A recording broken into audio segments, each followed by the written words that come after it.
Beep, beep, beep. Uh-oh, what's happening here? Detective, we made it. Whew, what a relief. Glad the jewel is still safe. Oh, God. Oh, you said it, pal. Must have been our rock-solid security. Would you mind opening the safe just to double-check? We all know what's gonna happen here, right?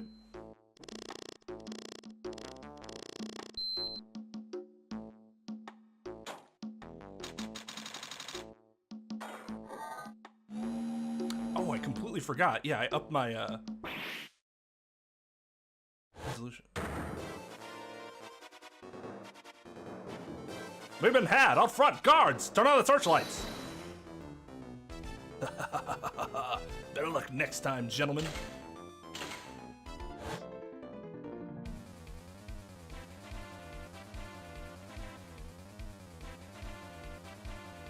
The gentle criminal. Wait, what the fuck's his name? Something like that, right? We shall meet again when the next moon is full! Ha ha ha ha ha! Ha ha ha ha!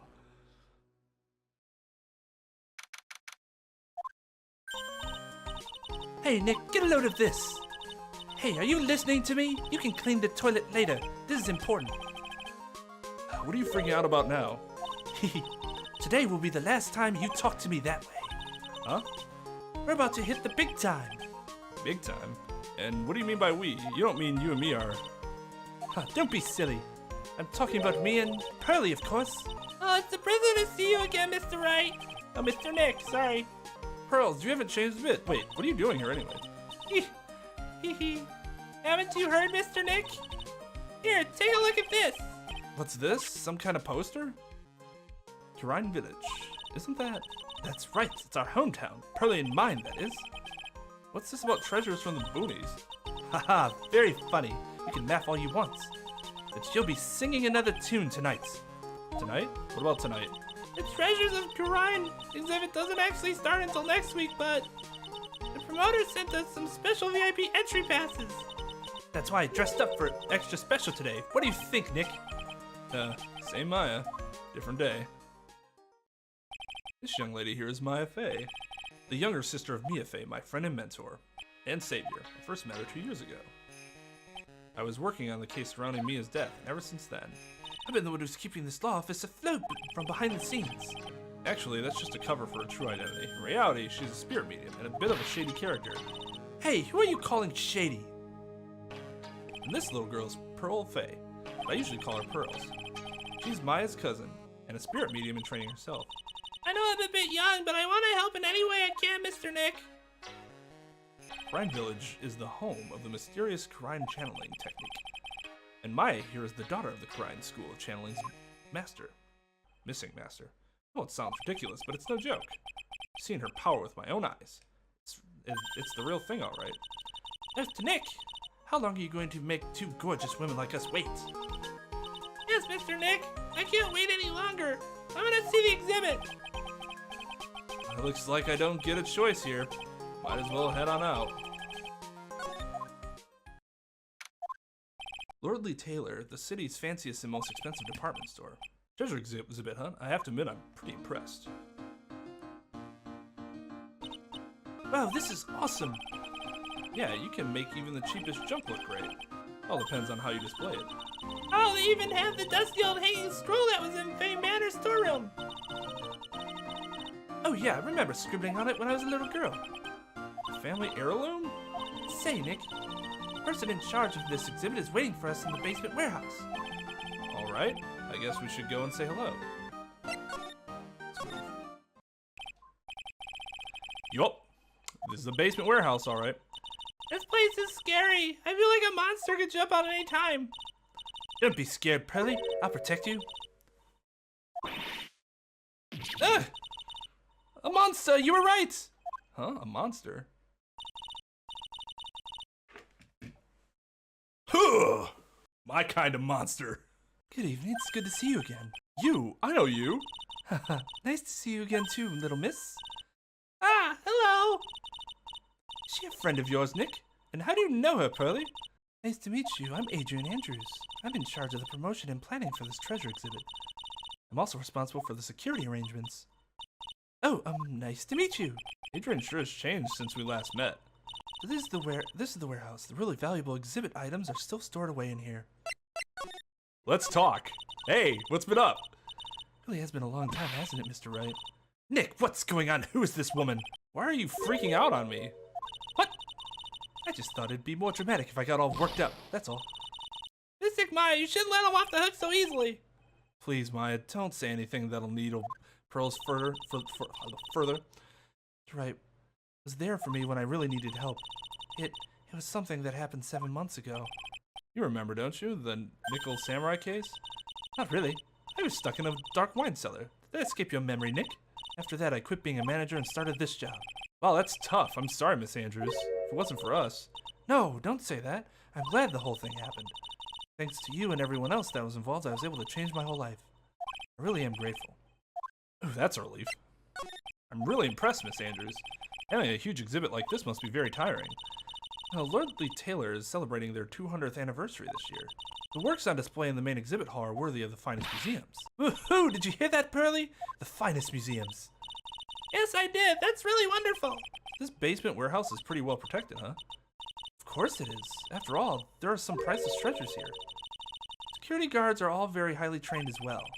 That sounds good. So what is it with that face she's making? I wanted to do something nice for you and your friends, Mr. Wright. So that's why you arranged this exhibit? I knew that Karine Village was the hometown of your assistant, Maya.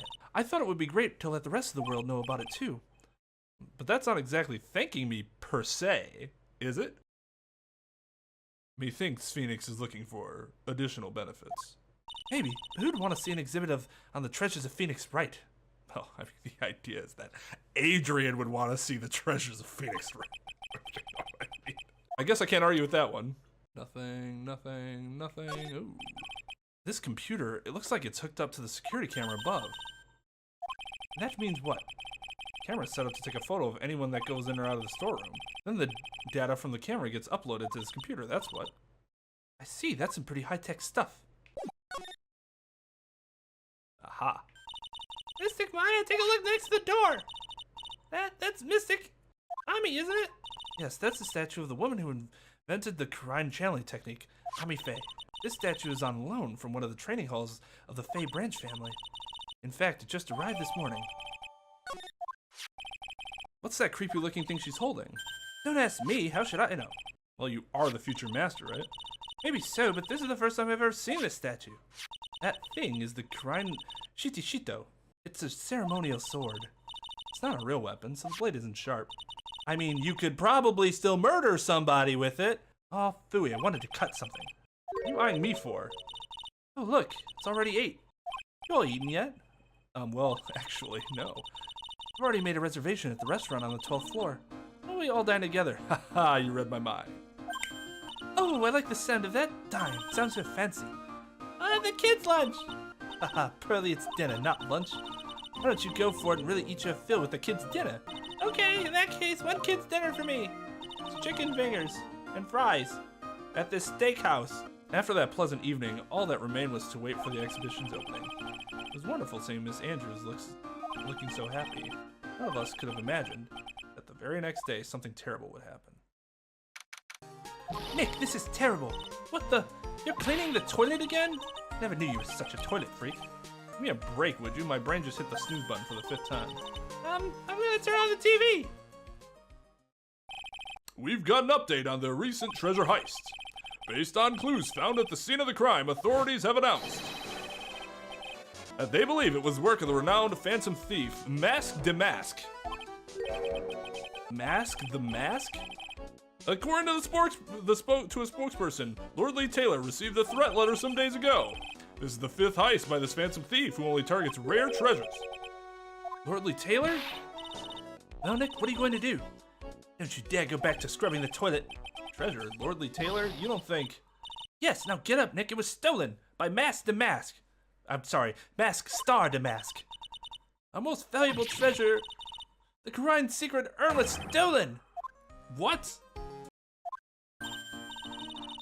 Alright, let's see if we can find some clues that might lead us to the bad guy. Doesn't look like anything has been disturbed. Yeah, it looks pretty much the same as it did last night. Bad bad guy, huh? Hey, you can't poke around here, pal. Wait a minute, that voice. Oh no, not him again. It's you. And I'm the one who's saying not again. Why is it that every time something bad happens, you always show up, pal? I should be asking you that. Aren't there any other detectives? No, I should be asking you that. What are you doing hanging around here? Hey, I asked you first. Why are you here All right, we got it. Why don't you two kiss and make up already? Hello, it's been a long time, Mr. Scruffy Detective. Oh, it's you, Little Missing. Actually, my name is Gumshoe. Detective Dick Gumshoe. Now is a good chance for you to try to remember it right. If it's too long for you, you can just call him Dick. Okay, it's good to see you again, Mr. Detective Dick. Yeah. Good to see you again, too, I guess. I'm Mr. Detective Dick. Can you tell us about what happened? Oh, you're trying to remember my name. Atta girl. It's Gumshoe, okay? Anyway, the thief stole something called the Sacred Urn. I know about that. Oh, well.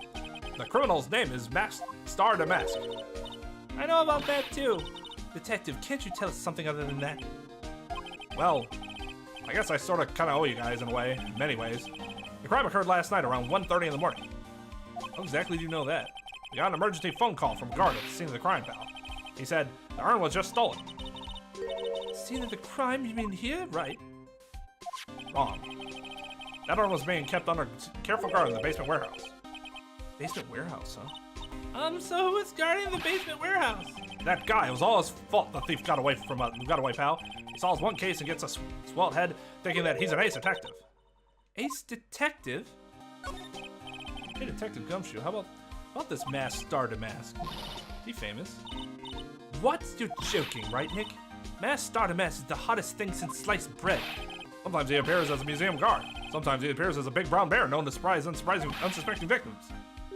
But underneath those disguises is the true masked Star Damask. So he's some kind of master of disguise, huh? And he only goes after the finest works of art, pal. Last night was his 5th heist. If Lorley Taylor had only cooperated, I could have caught him this time. What? And you knew he was planning on stealing the sacred urn? Of course I did. The guy always sends his calling card before he steals something. Calling card, huh? They mentioned that on TV. So why do you call him an ace detective anyways? That's what he calls himself, pal. I didn't make it up. So, what's he like? Well, like I told you, Mass has made 5 heists so far. On the 4th heist, Mr. Ace Detective managed to get the stolen treasure. Wow, that is impressive. All by himself? Yeah, I gotta admit it, pal. Maybe he really is as good as he says. Every time the thief sends one of his calling cards, we send out our men out on stake.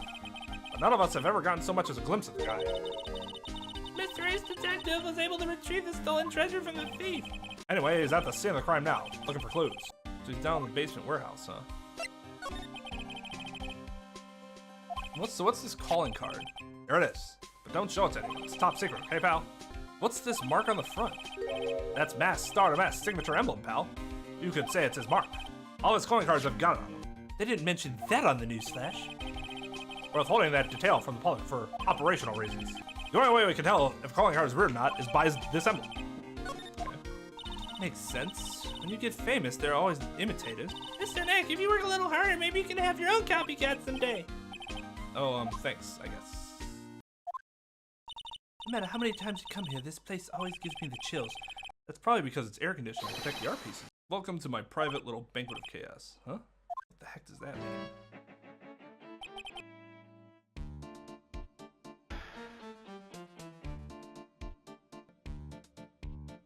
I didn't have one ready for this. I did not. It is a great theme.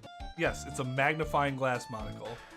I was actually thinking of giving him like sort of a Vincent Price sort of thing. It gives out that vibe, like a... I'm afraid I have very little to offer, but please make yourself at home. Who are you anyway? Shh, silence! Now I see, it's all becoming clear. Nah, it wouldn't have worked, just clear, okay. I know better next time. What do you see? Zvari. The truth has once again been elegantly revealed to me. A lawyer and a spirit medium, neither very advanced at their trade. Am I wrong? Yikes, that's scary. How did you know that? How, you say? The universal skeptic would say that how is nothing but a question of why. I am a traveler of both time and space and a swimmer of dreams. What is he talking about? can't make heads or tails of it.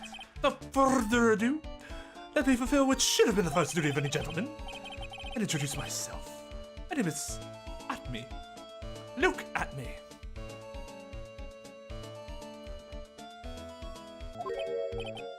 Ace Detective. Oh, hi. Don't let him intimidate you, Nick. Stand up and show him what you're made of.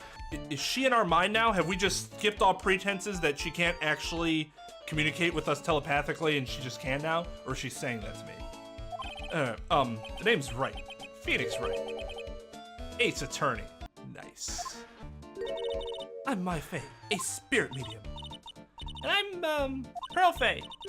I'm Mystic Maya's cousin and, Spirit Medium Ace Apprentice. Excellent! Well then, shall we begin our little game? Game? Why does the phrase one short of a baker's dozen come to mind with this guy? Yeah, okay. So are you really as famous as you say? What kind of question is that? Of course, for a lawyer, you have a rather shocking lack of knowledge about this world. I had no idea anyone's left in the city that had not heard of me. Look at me. I am Mask Stardabask arch enemy, the Ace Detective. Look at me. At this moment, there are two mighty figures which loom large over this grand city. One embodies the nefarious forces of darkness, the other the angelic cherubs of light. Boy, now I'm really lost. What is he saying, Nick? I have been personally on the heels of this villain since his first crime. After learning this criminal's patterns, I thwarted his very latest loathsome larceny. I even returned the target of his tyranny, the portrait of Magina, to the crime scene. I did it all by myself. I took it back from Mask Stardabask with my brawny mind and my brilliant muscles.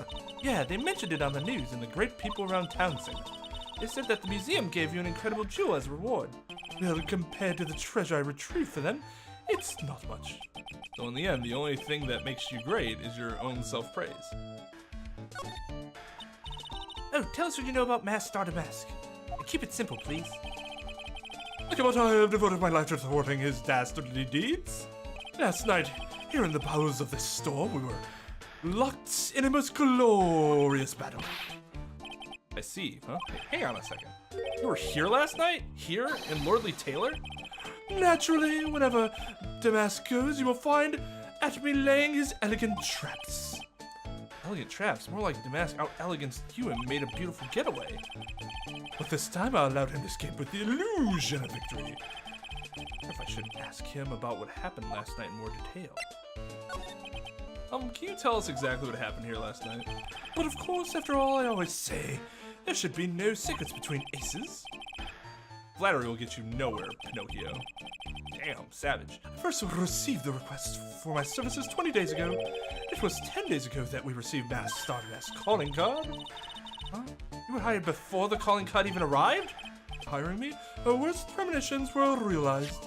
Calling card arrived, right?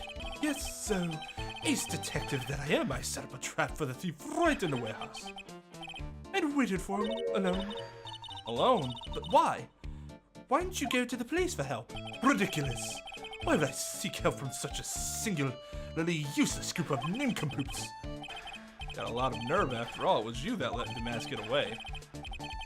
I always operate alone and concealed, out of the sight of others. Concealed? Precisely. Even the guards on duty here were unaware of my presence. To fool your enemies, first you must fool your friends. It's my own original proverb. Anyway, back to what happened last night. As I was saying, I hid here in the warehouse and waited for the thief to arrive.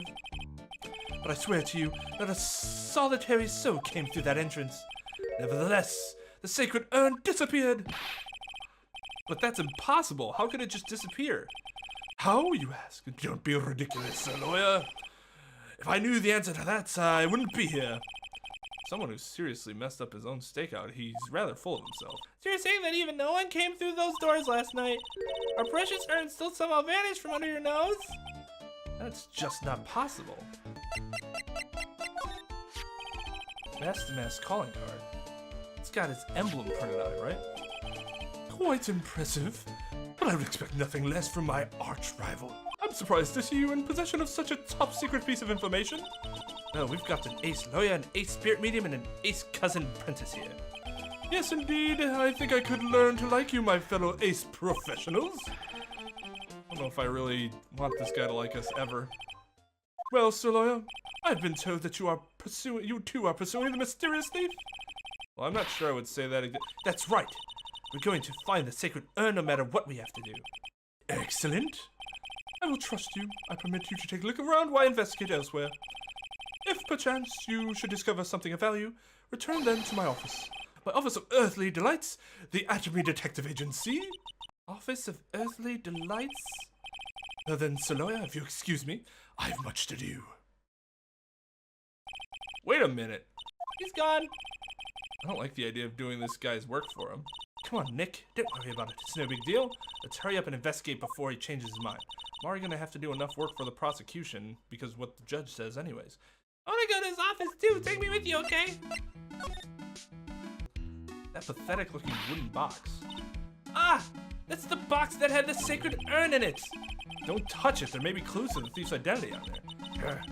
Worked so hard to make that box. Huh? You made that poor excuse for a box, Mia? Maya? Don't ever call me Mia again. What's that supposed to mean anyways? Urn has always been on its stand in the winding way of Fey Manor. And there's no box suitable for it, Mr. Nick.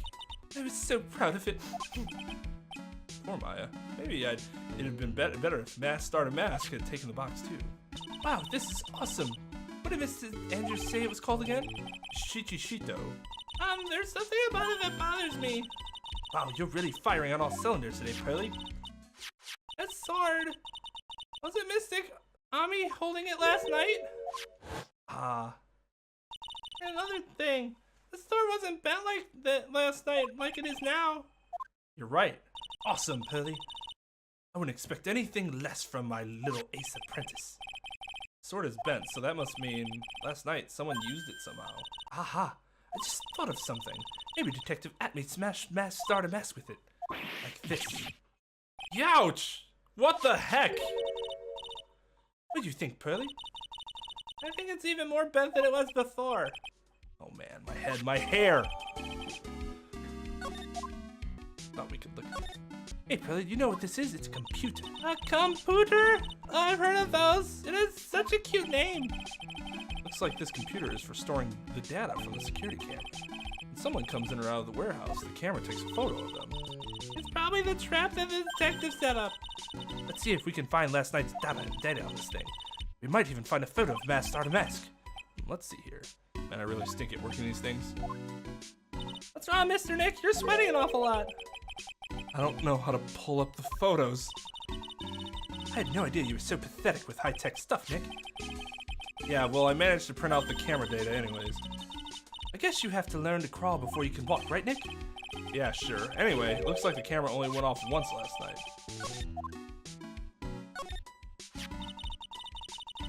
This statue of Mystic Ami is so cool. I want a goat statue of myself. We should put it in the office. Hey, it's right and go. What a gold statue of me. Oh, Mr. Nick, I'm sorry, but I noticed something strange. Huh? What is it, Pearls? Statue of Mystic Ami. Was this where it was last night? Ah. I'm pretty sure it was closer to the door.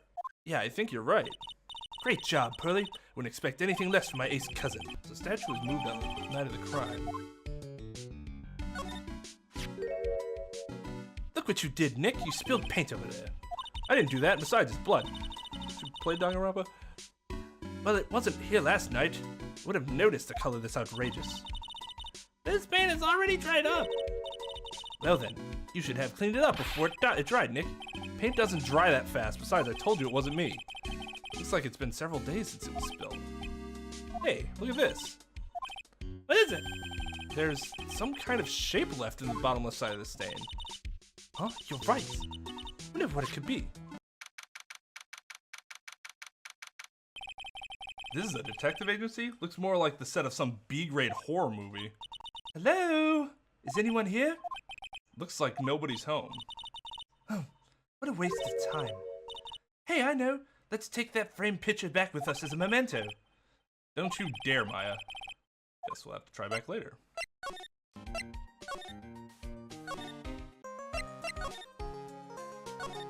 Refresh my memory a little. What's this sacred urn? It's really the most important treasure in Crime Village, that's all. Look, it's right here on this poster.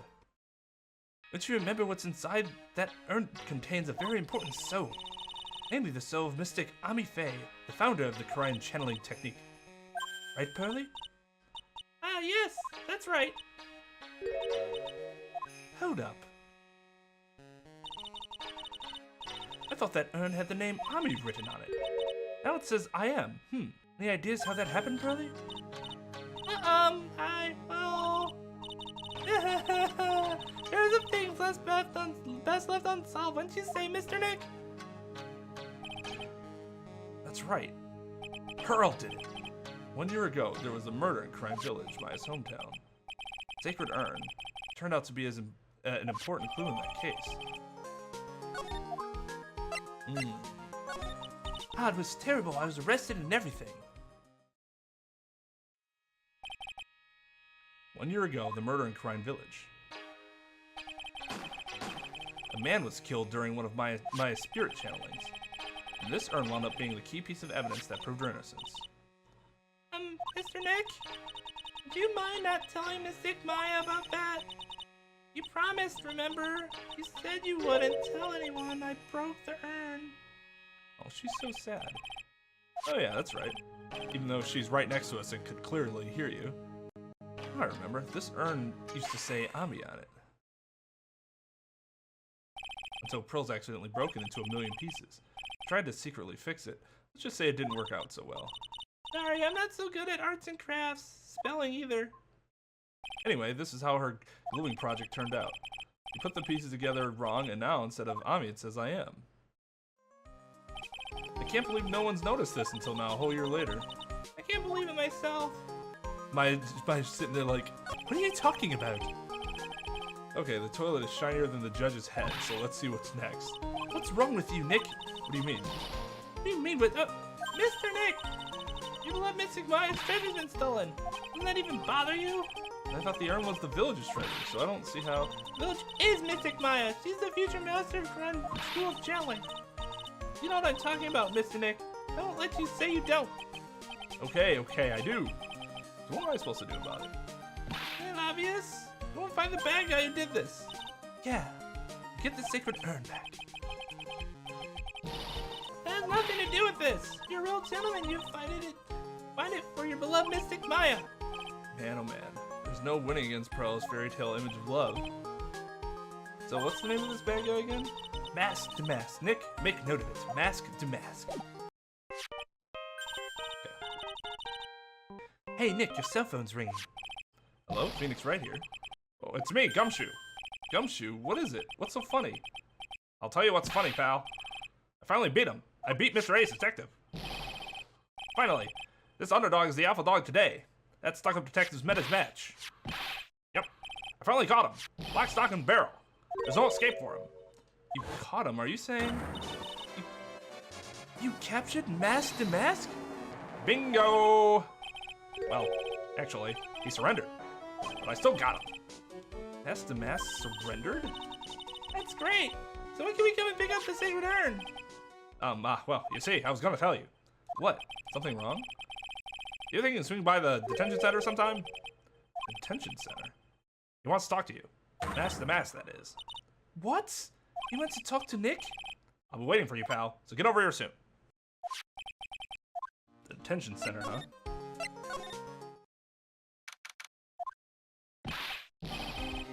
Hey, pal, welcome to the detention center.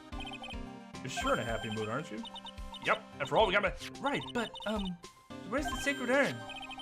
Oh, sorry about that, pal. I guess I didn't really think about it before. But you're the victim in this case. Huh? Oh, I guess I should let you guys hear the story straight from the horse's mouth. You know, he's right, Nick. He is? If you think about it real hard, we are the victims. Well, I guess so, in a way. So used to thinking of the victim as a dead person because we're always on murder cases. Hey, excuse me? But anyway, I have to get to this. I guess I have to get the sacred urn back. Please, just ignore me.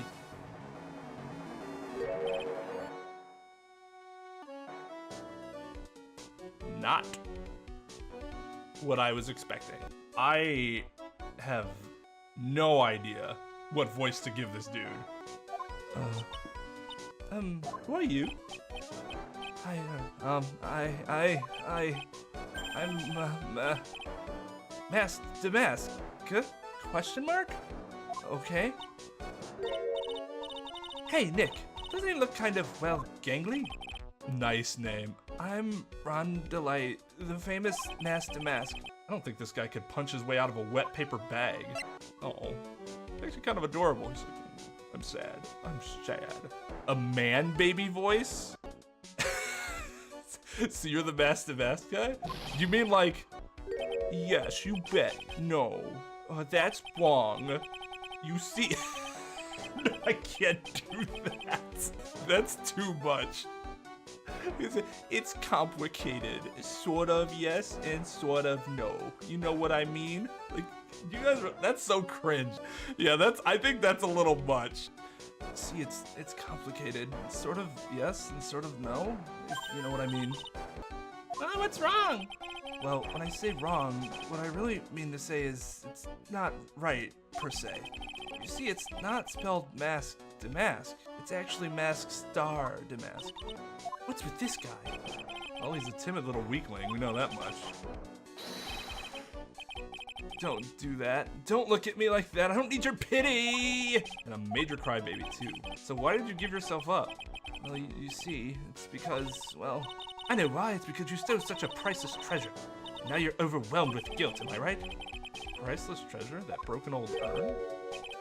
I have a little favor to ask. Yes, what is it? Did you go and talk to Desi? Desi? Look, we really want our urn back, so where is it? I'm sorry, I'll give it back, I really will. Maybe not. No, I can't. I can't make promises I can't keep. I'll just end up hurting people. Mr. Nick? I couldn't hear what he just said, especially the last part. Mr. Damask, you think you could speak up a little? Yes, sir. I will, I promise. Maybe not. You see, I'm already speaking in my normal voice, so I can't really do anything. Mr. Damask, about the urn. Oh, yes, the urn. Right away. Actually, no. I wouldn't mind telling you, but actually I'm afraid you wouldn't believe me. Enough already. Just tell it to us straight. Please don't yell at me. God. I'm sorry. That urn, I lost it. What? What'd you just say? Did you say you lost it? Yes, no. Maybe so. I mean, yeah, I lost it. What do you mean? Oh, you know, I lost it. Like I said, these things just happen. You're on the train and you get distracted and you forget your bag, you know? What? You forgot our sacred urn on a train? Wait a minute, you went on the train dressed like that? No, I was just speaking hypothetically, that's all. Anyway, I'm sorry. I just lost it somewhere, I don't know where. This guy's story is more surreal than a Dali painting. Are you really sure this creep is Mask Dotamask? Well, I don't call him a creep. Although I do have to admit, I understand your doubts about this guy. So who is this Desi person? Please, don't talk about my wife like that. I guess she must be his wife. I'm sorry, the truth is, it was my wife that told me to have you all come here. Do you think you could go and visit her at my hideout? Hideout? Mr. Nick, what does he mean by hideout? Oh, sorry. Naturally, I meant to say my secret base. Secret base? Oh, my apartment, actually. Palazzo Palpepe. 3rd floor. Let's go have a look, Nick. To mass, start a mass hideout. Something tells me she just likes the sound of the word hideout.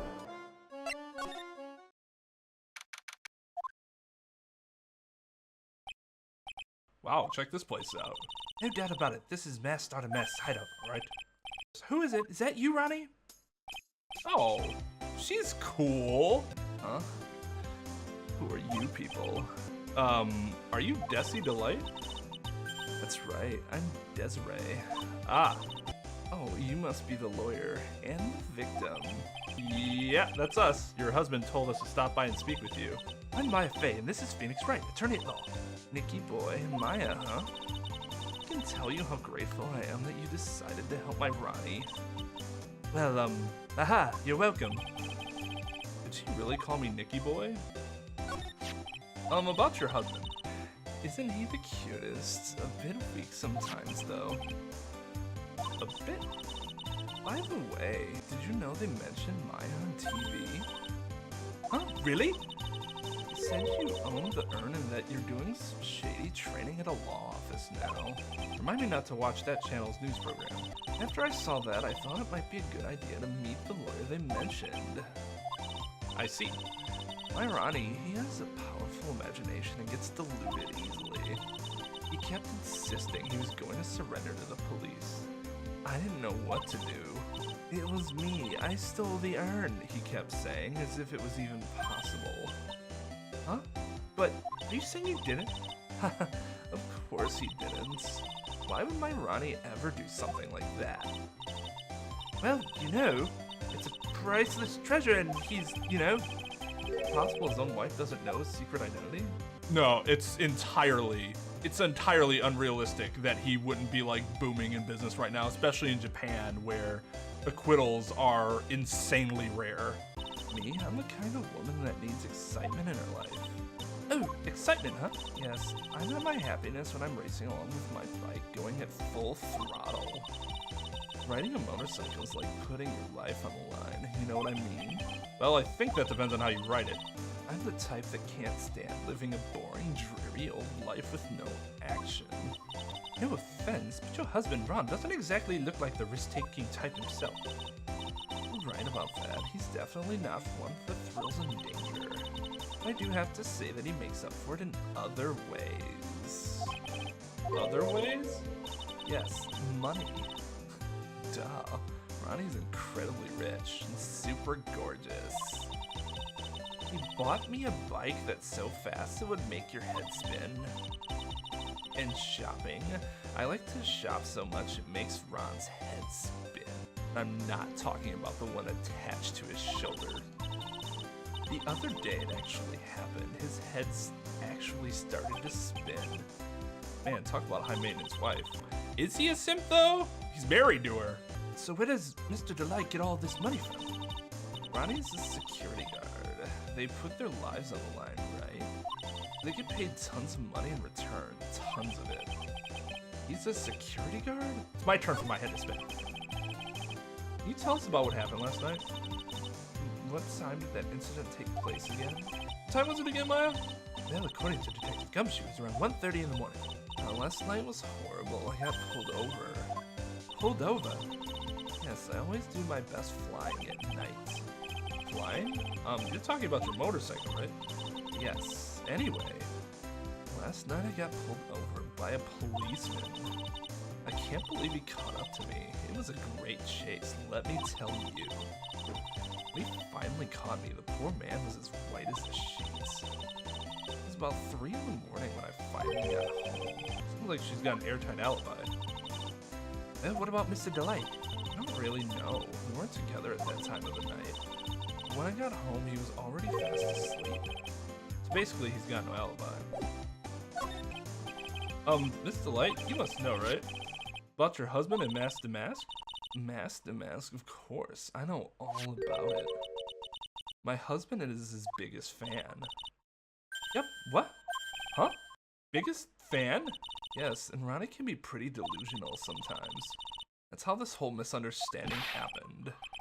Wait a minute, did you say delusional? Yes, that's right. I just don't know what I'm going to do with him. You see, Ronnie actually believes that he is Mask to Mask. What? What are you talking about? So when did Ron first become Mask to Mask?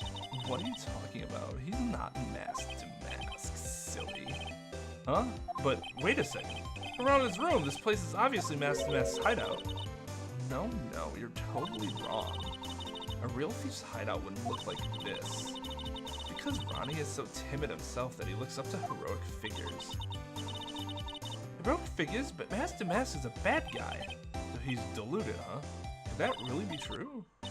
Anyway, if he really had stolen the urn, would he still have it? Well, I suppose so. Why don't you ask him if he has the urn or not? She has a point. Mr. DeLite isn't exactly the criminal type. Something about Ron's behavior bothers me. Maybe it's true. Maybe Mr. DeLite isn't mask to mask after all. Say, can I ask you something, Nicky boy? What is it? I know I may seem like a bad girl on the outside, good God, but the one thing I won't stand for is illegal activity. Didn't she just say that she went on a high-speed chase with a police officer? I had the feeling you wouldn't. You're tough, but I can tell you've got a good heart. Someone framed my poor Ronnie, I just know it. Could you give this to Ronnie for me? A letter? Yes, for Ronnie. I want him to fight back. Miss DeLite. Okay, you've got it. Just relax and leave it all to us. Unfortunately, we must leave you. That music, I tell you. Oh, that's right. Here, this is from your wife. From Desi? Thank you. My dear Ronnie, how are you? I'm doing fine. He's clutching it. A letter so hard the ink is going to be squeezed out. He looks so happy. You should write a letter to Mystic Maya too, Mr. Nick. Mr. Lawyer? Yeah? The letter that Desi wrote, she said, ask this guy to be your lawyer. Huh? I know this would be asking a lot, but would you please take my case? My trial starts tomorrow. Hey, hang on a second. He can't be your lawyer. Why not? What do you mean, why not? We're the victims in this case, right? Victims of this Damask guy. Technically, you were the victim. Well, yeah, but according to Desiree, he didn't do it. She said, poor man, he's deluded himself into thinking he did it, right, Mr. Nick? Come on, she could be lying to protect her husband. Well, that's true. No, actually, it's not. Actually, it's hard to say. Oh no, it's spreading.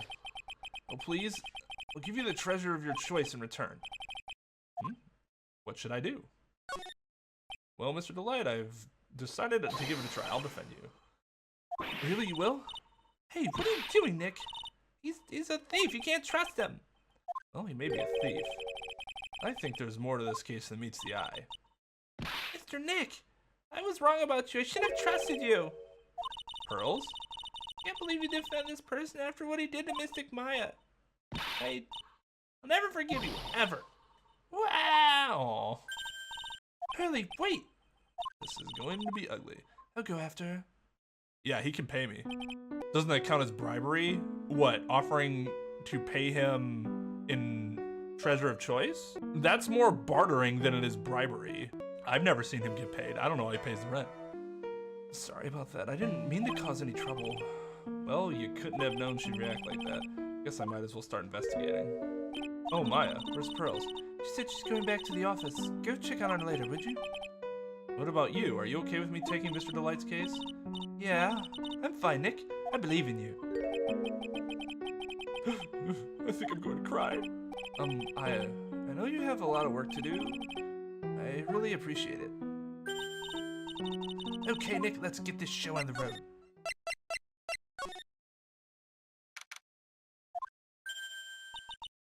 Hi, Mr. Nick. Welcome back. Oh, hey, Pearls. You're back too, I see. I went and bought us a strawberry cake. Oh, where'd you get the money for that? I'm gonna make some tea to go with it. Hey, Pearls. Looks like she feels really bad about what happened at the detention center.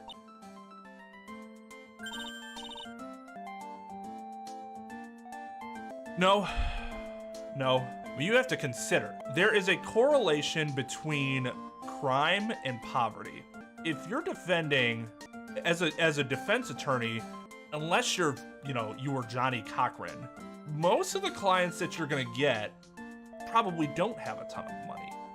On average, at least. Not everyone, just on average. So, even if you could bill a ton of money, it doesn't mean that you're gonna get paid a ton of money. But yeah, the higher end ones get paid a lot of money. There are the higher end ones in my city and the ones that make 30 grand a year. It varies wildly. Then you have people that make 200 grand a year. Just depends.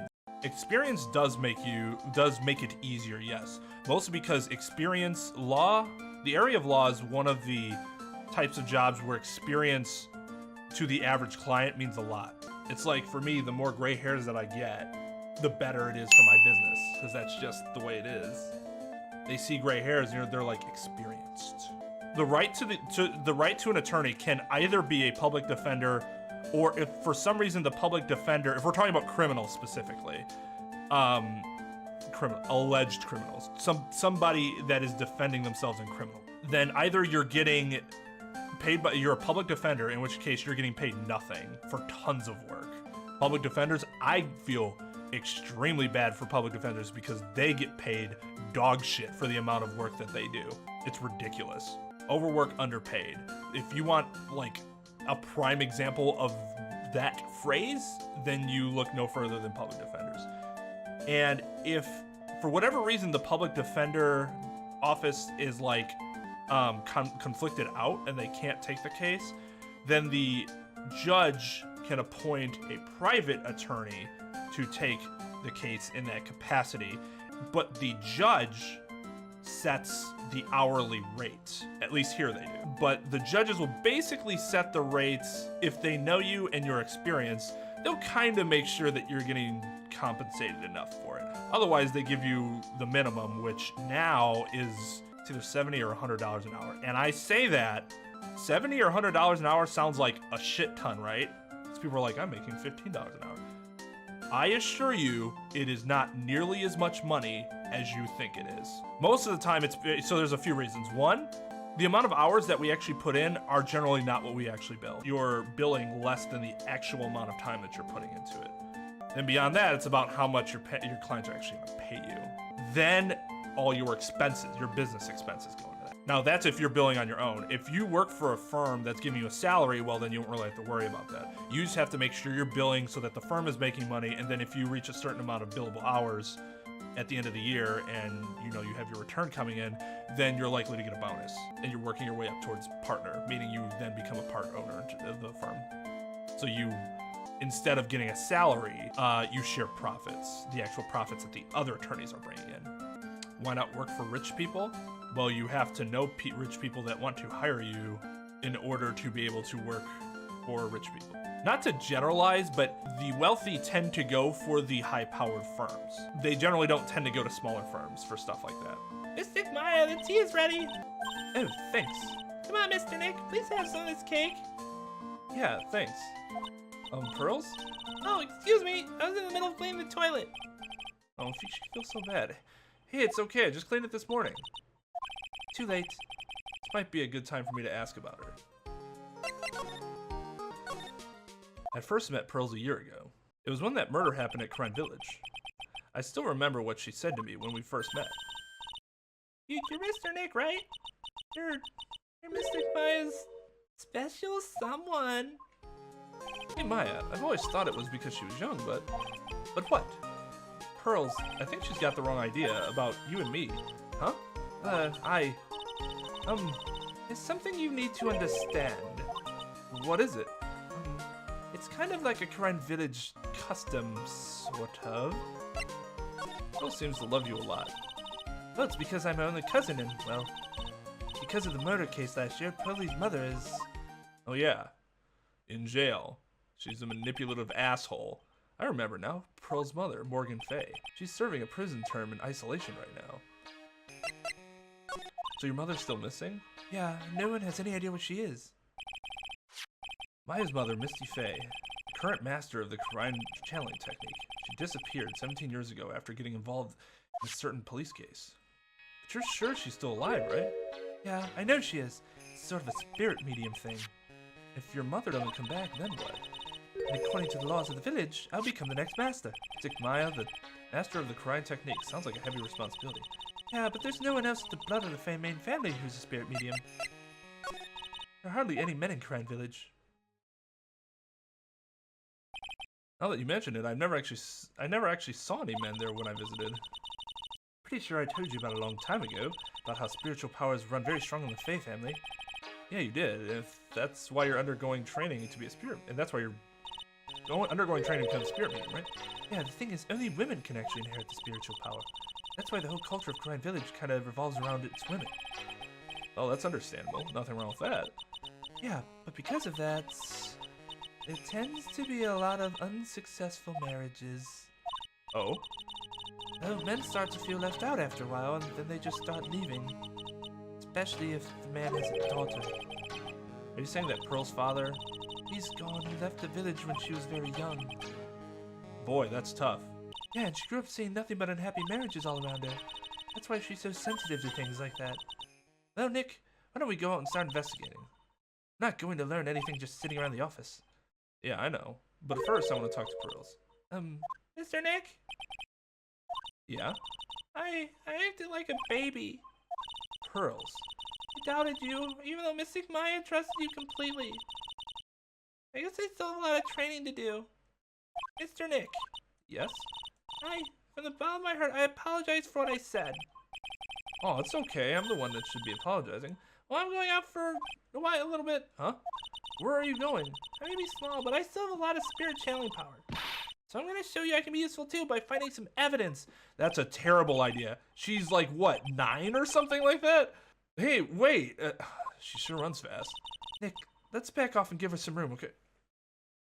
This isn't Karine Village where she can just run around and it's willy-nilly. Who cares? Yeah. Oh, no. Maya! Oh, Miss Andrews! I'm so sorry, it's my fault. Your precious urn. Your precious urn! Please, calm down. What's wrong? It never ends. Everything I touch ends in failure. Maya, I'm sorry. I'll do anything to make it up to you. No, it's okay. I know I don't look it, but I'm good with my hands. I can make you another urn. Hold on, just wait, okay? Breathe, calm down, and talk to us. Forgive me.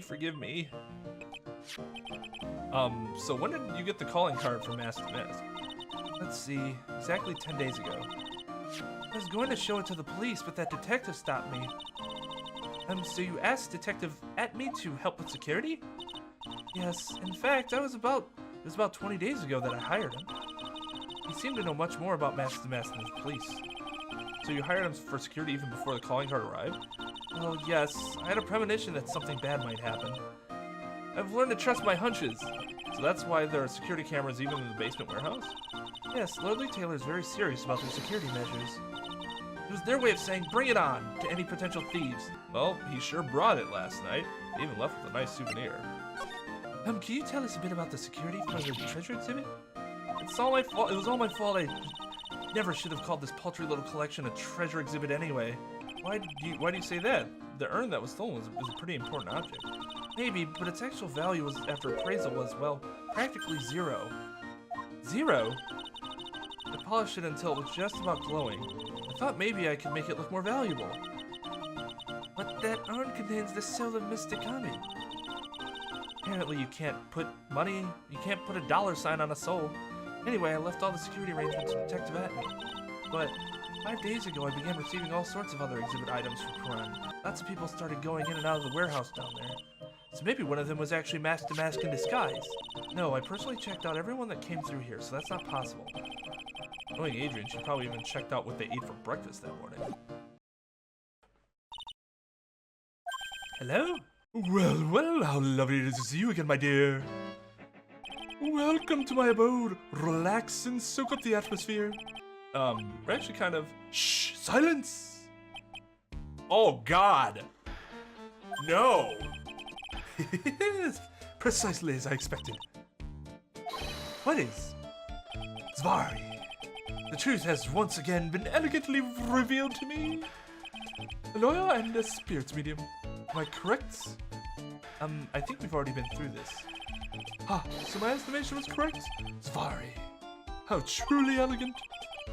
Now then, what can I do for you? You mentioned before that you were on guard duty all alone that night. Precisely, this is my 5th encounter with my arch enemy. I refuse to allow anyone to interfere with the rightful pursuit of my prey. Heard you've been after Mask to Mask since his very first theft? Yes, my dear, I see you've done your homework. In his very first heist, that vile thief pilfered the famous jewel, the Tear of Imanon. I first encountered him in the museum's sacred hall, the crime scene itself. So that's why you were hired as security for the treasure exhibit? Pretty sure he said that Adrian Andrews. Yes, I borrowed some equipment from Lordly Taylor and set up the perfect trap. He must be in the security camera. But I thought you were watching the area yourself, too. So how did Mask to Mask manage to steal the urn? That's the million-dollar question. What is Demas' modus operandi? Mr. Atmey, did you know about the sacred urn? I'm interested in only one thing, my dear, and that is Damask. Sacred urn? That has nothing to do with this case. But wasn't that what Damask stole this time? I am a hunter, sir. The urn was nothing more than a lure to catch my prey. Do you yourself remember the shape of the individual peanuts you throw to pigeons? I don't think I like this guy's attitude, Nick. Well, anyways, looks like he doesn't know about the urn.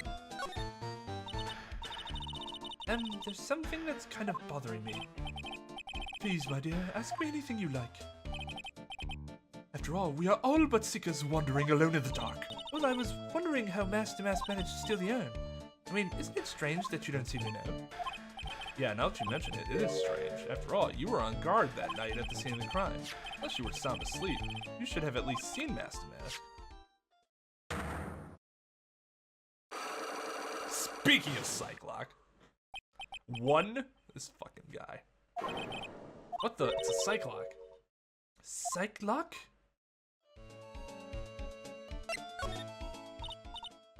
Hey, Nick, what is this Cyclock thing? Well, your Magatama lets me see when people are keeping secrets.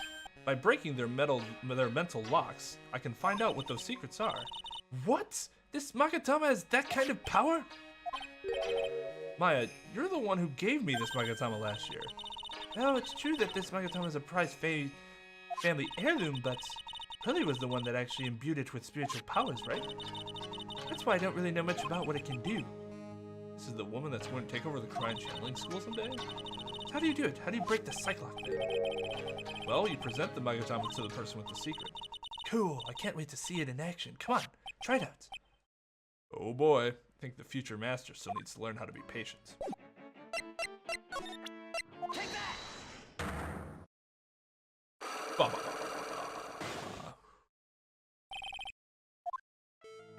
Detective Atmey, you were standing guard at the scene of the crime. There's no way you didn't see Mask commit the crime. Well, now I can hardly see why you're so positive about that. Yes, indeed, I was guarding the warehouse. That much is true. But I can tell you for certain that not a single person passed through that door. I'm not sure why, but this Atmey guy's lying through his teeth. I know, show us some proof. Detective Atmey, I have proof that someone went through that door last night. There was a security camera set up at the scene of the crime. It should have automatically taken a photo of anyone that went through that door. Precisely. Hope you don't mind, but you've already gotten our hands on the camera data. Well, we've already gotten our hands on the camera data. As you can see, the camera went off exactly once last night. What? But my monocle didn't catch anyone in its flash. It must be some kind of computer malfunction. It must be. Maybe it was your monocle that malfunctioned. What? Are you saying that I didn't do my duty properly? Detective Atmey, you must have seen the thief last night. The question is, why are you trying to hide it? He's hiding it. There must be some reason. Some reason that he desperately wants to keep it. And I've got just a piece of evidence that should prove it. Okay, let's suppose you didn't manage to see Mask. In that case, the reason you didn't at that time was because you were... I think this is it. I think it's one of these two. I'm afraid that making a guess is not enough. Time to put your money where your mouth is. Show me your evidence. Take that! Yep. Detective Atmey, you were knocked unconscious by the thief, weren't you? Ah, surely you must be joking. You think that I, Luca Atmey, could be knocked unconscious so easily? This sword proves it. That's... He does have great sprites. I love his design. It's ridiculous. Before the theft, this sword was in the hand of the statue of Ami Faye. Furthermore, at that time, it was not bent. There's only one explanation. You were struck on the head and knocked unconscious by the sword. Well, detective, how about it? I'm impressed. You truly are an ace attorney.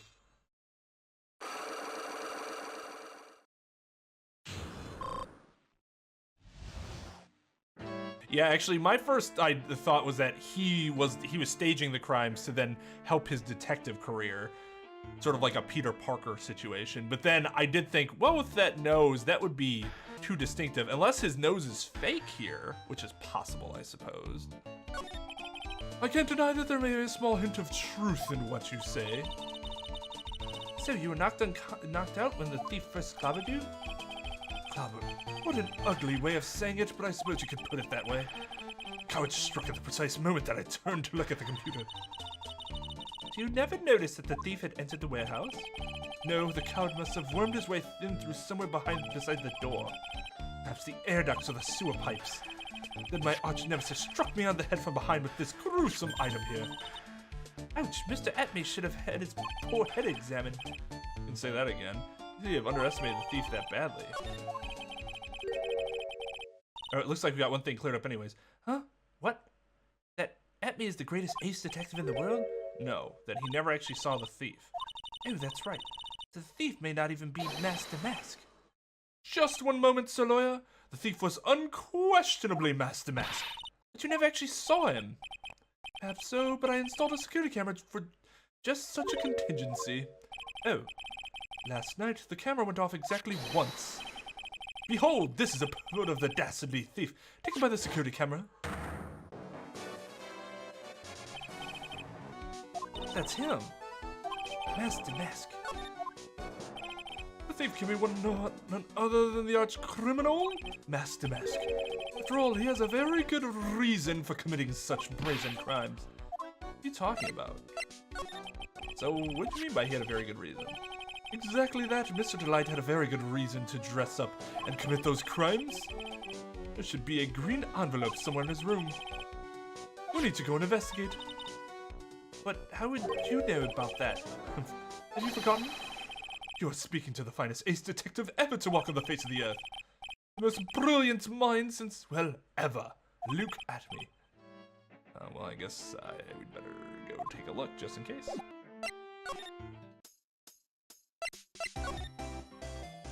Green envelope. Hey, Nick, remember what Detective Atmey said? Green envelope, huh? Looks like this is it. Okay, let's have a look. You don't want your true identity revealed to the world. Come to KB Security at 1 a.m. on October 12th and bring $50,000. 50,000? This is a blackmail letter. Sure looks like a major clue, alright. Oh, someone's at the door. I'll be right back. Won't take but a second, I promise. Oh, thank you for coming. That's so nice of you. When I see a damsel in distress, I just can't help myself. Who is this? Please, come on in. I'll make some coffee. Really? Okay, I guess I'll make myself at home pretty... Oh, no. Is this... Wait a minute. I know that voice. Yep. Yep. Oh, Nicky boy, I'm so sorry, but I've got another guest. Ah! You're... It's you! And Maya too, what a fluke! Ah, Larry, long time no see. What? You know each other? Nicky boy. Nick, you and this girl have, something going on? Something? I underestimated you, Nick. Gorgeous lady like this. And married too? Way to go, dude. I knew it, just when things can't get any worse. It's time to cue in the Butts. Larry Butts, ever since grade school. Not exactly a close friend, but yeah, we know each other. Hey man, that was nice. It was your very first client. Got quite the storied history, he and I. And what we used to say still rings true. When something smells, it's usually the Butts. Hey, come on now, you're embarrassing me. And in front of this pretty little thing here. So you two are old childhood friends, I see. That's so sweet. You two go ahead and catch up on old times. I'm gonna go check on my bike. I hate to see you go, but I'd love to watch you leave. Nice girl, that Desi. So how have you been, Nick? Too busy if you really want to know. So what have you been up to this whole time? It's been 2 years since I heard from you. What's with those clothes? You look, well, weird. Hey man, it's uncalled for. This is my uniform. My part-time job. But I can't believe it's been 2 years. They say time flies when you're having fun. Huh? What's wrong? Nick, I gotta tell you, women, I don't trust them anymore. You got dumped again? Well, you know Benifer? I followed her all the way to Japan 2 years ago. That's where I met the famous Caddy Tom. My whole life changed. Benifer, Caddy Tom? I've never heard of either of them. I'm pretty sure these people aren't real. Anyway, dude, Caddy Tom chose Hollywood over me. Can you believe it? Not actually. Anyway, sounds like you had quite the adventure.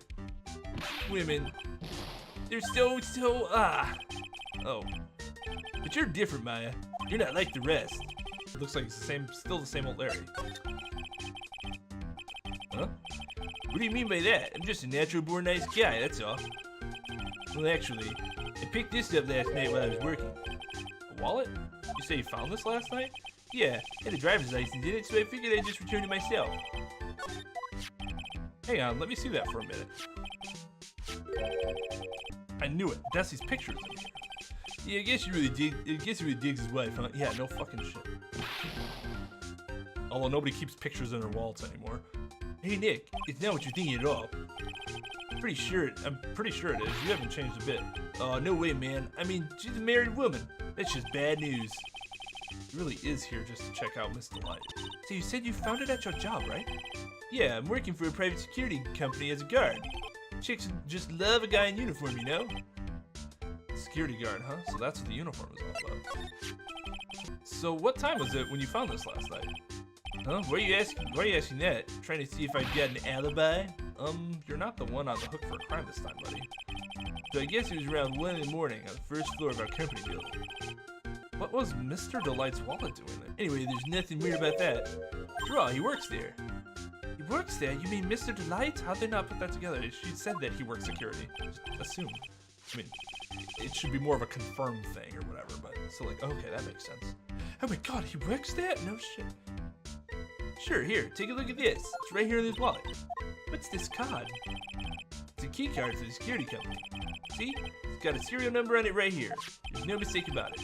You said you were working part-time as a security company, right? As a security company. He is the security company. That's right. Where are you making a scary face? Security company, huh? Something's not quite secure about Larry working there. I need to find out as much as I can about this key card. You're sure about this card?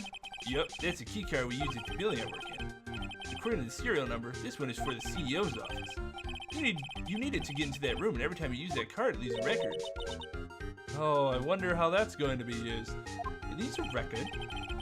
Yeah, it tells you exactly who entered the room and when. Larry, I need that data.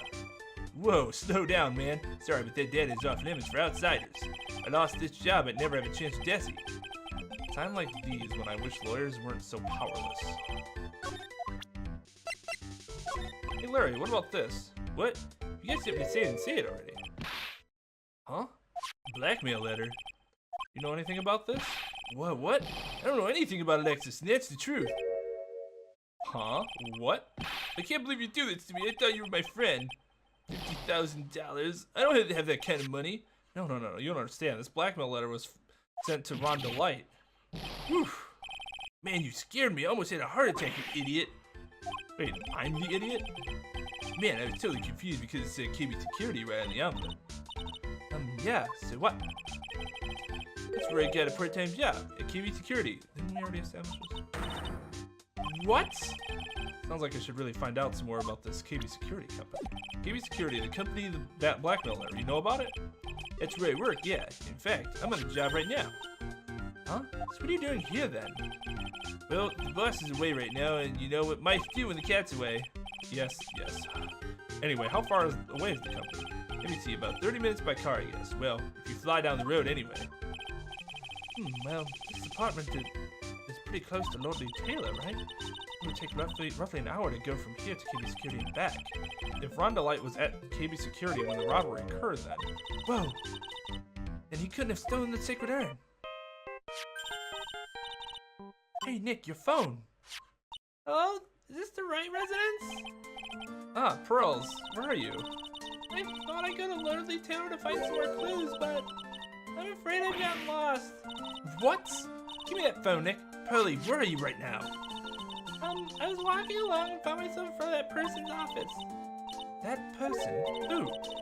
That person who doesn't act his age and always says Zvari when he's excited. Look at me, Ace Detective. Okay, stay right there. We're coming to get you. Alright. I'm a little scared. I don't want to be alone with him either. Alright, let's go, Maya. Wait a second, Nick. What? That phone call just now sounded like a real cutie. Oh my god. Larry, no. Larry. Rip. Rip, Larry. Why? Another one of your special friends? Say goodbye to Miss DeLite for me, would you, Larry? That is the appropriate response to that. Just walk away. Ah, Mr. Nick, this is Maya. Helly. I never thought I'd see the two of you again. Oh, she's just so fucking cute. Oh, stop crying. We'll get you some ice cream or cake. So is Mr. Ace detective out of the office? Yes, when I arrived here, but his door was wide open for some dumb reason. There wasn't a single soul in sight. Say, Nick, doesn't it look like something's changed since we were here last? Now that you mention it. This bag, I'm sure it wasn't here before. Looks quite full. I wonder what could be in here. Hey, Nick, come on, open it up. Hey, wait a minute, we can't just open up his private property. Don't be such a fuddy-duddy. This is an important investigation. That's true, and truth be told, I have to admit I'm kind of curious. Well, what's in there? Hang on a sec, I'm taking it out now. Whatever it feels kind of hard and smooth.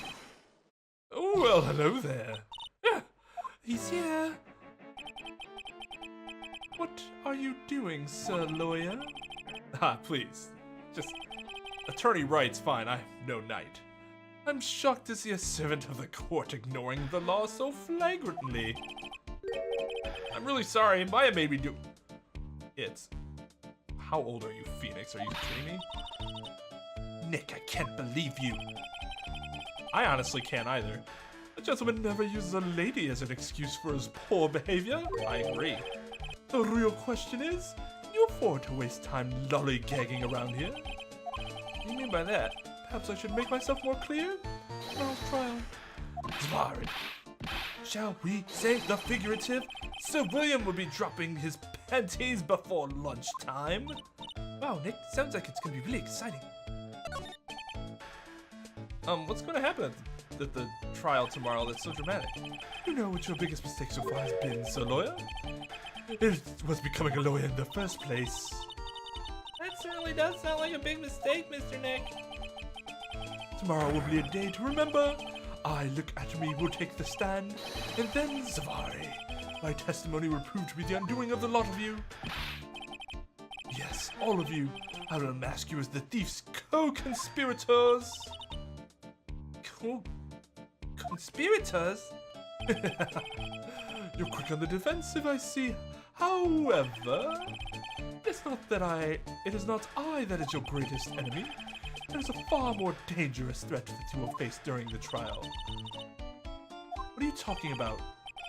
Sir Lawyer, if you truly are who you say you are, I'm sure you've heard of him. His name is Godot. Godot? You've taken a step down the path of foolishness. You try to defend a career criminal who deserves nothing less than the death penalty. Hey, there you go, corporal punishment again. Last time I checked, no one knows for sure that Mr. DeLite really is demasked. My dear lady, times may change, but people sadly do not. Well, you will understand this when you are more mature. Who is this Godot person? It's not surprising that a spirit medium has not heard of the name. Godot, the prosecutor, whose equal cannot be found in this country but in heaven. Godot, a legend or myth? Men put a lifetime of hopes on the chance to simply meet him. Prosecutor Godot! But the best prosecutor in the country isn't Godot, it's Mr. Edgeworth. Isn't that right, Nick? It's no surprise that a spirit medium such as yourself would know nothing of this. But ace prosecutor Miles Edgeworth is currently traveling abroad. Huh? In fact, it was Mr. Edgeworth who acknowledged Godot is the best in this country. You agree with that? Most certainly. In fact, you could call him the Look Atmey of the prosecutor's office. Well, that's good to hear. The prosecution has a fighting chance tomorrow.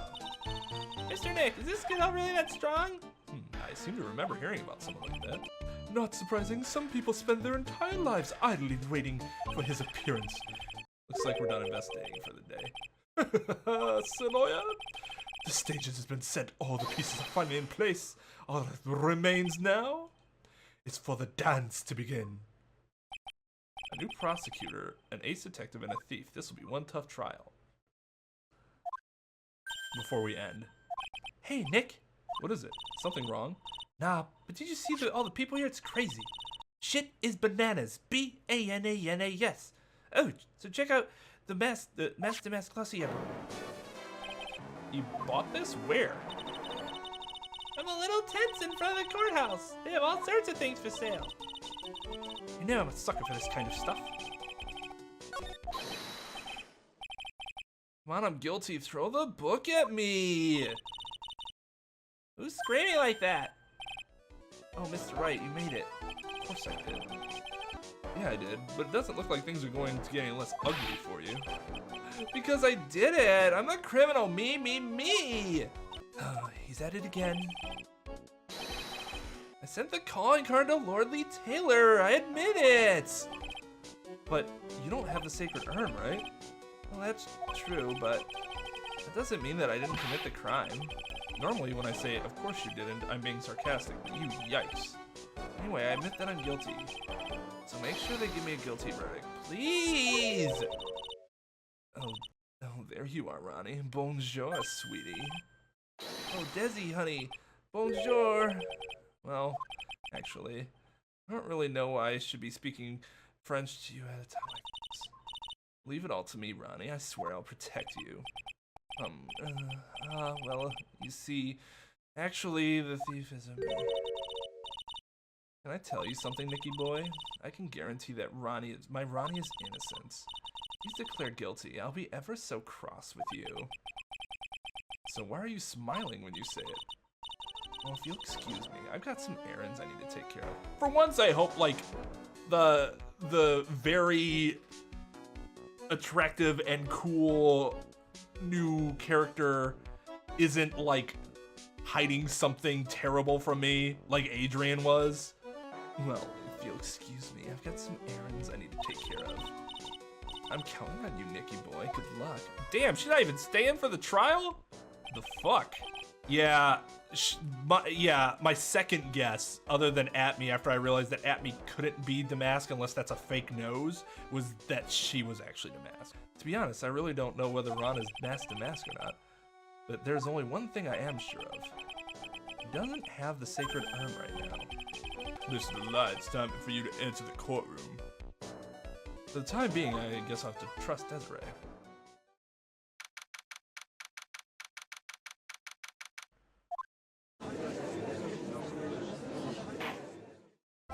Court is now in session for the trial of Mr. Ron DeLite.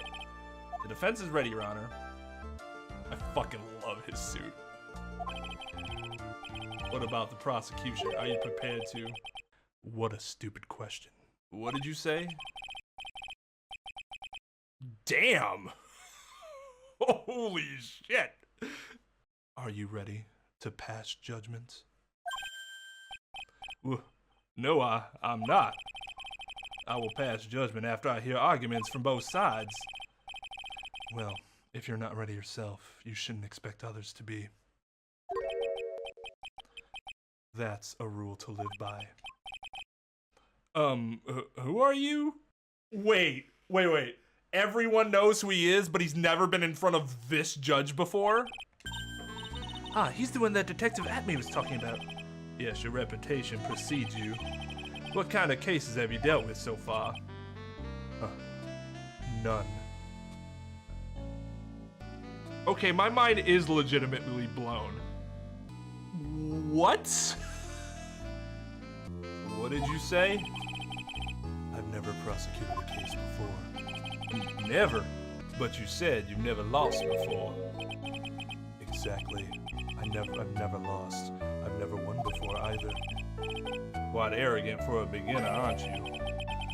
Even the mightiest of all redwoods begin their lives as mere saplings. Yes, but a mask in a court of law?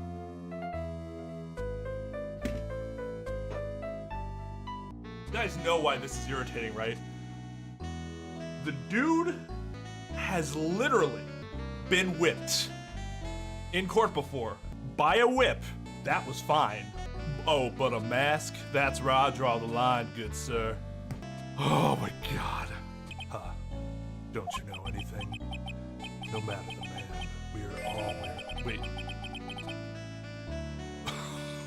Okay, dude. No matter the man, we all wear masks, either on our faces or over our hearts. For once, I agree with the judge's reaction. This guy is the real deal, all right, Nick? Why does it seem like all prosecutors are the real deal? So we finally meet Mr. Phoenix Trite. See what I did there? Nick, is he a friend of yours? No, I don't have any friends that call me Trite. Just who is this masked man? I returned from the depths of hell to do battle with you. Well then, Prosecutor Gobo. It's not Gobo. It's Godot, Your Honor. In any case, please give your opening statement. Opening statement? Those things are not fit for even dogs to consume. Whoa! Whoa! Dude! I'm pretty sure I'd get kicked out of the courtroom if I ever said that. You always need to stand up every time you have something to say. No, in fact, rarely will you stand up. You'll spend most of the time seated. In the US. Obviously in Japan, the entire setup is different. I'm not even sure they have chairs.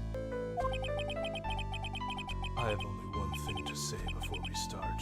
To you, Mr. Trite. That's Attorney Trite to you. Are you familiar with the saying, a chain is only as strong as its weakest link? I wonder how much you can withstand before you and your case break in two. I'm not gonna lie, that dude would be I'd be intimidated. Well then, let's hear from the first witness. No, Mr. Wright, you get no opening statement. Well, fuck. My name is... No one has asked for your name, witness. Alright. The important thing is what you know, that's all. No. Not correct at all. Name and occupation is key foundation. This is obviously somebody that's never been in a court of law before. This dude seems like he watched a lot of courtroom shows, didn't actually go to law school, but then walked into court. It was like, I don't care about your name, all I care about is what you know. Start talking, we're listening. Yes, sir. All right, witness, first, let's hear about, what do you know about the thief that stole the urn? Yes, sir. Mass the Mass is a master thief that first started his crime spree 6 months ago. He's so confident that he sends his calling card before he even commits the crime. This was his 5th heist, and as usual, he sends a card to Lordly Taylor. His pattern is to always go after only the most precious art pieces. That's why we're so sure it was Mass the Mass, sir. It fits his MO to a T. So then the actual identity of this Mass the Mask is... Mr. Godot, what are you...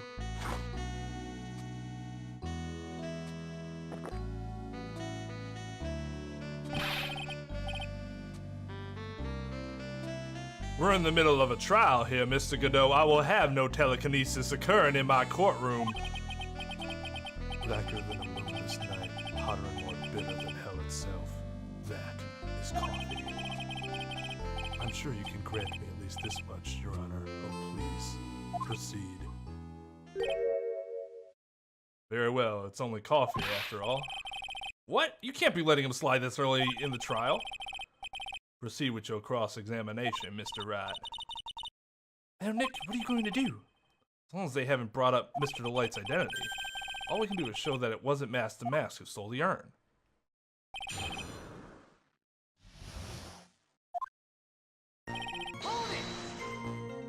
Have you been involved in the investigation from the beginning? Yep, nobody knows more about the thief than me, pal. It's true, I'm a Svari, author on thieves. An author? He's written books about thieves? I think he probably meant to say authority. The fact that this guy can slip through even my finger shows how good he is, pal. It's easy when those fingers happen to be butterfingers. So nobody knows more about the thief than you, huh? You got it, pal. Except maybe for the thief's mom, that is. Isn't there someone who knows even more about him than the police? You don't mean Detective Zvari, do you?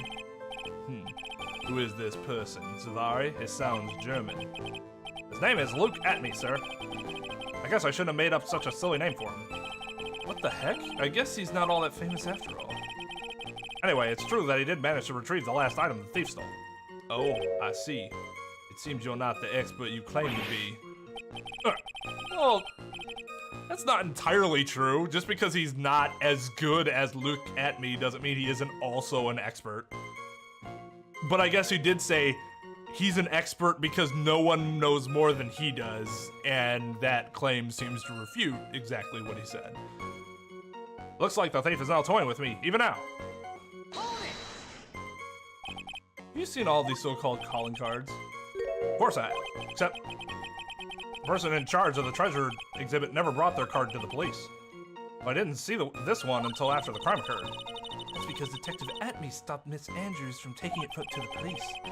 Was the calling card that Lord Le Taylor received authentic? Well, all the calling cards have one common identifying feature. But we're not releasing that information to the general public. Well, you probably have to release it to the court. But you're absolutely certain that this card is real. Gumshoe can't say it out loud, but I bet he's talking about mass emblem. At least? Maybe? Did Edgeworth cut it twice? And Von Karma cut it once, did he? Actually, both Von Karmas cut it, didn't they? Or threatened to cut it? It'd be like the 5th time. Yeah, exactly. He just won't, he'll be working for free.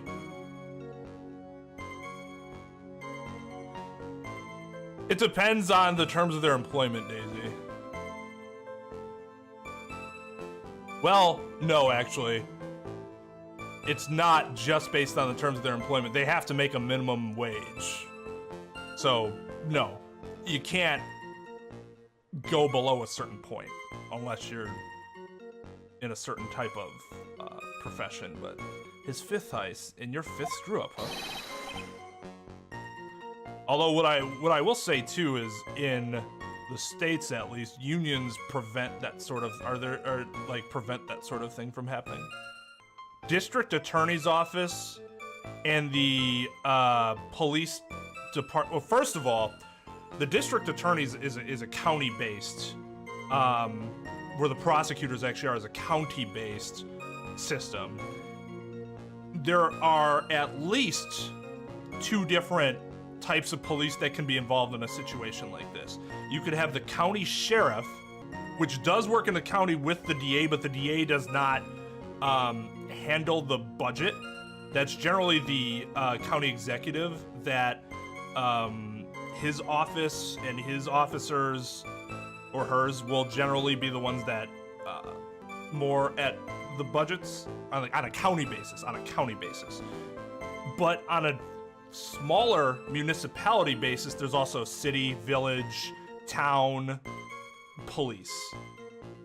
They're not their salary isn't controlled at all by the county authority. Does that make sense? There's like the hierarchy of municipalities and how which ones can actually, they kind of are self-contained in terms of where their money goes. Objection, pal. Can't object to anything as the witness. That ain't fair. Maybe you could say I screwed up 4 times. Well, this last time wasn't my fault. I didn't know about the calling card this time. You of all people shouldn't be chuckling about this, Detective Gumshoe. I just want everyone here in the courtroom to know something. If you ever get a calling card from this guy, don't call some stupid private eye. Call your local police right away. Got me? Wow, it looks like he's really got it in for Detective Atmey. Objection, Broseph.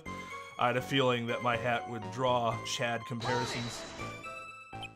But my hair is so bad right now. Art pieces, like what, for example? Well, his first target was the famous tear of Emanon. What's that? Some kind of especially salty teardrop? No, sir. It's a blue diamond, a single rare diamond. Next was the crown of Bongora. You know, the thing you put on your head. After that was the left hand of Hades, and then the portrait of Megina, sir. Detective Atmey retrieved the portrait of Megina, and returned it to the museum. And target of his 5th and last robbery was the sacred urn, right? But isn't it difficult for him to dispose of such famous art pieces? Well, we assume he must have some underworld connections. Somehow, Mr. DeLite doesn't look the type.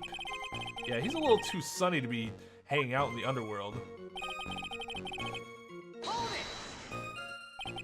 do you mean when you say it fits his MO to a T? I was thinking of asking the same thing myself. I wish you would listen a little more closely, pal. First of all, there's the calling card. We're 100% certain it's authentic. Then there's the fact that I seem to know all about the security system. And finally, his target was an art piece. These are all part of the thief's modus operandi. And so, since this robbery seems to fit all those conditions, that's right. It means that Mask the Mask is behind it. Nick, it definitely looks like it was Mask the Mask who stole the urn. There's no real evidence either way as to whether Ron DeLite is Mask the Mask. But Also, the urn hasn't turned up yet, let alone in connection to Mr. DeLite himself. so even though we know it was Mask the Mask that did it, Maybe for the time being, I should try to show it wasn't Mask the Mask that did it. Okay. There's no monetary value. Can I ask you a little something, Detective Gumshoe? Just hearing the little in that question is making me nervous. You said that he always goes after the most precious art pieces, right? That's right, pal. There's one problem. That's not what he did in this case. The supposedly priceless urn doesn't exactly rise to the level of precious art. What do you mean? Nick, how can you say such a terrible thing? No, I meant from a financial point of view. I mean, it wouldn't fetch a good price. I mean, I don't know. I'd pay a lot of money for an urn with a soul in it if I were in the market for one. I mean, Jesus. Well, Prosecutor Godot, what is the value of that urn? The appraisers I spoke to said they couldn't attach a price to it. And I mean that in the worst sense. Did he need to add that? So in other words, it was not the kind of item that Mask the Mask would normally go after. If I understand you correctly, Mr. Wright, you're saying that the theft of the sacred urn was not the work of Mask the Mask. Yes, that's what I'm saying. Actually, all I did was point out the contradiction. The argument made itself, but, well, first of all, we need to get this issue cleared up. Was this last robbery the work of Mask the Mask or not? What do you have to say about this, Mr. Godot? This coffee here, it's my own special blend.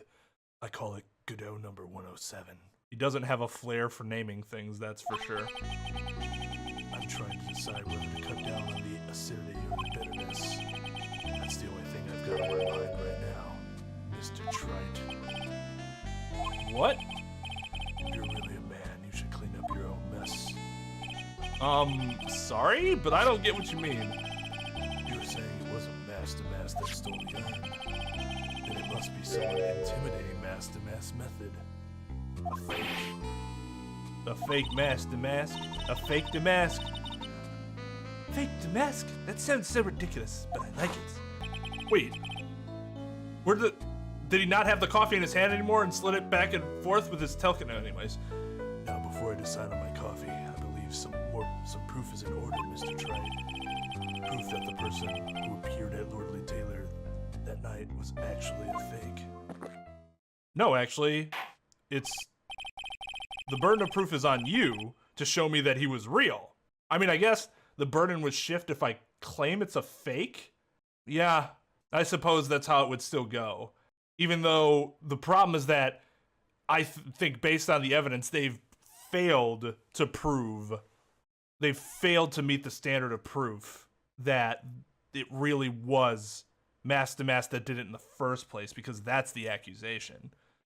Actually, the accusation is technically that Mr. DeLite did it, which they haven't proved at all. His name wasn't even mentioned in that testimony. A trait about the judge that I can respect.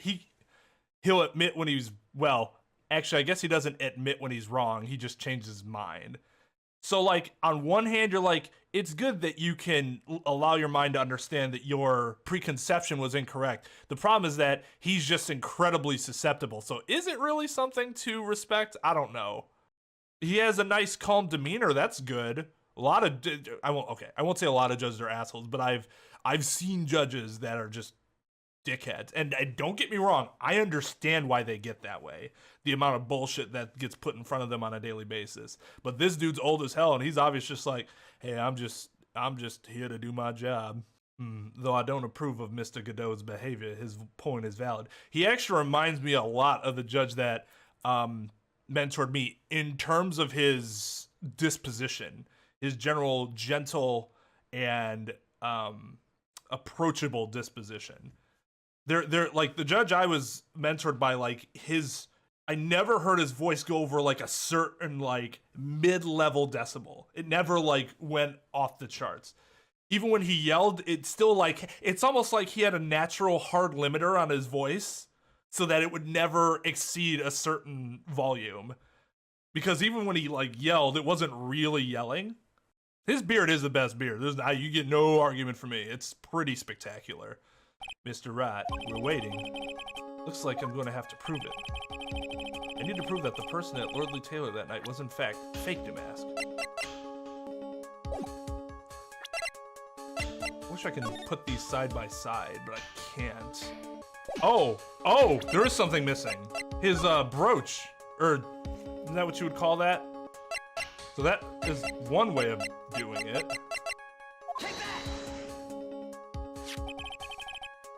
The proof is right here. Look at this photograph. This looks like a photo taken by a security camera. But if you look closely, you'll notice something peculiar about it. Huh. Well then, why don't you go ahead and show us what it is? Go on, use this pointer and show us just what about this picture is so peculiar. Wait. It's right here, of course. You mean, no, yeah, mask. I have a piece of reference I would like the courts to take a look at. Isn't that the publicity photo I bought this morning? The problem I have with the security cam photo is the brooch. It is a brooch on Damask's chest. A breach here. Bailiff, get my steed. We need to retreat at once.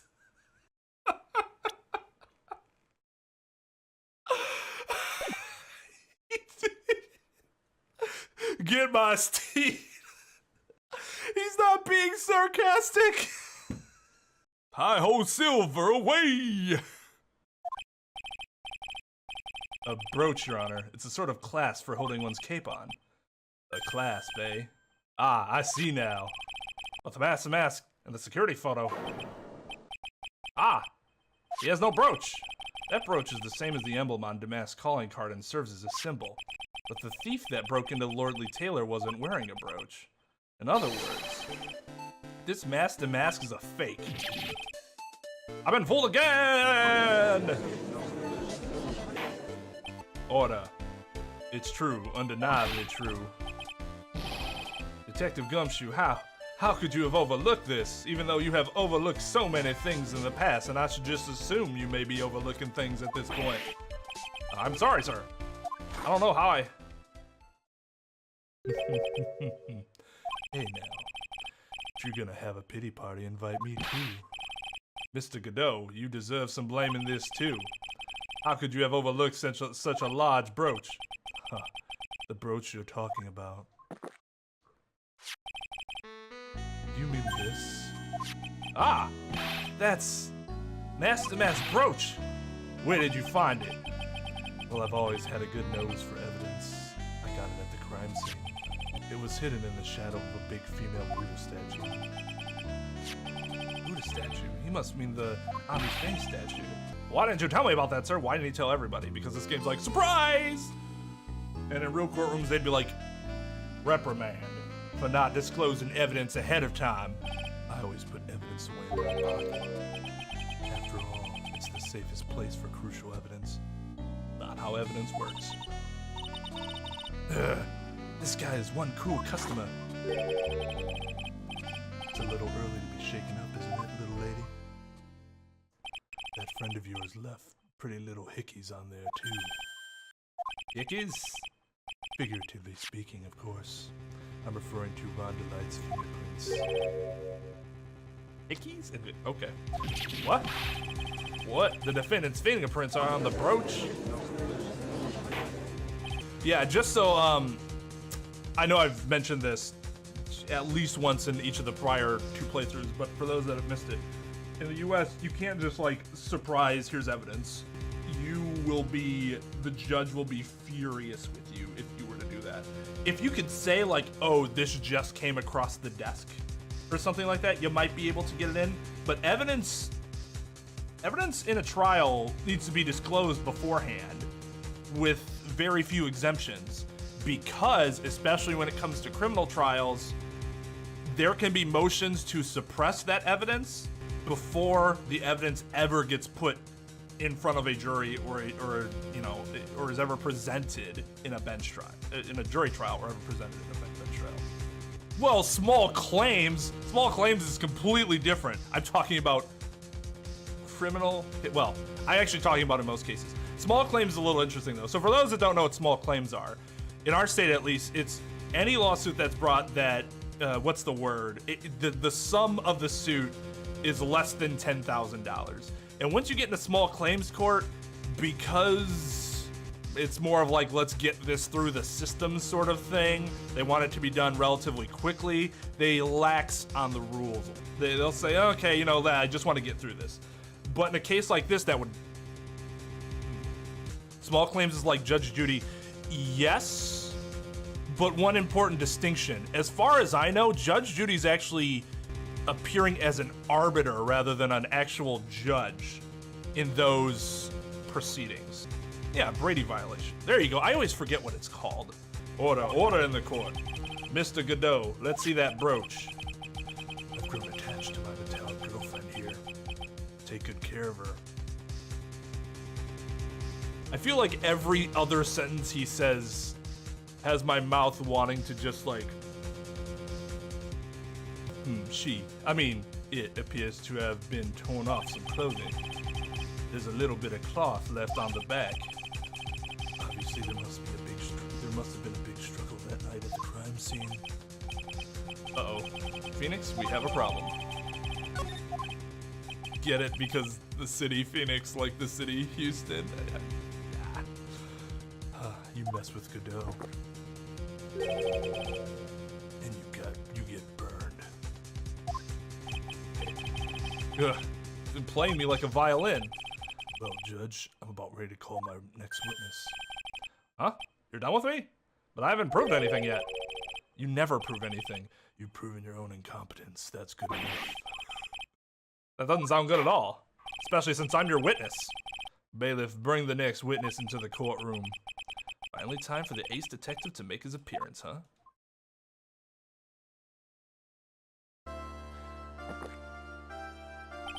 One second is one drip of the coffee pot. Let's hurry it up. Silence! Now I see it's all becoming clear. What's clear? Zvari. The truth has once again been elegantly revealed to me. What we have here is a judge and a prosecutor, a coffee maniac at that. Am I correct? Well, yes, that's right.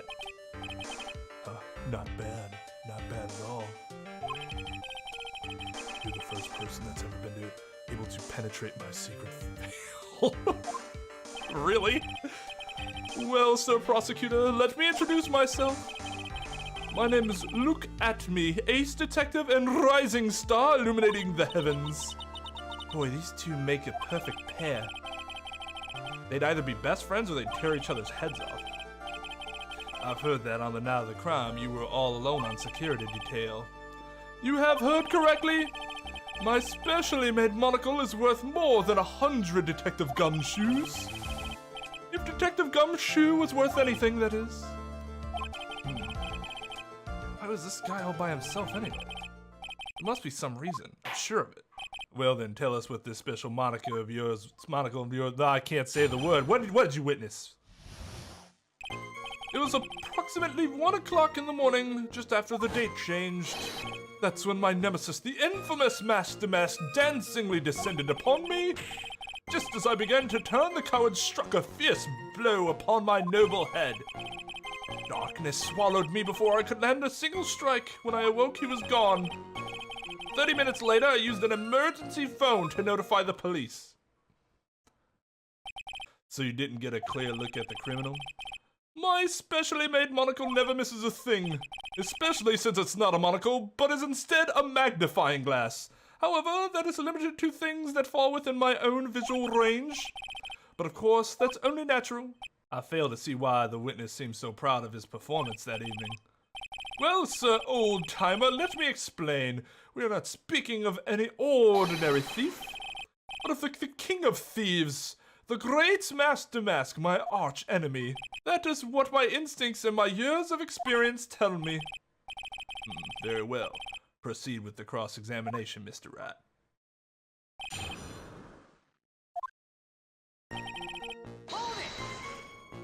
So that would be 1 o'clock on the morning of the 12th, correct?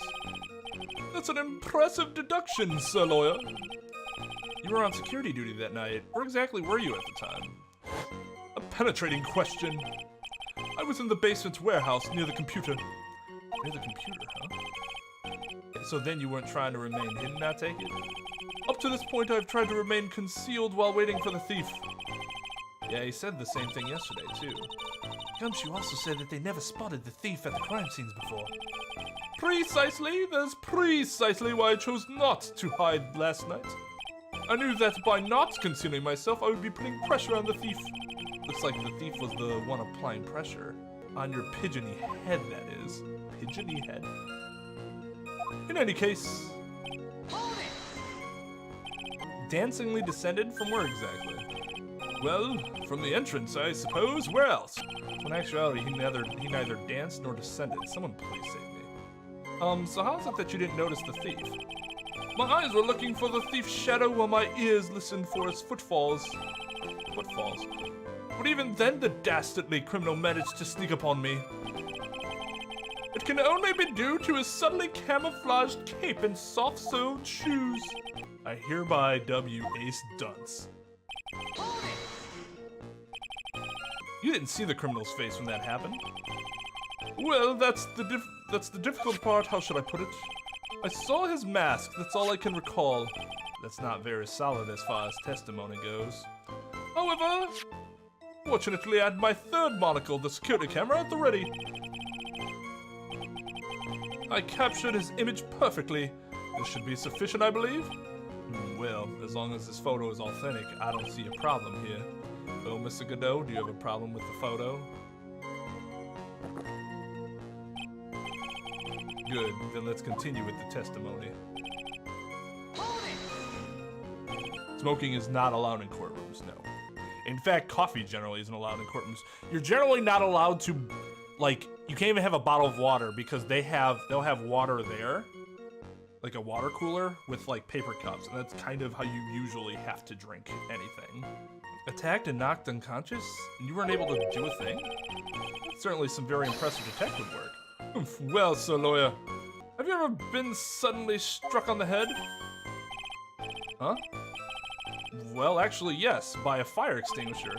Wait, doesn't he have a red diamond? Red diamond thing's weird. And what happened? I was knocked out. You lost your memory, too. You see, you have no right to look down on me then, do you? I wasn't sitting there trying to catch anybody.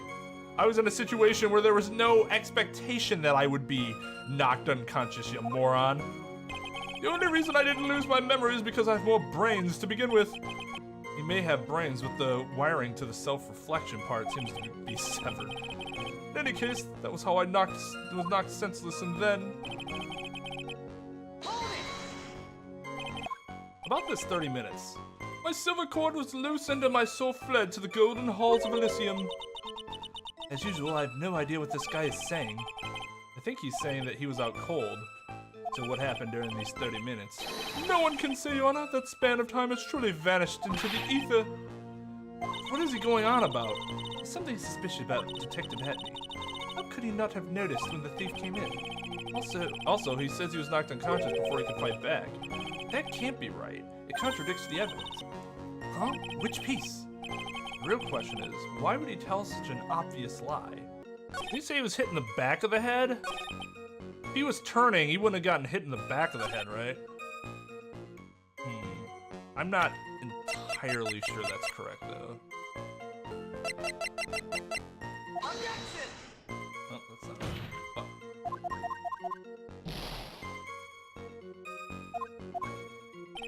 Oh. Okay, so I guess let's just overview this again. So this was at the scene with this. So this thing was holding the sword. He pulls the sword out, apparently without making any noise. So how did all that stuff with the statue happen without him not noticing it? But then, if that's the case, can I present either the statue or the sword? And is it just that, if that's the case, is it just that I presented the sword in the wrong spots? Before I could land it, maybe it's this statement, because this statement's implying that he had no time to react. And that seems weird. Nope. Still not the sword. So it's gotta be, I think it's gotta be the statue. I feel like the game's really good at, like, there's only been a few times where the game has put me in a situation where it has me present something at kind of an awkward point. Generally, it doesn't do that, and that leads me to believe that it might not be the...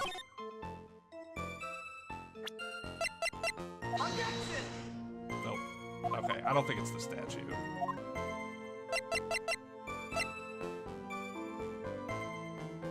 Oh! Oh, yep, I'm stupid. I'm stupid. He was the one that tore it off. Badoy. God, like I said, feeling like a fucking moron. Mr. Atmey, could you take a look at this with that special monocle of yours? Ah, this belongs to the criminal mastermind, my arch nemesis, Master Mask. It is, in point of fact, Master Mask's brooch. It was found on the floor of the basement warehouse. I wonder how that happened. Huh, elementary, my dear lawyer. Obviously, it wasn't glued on well enough. Not quite. It clearly shows signs of having been ripped off a piece of clothing. Ripped off? Ah. We can only deduce that the thief struggled with someone that night. That's the only thing I can think of. There's only one person that was in a position to have a struggle with the thief. The only person that was on security duty that night. You, Detective Atmey. You must have fought with the thief that night. So, why did you lie in your testimony to the court? Witness, giving false testimony is a serious crime, even though at no point whatsoever has ever given false testimony in this courtroom been considered a serious crime or had somebody held accountable for lying to me. No. Wait just a moment, sir, old timer. Don't talk to me like I'm living in a nursing home. I just remembered, Your Honor. I was just confused because I've been dealing with so many cases lately. The true measure of a man is the amount of work he does. That's what I always say. Nick, you can only handle one case at a time, isn't that right? You talk too much, and no, a lot of lawyers handle dozens and dozens of cases at a time. Witness, so are you now saying that you and the thief fought? Hold on. That's quite enough, Your Honor. Excuse me? Save the big questions for the testimony. That's one of my rules. Indeed, I understand. I look at me agree completely. Indeed, it's true that I looked away from the door for a brief moment. However, look at me cannot be so easily discombobulated. Unfortunately, the thief grabbed a weapon from the side and rendered me senseless. A true gentleman fights only with his fists, but they were not enough. My first blow struck true, bam! And that's all she wrote. His first. So in the end, you did catch a glimpse of Master Mask? Correct! It was during his third crime that he struck me from behind. It seems that my memory has become a tad jumbled, so to speak. Well, that's certainly understandable. I myself always get confused about which testimony goes with which case. That can't be good.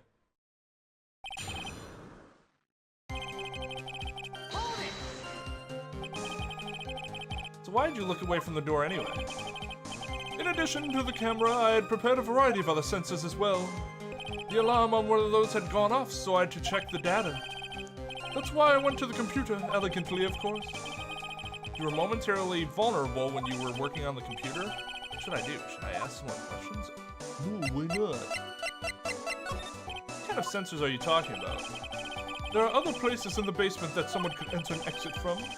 There are air conditioning, ducts, sewer pipes, and a cat door as well. I hooked up heat detecting, infrared, and ultraviolet sensors to each of them. That's a lot of hardware. Is it all yours? Your detailer department store was kind enough to provide the monitoring hardware. Naturally, the security camera that took the photo belongs to them as well. In other words, he couldn't have rigged the equipment, huh? Has that cleared up any doubts you had about me, Sir Lawyer? So did that computer belong to Lordly Taylor as well? Correct. Well, except for the program that manages the data. That was specially designed by me. Look at me. In that case, he could have easily manipulated the data. What's wrong, Sir Lawyer? What does that mean? Discombobulated. You young people these days, they really irritate me. They all allow perfectly good old words to die until everyone forgets what they mean. Sorry, but what exactly does it mean anyways? Nah, I've forgotten. What was I saying? Why am I here?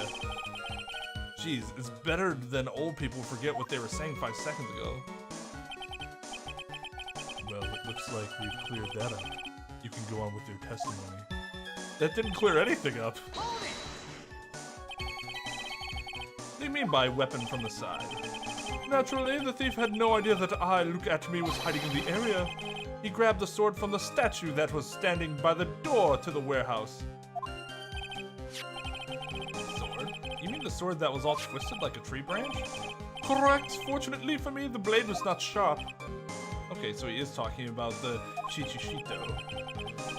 The thief armed himself with the sword, and what about yourself, witness? You had that much faith in your own fighting abilities?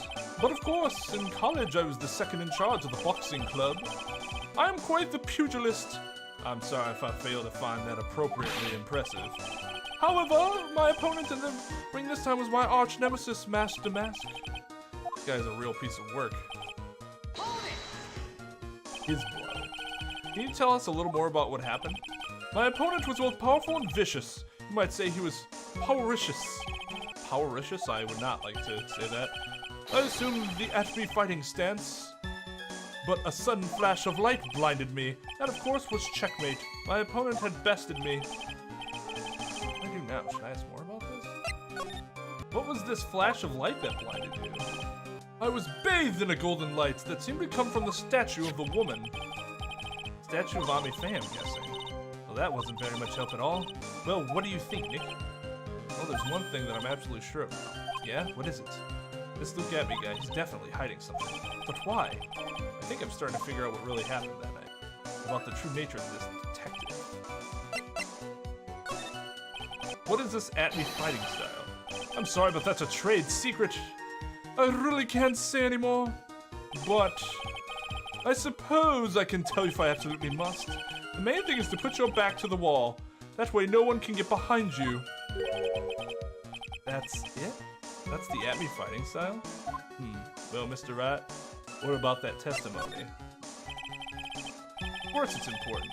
We've learned to detect the secret technique after all. Yes, indeed, I'll remember to use it if I ever take a walk alone late at night. How the heck is he eyeballing me like that? It's creeping me out. Now then, witness. Go ahead and add that secret information. But he was hit in the back of the head.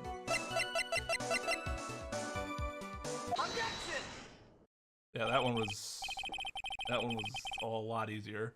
Detective Atmey, your testimony is crumbling like a house of cards. Let's get to the point, Phoenix. You don't need to be so flowery with it. What fun this is, Sir Lawyer. It's truly a pleasure to cross swords with you. And now, once again, you have thrown down the gauntlet at my armored feet. I believe this is what you said yesterday. From behind, huh? But just now you said that he struck you on the forehead. I hardly think you could forget where you were hit on the head. It seems I've made another mistake. Detective Atmey, that's not the only strange part of your testimony. What do you mean by that? For example, the very fact that you hid the calling card from the police itself is strange. It's almost as if you were afraid they were going to help with security. Ugh. Geniuses such as myself have always been misunderstood. How sad. Objection! That's... okay. Wow, did you hear his objection? Holy shit. It's not like Von Karma, like, oh my god, but it's close. Von Karma actually sounded like a demon when he objected. To err is human, to forgive divine. Humans aren't machines, they have souls, feelings. They live, they die, they love, they hate. And yes, they even make mistakes. Hey, hold on, it's as pretty as that. Oh! Really? What is it like then? Always chase a riddle down to the end. That's one of my rules. Well, fortunately for you, your rules are not the actual rule of law. This is it. This might just be my chance to turn things around. Mr. Right, what exactly is it that you're asserting? Very well, Your Honor. The defense asserts that...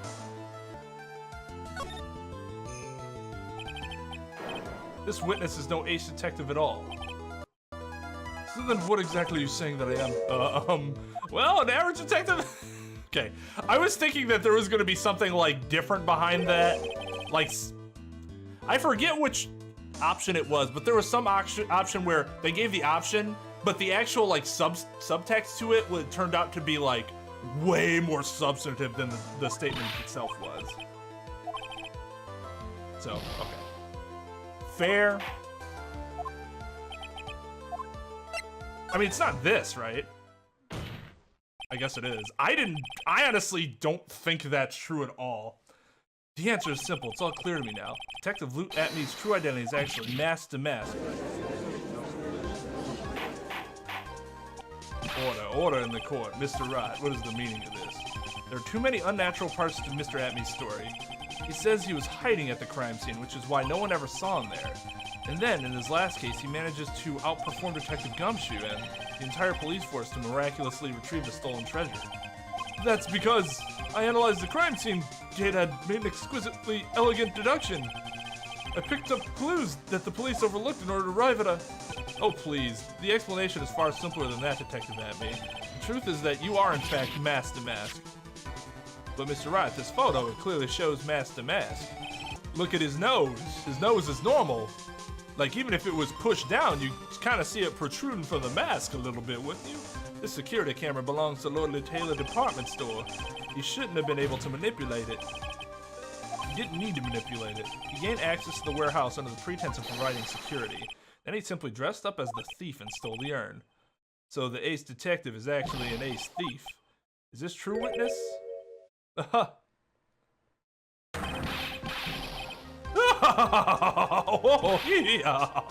mask MO is pure genius, and so am I. Look at me, ace detective.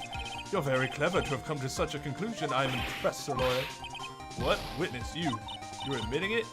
Nick, now's your chance. Yes, the time to put the last nail in this guy's coffin. Detective Atmey, can you assume that...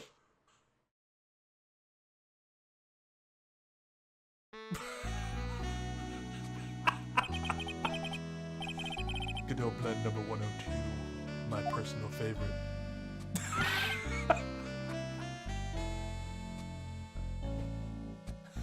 Mr. Godot! The ace detective is actually an ace thief. I smell a best-selling novel. There's only one problem. It simply isn't true. But Mr. Godot, Mr. Wright has made some very strong points, and I will admit my opponent has woven a compelling narrative out of whole cloth. But it is, in fact, nothing more than a patchwork quilt. But it is, in fact, nothing more than a patchwork quilt, Mr. Trite. If this detective really is the thief, then show us the proof of your claim. But it had better be as hot and as perfect as the coffee dripping down your face. Well, Mr. Wright, don't just stand there. This court would like to see this decisive proof you have quickly. Huh? Oh, yes, of course. What's the big rush? Are you alright, Nick? Atmey looks pretty rattled right now. I'd like to finish this right now if I can. Can I really do it? The decisive evidence that proves Look, Atmey is in fact mask to mask. What do we have that can just point to that as being him? There is nothing that I can think of that we have. Of course, I've got nothing. That's what I thought. A man has to hold his head up high no matter how bad things get, after all. Ugh. I see. I thought perhaps you had some evidence to back up your assertion. It's no good. I've got to stay on the attack. I'll never get another chance to prove that this guy is the thief. Don't give up, Nick. Think harder and try again. It's no good. I'm just not ready yet. But are you going to just give up and let us lose this? So you've come to your senses, have you, Sir Lawyer? Can't think of a counterattack at all. Seems a cloud of suspicion surrounding this witness has been lifted. Mr. Godot, if you have anything further to add, then... Oh, who are you? That doesn't really matter now, does it? Miss DeLite, what are you doing here? Nicky boy, the thing you've been looking for. I think I found it. You mean that bag? No, not the bag. What's in the bag? Well, that's a sacred urn. Nick, it's the urn. Order, order, you madam. That urn, where did you find it? You'll never believe it. It was in the office of Mr. Fancy Pants Ace Detective. Look at me. So she broke in and... Okay. Oh, that's really the best. Well, how do you explain that one, Mr. Atmey? Even you are gonna have a hard time whistling out of this one. Huh. Pathetic. Mr. Godot, do you have something you wish to say? Yes, Your Honor. It simply amazes me how quickly times change. In the old days, a man was to be taken at his word. It's truly sad. You're still denying that Mr. Atmey was involved? Before casting aspersions at Detective Atmey, consider the young lady here. Your name is Desiree DeLite, is that correct? Yes, what about it? Huh, how charming. The lengths that a woman is willing to go to save her husband is truly inspiring. What are you insinuating? As the wife of the criminal, you could have discovered that stolen urn anywhere, including the office of the detective. So you found the urn. What does that prove? It certainly doesn't prove where the urn was before you found it. What? I just brought it here from the detective's office. Please, madam, this town is already filled to the brim with lies. Any more can only compound the tragedy we have been witness to. You're wrong. I would never do such a thing. Miss DeLite, please, Nicky boy, you've got to help me talk some sense in these people. There must be some way. Got to prove that urn was actually in the Atmey detective agency. This is weird. This is really weird. Somebody rearranged this urn, or this isn't the real urn, because it said I am before. Testify about what I saw? First of all, this is a terrible idea. You testifying in your own case is just... This is why you don't fucking represent someone in which you're a witness in the case. Fingerprints, but he wears gloves. I don't remember seeing the pot there. So how is that gonna help? I mean, it's not this. I don't think it's this. And I'm not sure this helps anything because we didn't see anything. So I feel like it has to be the fingerprints, but I can prove where the urn was by the fingerprints on it. Fingerprints, eh? Oh, come now. Oh, you're really making me laugh, Sir Lawyer. Fingerprints indeed. May I go on? Good. Now, it would be perfectly understandable if my fingerprints were on the urn. After all, it was I who was guarding the urn in the first place. In any case, I am always in the habit of wearing gloves, as you can see. So unfortunately, my fingerprints wouldn't be evidence of anything.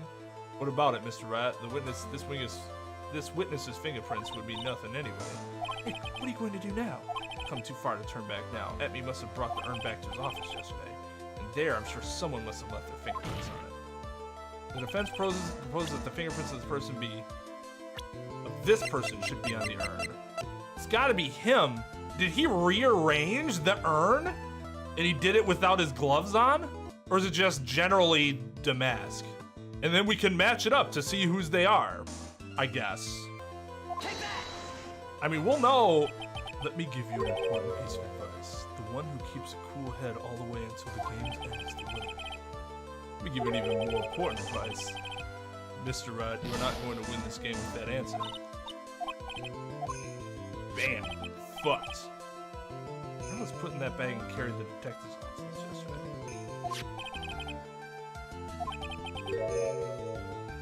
Left their prints on the urn yesterday at the Atmey Detective Agency.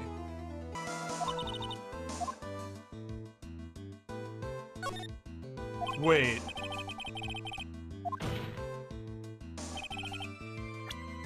Hold on, I think I read that wrong. I need to read that again. Because I think I read that, whatever the hint was, wrong. I mean, if she put the urn in the bag, was it in a bag already, though? I guess I'm not sure how that helped. I think I am overthinking it. I mean, like, she had to have touched it if she put it in the bag. The person who left their prints on the urn yesterday at the Atmey Detective Agency. Oh, wait. That bag was on the table. Wasn't it? Yeah, it's not. Was it me? Is it me? Are my fingerprints on there? That's actually pretty clever if it is. That's actually pretty clever. I'll give it that. I did not think about that first. So what is all this fuss about fingerprints anyway? Mr. Atmey, do you recall the events of yesterday? It's true that I didn't get a chance to look in the bag at the time, but I did touch what was inside. What? You touched it? And I remember it very well. It was smooth and hard. Oh, that was just... Your Honor, I'd like the court to examine the fingerprints on that urn. If my fingerprints are on there, then it proves that the urn was in Detective Atmey's office. Well, even if your fingerprints are on that urn, it still doesn't prove when they were put there, does it? Of course it does. What did you say?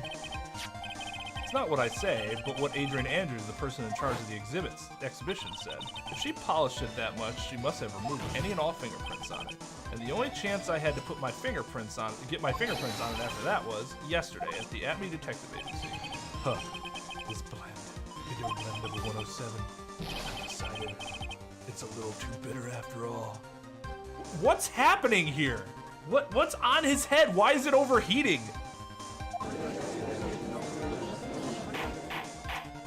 Order, order, order. I accept the defense's request. Bailiff, take this urn in. Wait a moment, Your Honor. There's no need for that. No need, you say? Precisely. I already know Mr. Wright's fingerprints are on the urn. What are you saying? Yes, I've finally broken them down. Oh, good lord. Take a good look, everyone. Unable to find a rival worthy of my genius, I was forced to create one by myself. Here I am, the tragic clown. This guy is nuttier than a fruitcake. You see, it's me all along. I am the one and only Master Mask. Hope you all enjoyed my little performance. Well, Mr. Godot, what's Mr. Atmey's condition? He's still in the lobby laughing insanely, Your Honor. I wish I could enjoy the joke as much as he seems to be. Well, it looks like the matter has been settled. I came perilously close to besmirching the record of an innocent young man, besmirching him with the title of thief. Nick, you were right after all. Yeah, I guess Mr. DeLite really wasn't the thief. The court finds the defendant, Mr. Ron DeLite.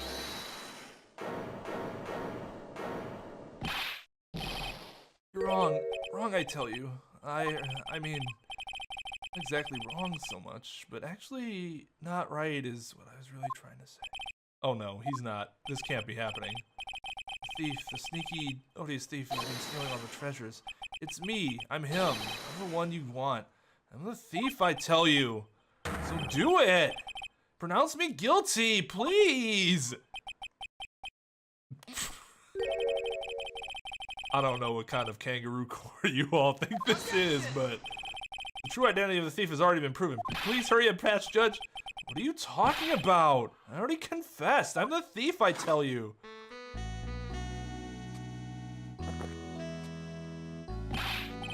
Mr. Godot, don't just stand there drinking coffee. Hey there, Mr. Thief. Yes, sir. If you're really a man, then clean up your own mess. I'm sorry. I'm afraid I just don't have any idea what you mean. If you are Master Mask, then prove it. That's what it means. Yes, sir. I'm happy to. Says he'll be happy to, Nick. It's kind of cute. He's 100% committed to his fantasy. Good boy. Just remember one thing. A boy only gets one chance in his life to become a man. Know that. I won't fail, I swear. Okay then, talk. We're all listening.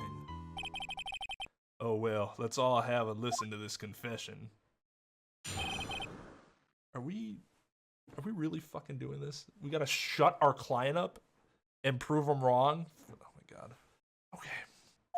The truth is, I've been mask to mask all along. I mean, you can't prove that I'm not actually mask to mask, can you? I don't have an alibi for the night the urn was stolen after all. I donned my costume that night and dancing descended upon the scene of the crime. Look, you can see right there in the photo, that's me. As for my brooch, I snagged it on the door handle and it got torn off, that's all. Except it doesn't look like it was torn off at all. I don't like the direction this trial has taken. This is how every trial goes, at least with me anyway. You're doing great. Stop it, Mr. Godot, you're embarrassing me. Like I said, you're only going to get one chance to testify, alright? But if you make it through this with flying colors, I'll keep my promise too. I'll make sure you stay locked up in prison as the one and only true mask to mask. Thanks so much, Mr. Godot. I'll do my best. I would have tried whatever I could to get him to shut up. All right, Mr. Wright, I'm afraid it's time for the cross-examination. In the U.S., this would have been... He would have pled guilty. Like, this trial's only happening because, in theory, there was a plea of not guilty, but I'm not sure... Are there any... I'm not even sure there's any pleadings here, right? You may think you're the real mask to mask, but your wife thinks you're delusional. I haven't told Desi yet about my true identity, I mean. Believe me, I got my reasons. The way your room is decked out, how could she not know about it? Even thieves have complicated family situations, I suppose. Dude, it sounds like we're about to get sidetracked again. There's no point in digging through any more of their dirty laundry. Well, why don't you continue with your testimony for now? We might have to go back to that. I thought you were going to be the one to show us the proof. You know, that you're the real mask to mask and not just some kind of obsessed fanboy. No, that's not fair. Why do I do all the hard work anyway? Maybe because you're the one making the outrageous claim for a change. Come on, Nick, you know that Mr. Light couldn't have committed the crime? You're the one with the fancy law degree. It's time to put it to work already. I need some kind of proof that Rom couldn't possibly have been mask to mask. Well, I guess if you had that kind of proof, we wouldn't still be here, would we? For the time being, maybe I need to shift strategy. I should try to show that Mr. Light couldn't have stolen the urn. Yes, that's going to be about his alibi. Oh, I have an alibi for that night. God! Jeez! You got no alibi? I've been a judge for a long time. This is the first time I've ever heard a defendant brag about having no alibi. I tell you, I was in Worldly Taylor that night. No, that's too vague, even for me. To be precise, I was down in the basement of the house. Hold on. What is it, Nick? What was Ron DeLite when the crime happened anyways? We can prove he had an alibi after all. This case would be a piece of cake. Oh, you're right, but... You think you can prove that? Wake up and smell the coffee. Well, I think maybe I can. Mr. Rye, do you have any evidence that shows the defendant has an alibi? Yes, it's one of the things that we have. I know that's vague, right? I have the evidence. Or do you think I'm still some sort of third-rate rookie? Oh, I've never seen you this angry before. I'm not surprised. Anger is the last refuge of the pathetic. Damn. Thought I was more confident than angry. Well then, let's see this evidence already.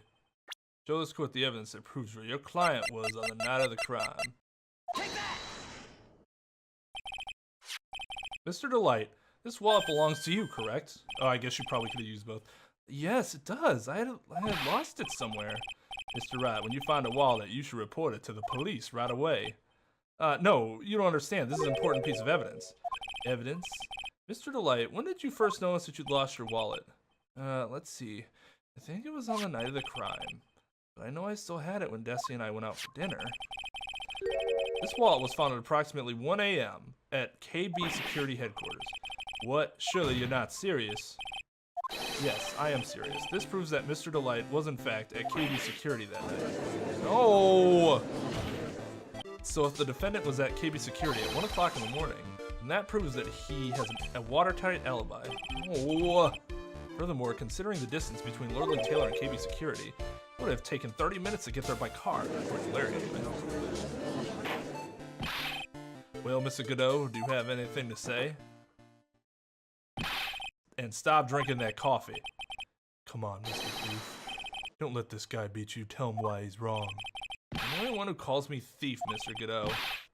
Alright, I'll try. I'll do it. I will. He's really got Mr. DeLite all worked up. Yeah, he's like a kid his first day of school. Look, it's just ridiculous. Why would I have dropped my wallet at KB Security?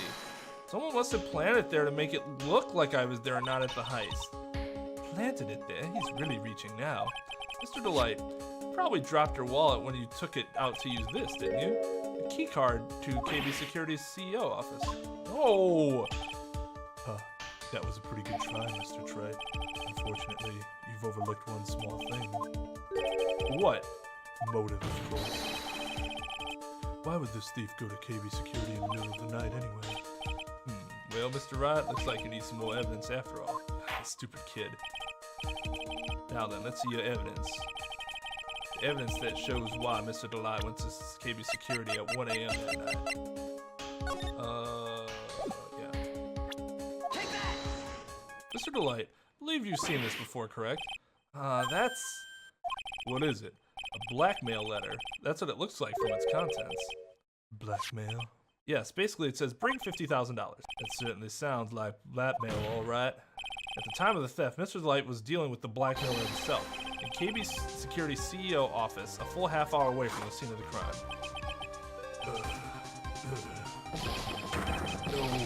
No! Wow, he destroyed his fucking throat. Order, order, order!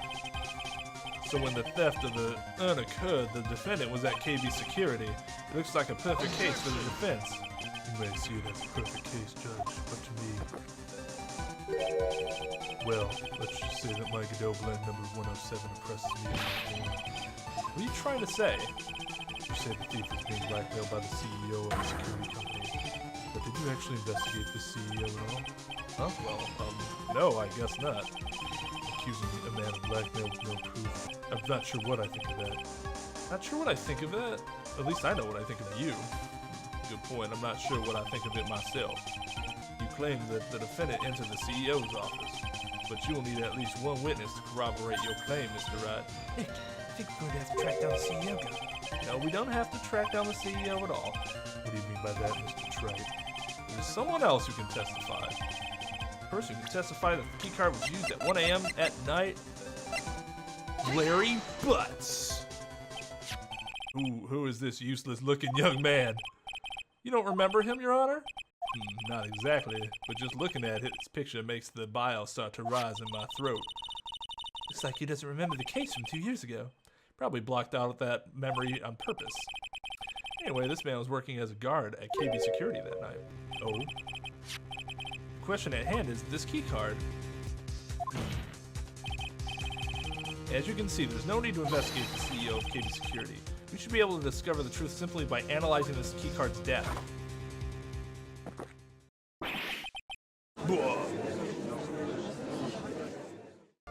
Well, Mr. Godot?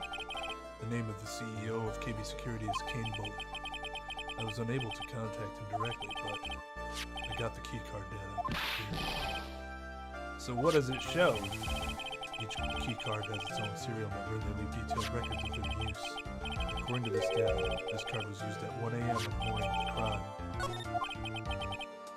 But that means it can't be Mr. DeLite dressed up as Master Mask in this photo. Huh. Looks like you're right. 2 minutes isn't even enough time to brew up a good cup of joe. So then... Ron DeLite was clearly in the office of KB Security CEO at the time of the crime. The prosecutor's office is ready to admit that fact. Therefore, it is impossible for the defendant to be masked and asked. Good job, you did it, Nick. Why isn't this enough? That's enough. I came perilously close to besmirching the record of an innocent young man, besmirching him with the title of thief. What's wrong, Your Honor? I'm ready to pass judgment. But before I do that, do you have any further objections? No, Your Honor. Very well. The court finds the defendant, Mr. Ron DeLite, not guilty.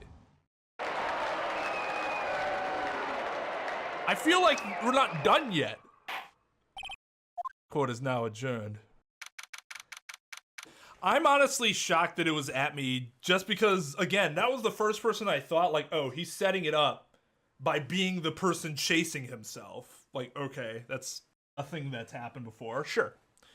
But then I was like, his nose. Like, how is he getting that nose pressed in like that? Like, I thought that was a legitimate concern with that. I guess not. Nick, you did it. You were right after all. Actually, I'm a little bit ashamed of myself. Nicky boy. Oh, Miss DeLite. I knew you could do it. I believed in you all along, Nicky boy.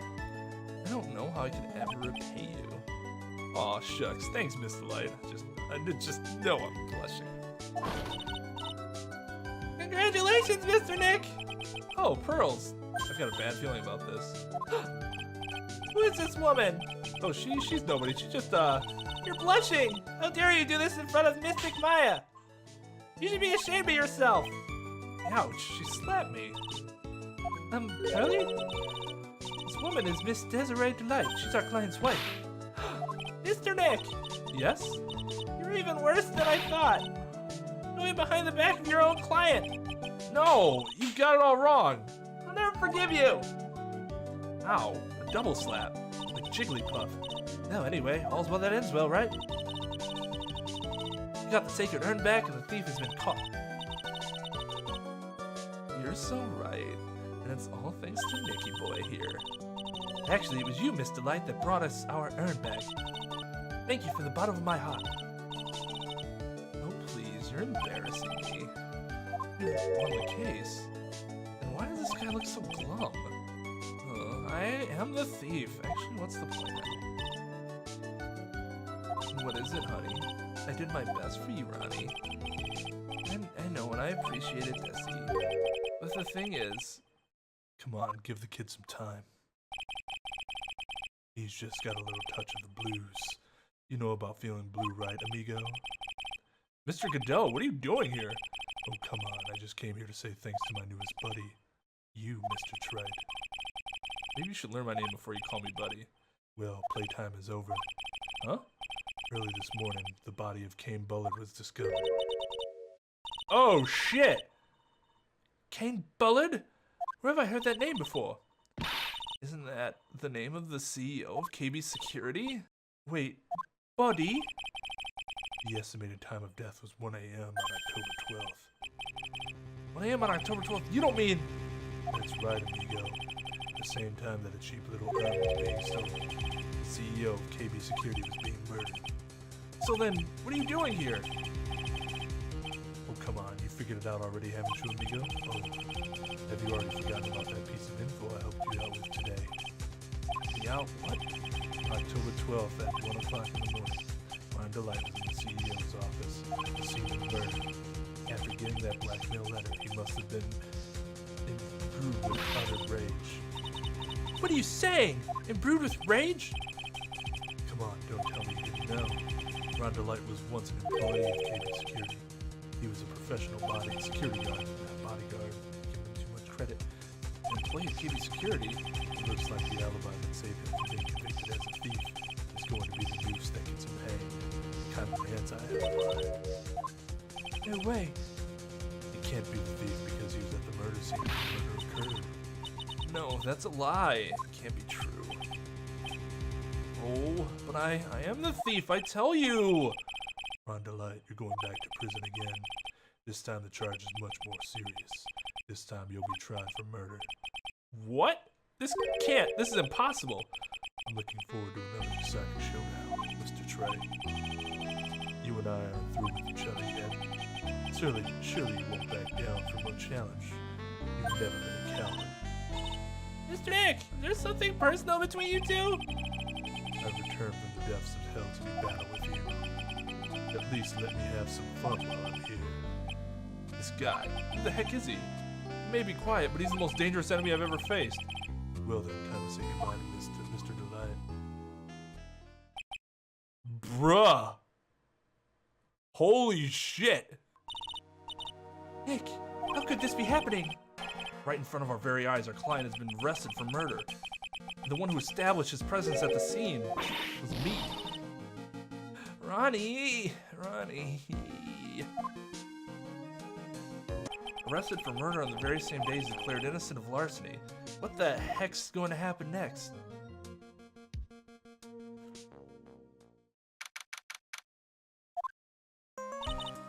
Happy music!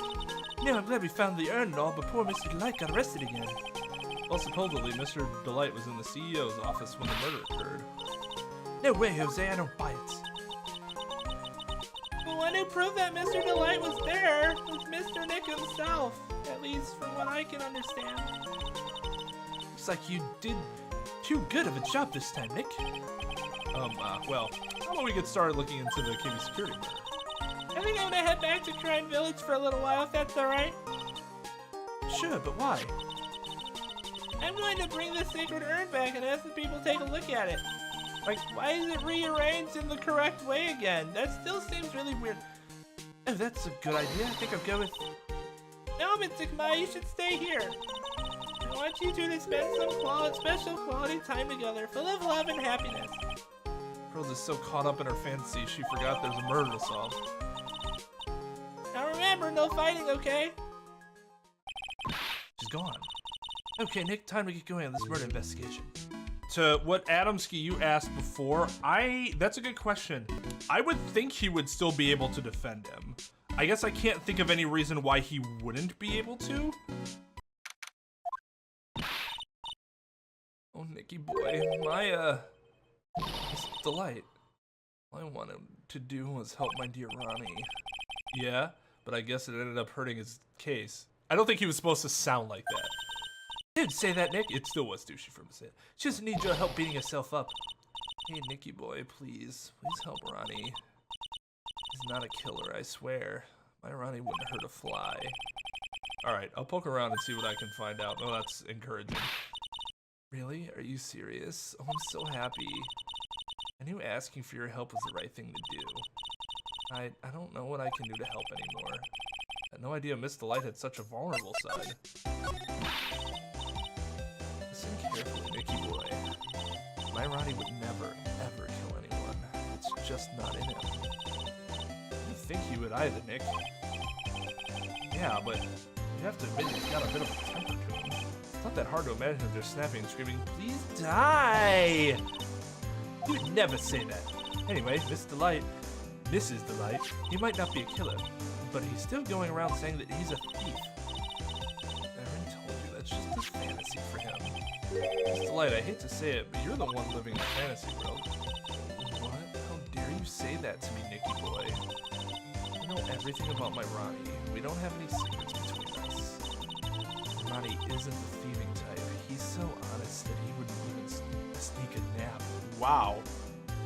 I guess I'm not super honest then. I definitely sneak a nap. He's so honest that he wouldn't even steal a glance. A thief. Huh. The very idea.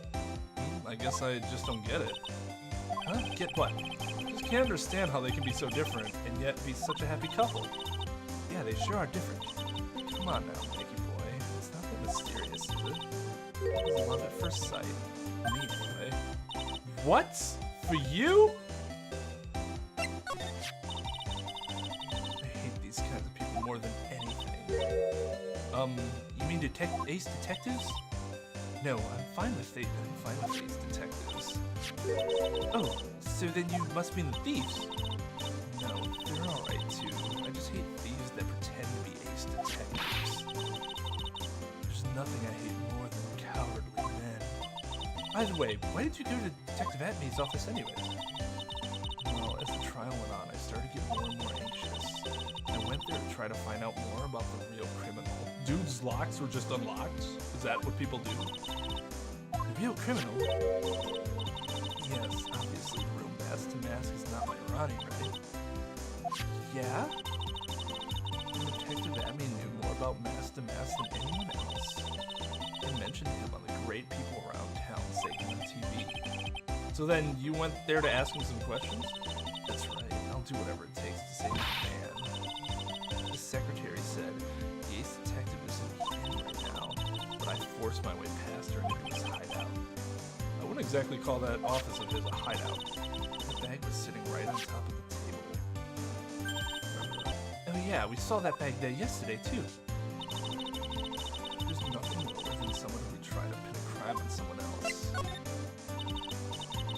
DeLite, do you know about KB's security? Don't be silly, of course I do. That's where my friend works. So she thinks he still works there, huh? And yet, according to what we heard today, Ron quit. He doesn't work there anymore. looks like Miss DeLite doesn't know. Police security is only about 20 minutes away, by motorcycle that is really fast. Larry told me it takes 30 minutes by car. Well, I have to admit I tend to fly pretty fast on my bike. To make it to KB security that fast, are you sure you aren't literally flying? I might give you a ride sometime. Better yet, how about now? No, I'll pass things. Why don't you just tell us where it is and we'll go ourselves? Haha, what a scaredy cat you are, Nick. Miss DeLite told us the location of KB security. Okay, let's head over there right away, Nick.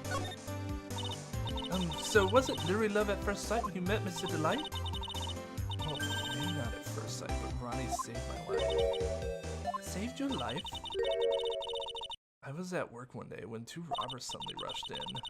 Well, I'm not the kind of to just curl into a little ball and acquaintance, so I fought back. Robbers? Yes, they took me hostage. I was so frightened. They were both carrying these huge knives, and I broke down into tears. Yeah, I would too if I were in that situation. Oh, I think I get it. Did Mr. DeLite come running in to save you? Yes, exactly. I remember he looked so handsome in that guard uniform of his. He went right up to those two knife-wielding robbers and screamed in their faces. Please stop it! He screamed. I couldn't see the robber's face turn back. I could see the robber's face turn pale. The high-pitched shriek of his does have a surprisingly strong effect on people. Then, crying and swinging his arms like crazy, he attacked the two robbers. All by himself, he came to save me, a total stranger, all by himself. He was so scared that he was crying and shaking, but he still risked his life for me. Wow, that's a great story! Yes, he may not look it, but in a tough situation, there's no one better. That's why I fell in love with him like I did. That's so romantic. I'd fall in love too, I guess. Nick, I hope you'll do the same for me if I ever get taken hostage. You were literally taken hostage. Like, not even a year ago. We have actually had this happen before. Unless you're talking about, like, right in front of my face, then sure, yeah. With Maya, that possibility always seems to loom in the not-so-distant future. Alright, let's go to the CEO's office.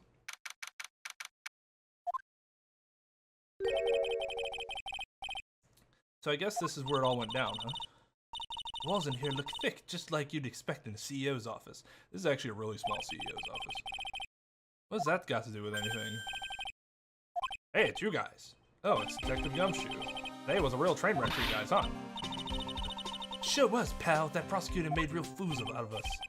Yeah, I feel for you. Oh, that's not like you at all. I thought you'd be more like, oh, that was great. You guys got what you deserve, pal. Ho, ho, ho, ho. Or something to that effect. Do I really sound like that to you, pal? If the gumshoe fits. Well, anyway. The point is I can tell when someone puts their heart into their jobs. I can sympathize when things don't go your way. Sometimes I feel like wrong is the only way things go for us detectives. Oh, I had no idea Detective Gumshoe was such a nice guy. Really? I guess you weren't there for 1-5, but Now, if this little love fest is over, maybe we can start investigating. Detective Gumshoe, tell us what you know about the murder. Okay, but the thing is, I'm really not supposed to.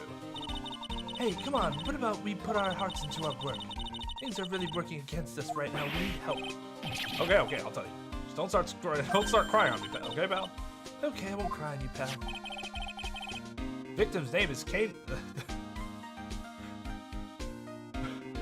God, those chops on those sideburns, man. Oh my God. Victim's name is Kane Bullard. He was the CEO of KB Security and a pretty big fella in his own right. His corpse was discovered at 9 this morning. His estimated time of death was 1 in the morning on October 12th. Cause of death was blunt force trauma to the head, probably an object in this room. It happened at exactly the same time that Mask to Mask was stealing the herd, huh? So why did it take almost an entire day to discover the body? There's a good explanation for that one. Bullard's body was stashed away inside that safe. Safe? Well, it is pretty big. Nobody had heard from him, and when they opened the safe this morning, out he came. Also, the body fell out. That white stream must be the shape from when he fell out. I think we still need some more information on Mr. Billy. Maybe you could start by getting the man's name right. Yeah. So, what happened to Mask to Mask? He's at the detention center, screaming like a madman. Investigate me again! He keeps yelling. No, I didn't mean him. He's not the real thief anyway, right? Oh, you mean that detective Atmey? Ho ho ho! Oh, that was great. That guy got what he deserved. Ho ho ho! Now that's the detective I know and love. Think about it. Atmey was always around when the calling card showed up, but he always mysteriously disappeared when the heist took place. I was hiding at the crime scene. Yeah, right. That's the lamest thing I've ever heard. That's how you just knew he was the thief. I'm still not convinced. That would explain how he was able to retrieve the stolen item he keeps bragging about. Yeah, he just did that to make himself look like a great detective, that's all. But there's one thing I can't figure out about his first heist. His first heist? Yeah, the Tear of Emina case. There was a witness on that one. A witness? Here, I saved the newspaper clipping. Since the thief was already under arrest, you guys can keep it.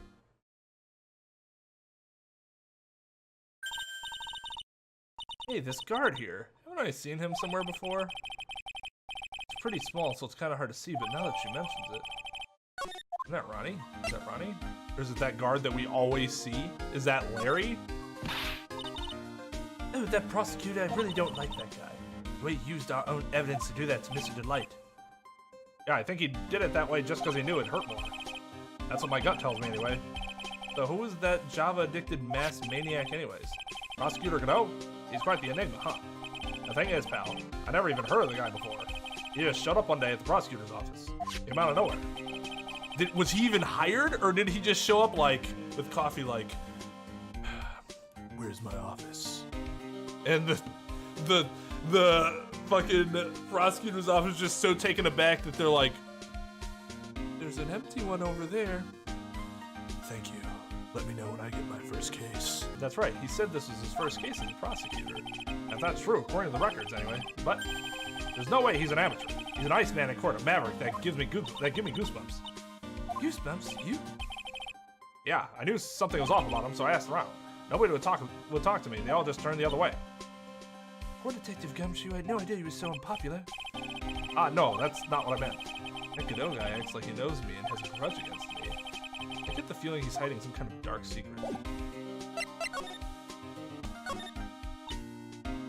You, think about it. A dead guy was laying here in here all night. Yeah, oh, by the way, don't bother asking about fingerprints. There were none. Well, somebody opens the safe on the night of the crime, right? Yeah, and so? Well, if Mr. Bullard's body was hidden here, it must mean that it was opened by either the killer or the victim, right? Yeah, I guess so. Oh, I got some bad news for you, pal. Are you ready? Okay, shoot. Opening this baby is no piece of cake. There are only a few people who know how to open the safe, pal. Yeah, and? Everyone that knows how to open the safe had airtight elbows. I checked. Everyone except one, that is. I'm almost afraid to ask. Former security chief, Ron DeLite. Oh, he was the security chief? Holy shit. What?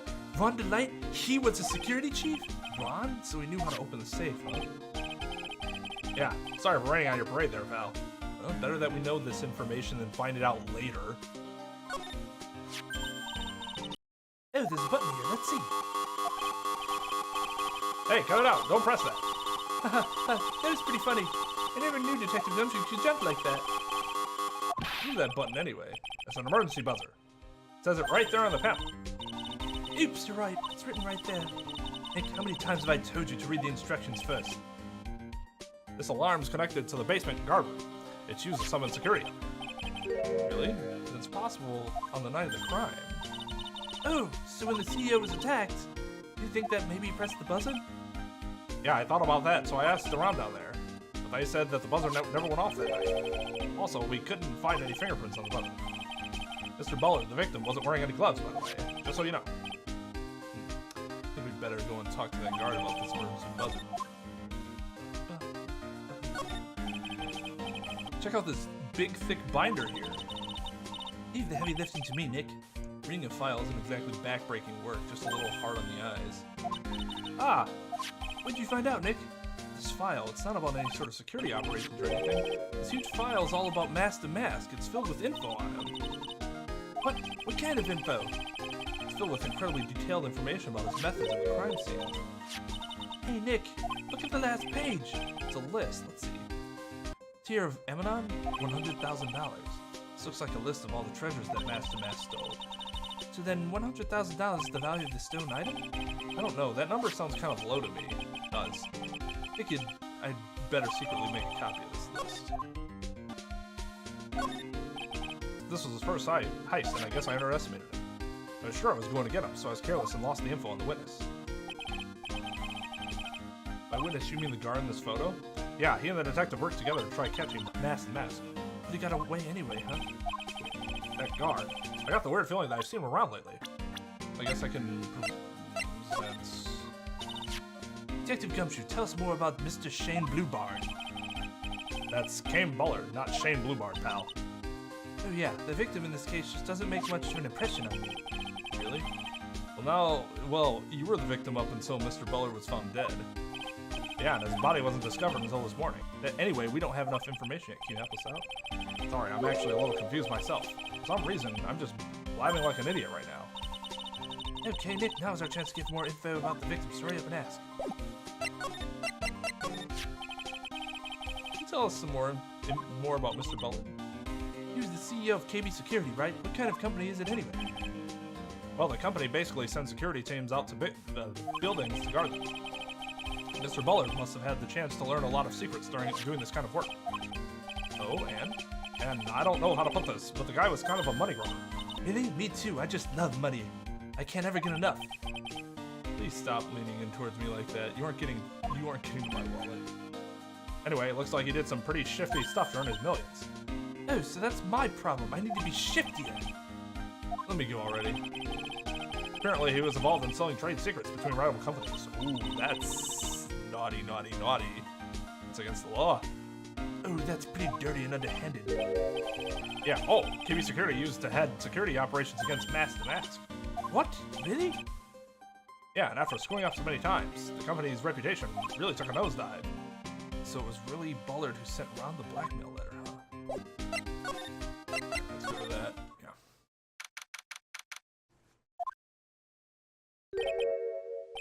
Wow, this is really something else. The security guard office, it sure doesn't feel very secure. KB security guard. Oh, I just remembered. Larry might be... Hey, Nick, what's up? Oh, sweet is here. Yo, how's it hanging, dude? You got my sweet little Maya with you, too. Hi, Larry. You're always working my fingers to the bone. And then walks an angel. I got no problems with the daytime date. It's all good. No, that's not what we're here for. We're investigating the Bullard murder case. Huh? Oh yeah, that's right. You're a lawyer, aren't you?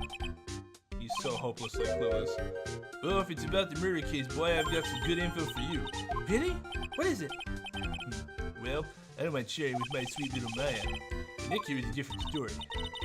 But Larry, I thought you two were old school buddies, and he literally saved you from being found guilty of murder. That was the end of This Is Now. What's this good info you're talking about, Larry?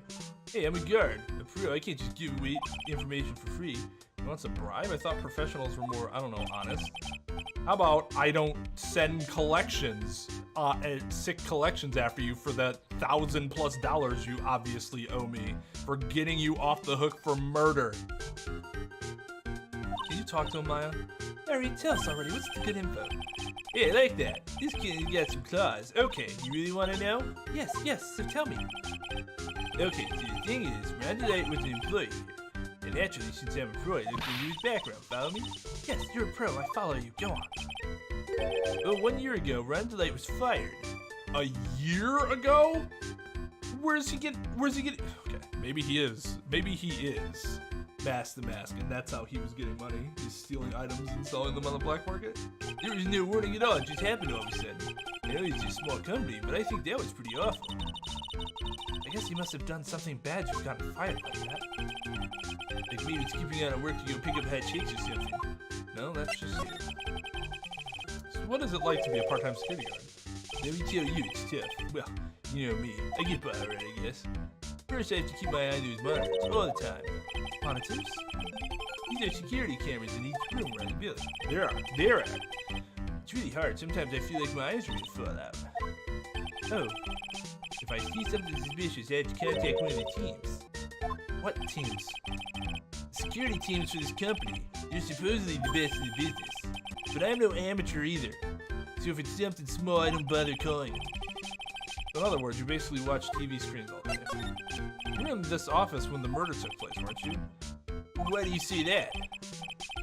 It's just a part-time job for me. I can't operate the equipment and I'm dumb. Even if it is part-time and you're dumb, you're still in charge of security here. Hey, give me a break. Don't try to pin the whole thing on me. It's not fair, Nick. Huh? I don't think you can expect someone like him to take any responsibility. Anyway, the point is you were here that night, right? Uh-oh. Oh no. I knew something smelled bad, and it was the butts after all. Well, it's like I always say. That was then and this is now, okay? Looks like I'm going to have to break his psych locks after all. Take that!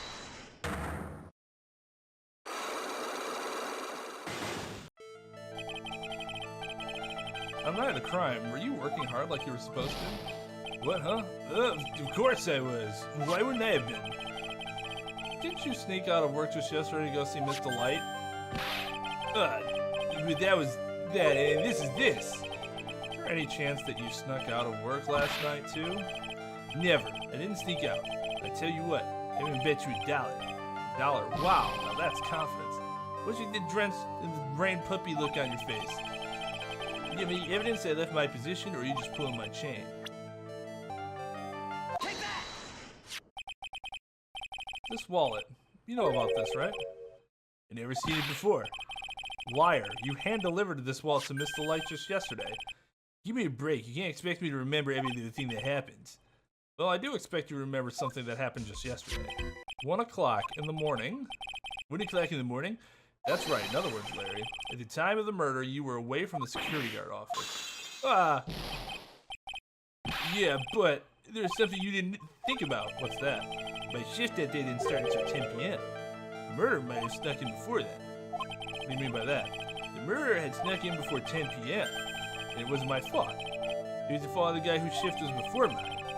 I have the feeling he still doesn't get the seriousness of this. Listen up, Larry. We know beyond a shadow of a doubt that the killer snuck in the CEO's office after 10 p.m. during your shift. This is Ron's, though. I mean, I guess that shows that he didn't...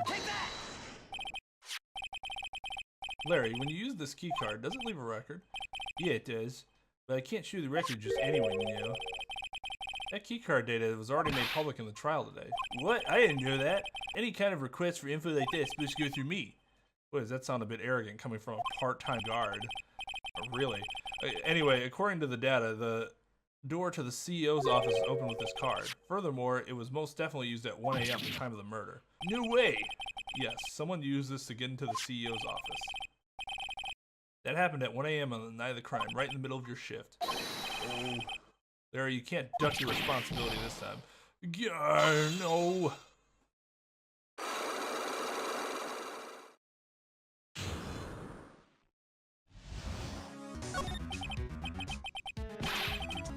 Oh, I knew it. It's all my fault.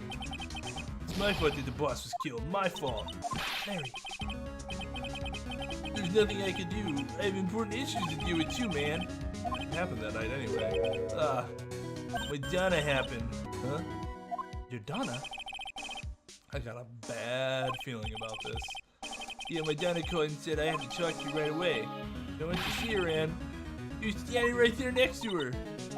Who was? Her new boyfriend. It was like some horrible joke. Before I knew what was going on, the guy stalked me right in to kiss her. Normally, I'm the one that did the punching. Isn't that right, Maya? Yeah? So is that why you left the security guard office? I'm sorry. It's all my fault.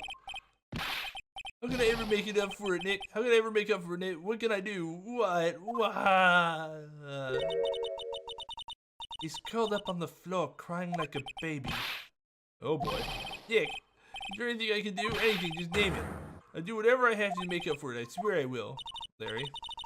Hey, Nick, as long as he's offering, why don't you show him the evidence we've got? Right. Maybe we'll get at least one bit of useful information from him. Nick! The buzzer in the CEO's office is directly connected to this room, right? That's right. Just like my heart is connected to yours, Maya. Huh? Go ahead, Maya. Press the buzzer in your heart. I promise I'll come running to your rescue. Good lord. Wow, that was pretty good. Thanks, I tried. Do you think you could tell us about the buzzer now? Yes, please tell us. Okay, yes sir. Prepare to be wild. I accidentally pressed the buzzer earlier. Yeah, I heard it. So that was you, huh? You're a security guard, aren't you? Why didn't you come to the CEO's office? So this is the third floor of the basement. CEO's office on the first floor. Thought it would be a good idea to adopt a wait-and-see approach. Plus, there's a police detective here, right? I just didn't think it was necessary. As if he's trying to win an award for the laziest person on the planet. Let's get back to talking about the night of the murder, okay? Is it true that the buzzer didn't go off that night? There must be a record, right? You must have had a look at it, right? Of course I did, and I couldn't possibly have made a mistake either. You think you could take just one more look for me, pretty please? Okay, I just can't say no to you, Maya. What do you think, Nick? He's probably right. I don't think even Larry could have... What is it? What's wrong? I made a mistake! Huh? But how? It can't be. It's impossible. Okay, enough already. What about the records? At night, it went off just once. In the morning at around 1 a.m. 1 a.m.? That's when the murder happened. Really? Are you serious? That's terrible. It can't be. It's written on this poster in fine print. The Guard's 5 commandments. Wow, this sounds serious. Let's see what it says. Number 1, obey thy superior. Number 2, respect thy superior. Number 3, smile at thy superior. Number 4, salute thy superior. 5, buy donuts for thy superior upon command. It's signed Wendy Oldbag, head supervisor. It wouldn't have surprised me if actual vomit had came out of my mouth there. She's one tough old bird, let me tell you. Cross her and you come face to face with a real genuine ray gun. Yeah, sounds scary, alright. But fortunately, she's on vacation. That's why I'm so relaxed right now. Thank fucking God. None at all. Hey Larry, that's your jacket, isn't it? That's right. Did you know you hung it right on top of some kind of lever? Yeah, sure. I was told to never ever touch that lever. She scowled at me and she got and huffed at me. That's terrible. What happened if you do? Got it, greenhorn? Why hang your jacket on such an important lever? Because you got me curious. If the jacket's weight pulls the lever down, that's what they call an accident. Doesn't the suspense just kill you? Don't you want to know what'll happen, huh? It's true, it's killing me too. What about you, Nick? Yeah, but for a different reason. That's a good question. I don't think so. Yeah, criminal negligence doesn't generally apply to a situation like this because you have wrongful death suits, which are civil cases, and that's normally where something like this would come in, but I'm not sure, like, even if Larry could be held responsible, say you're the family of the CEO, they're not going to go after Larry because Larry... Well, let's say there's a situation where you have 2 construction workers. One construction worker does something that is negligent and the other person dies because of it.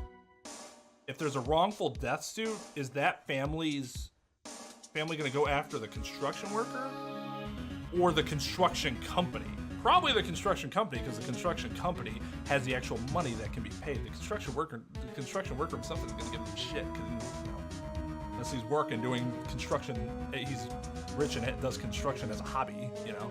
Which is why, in situations where you can sue multiple parties, you will generally make sure that the richest party is a part of that suit in order to get some sort of, you know, get paid your damages.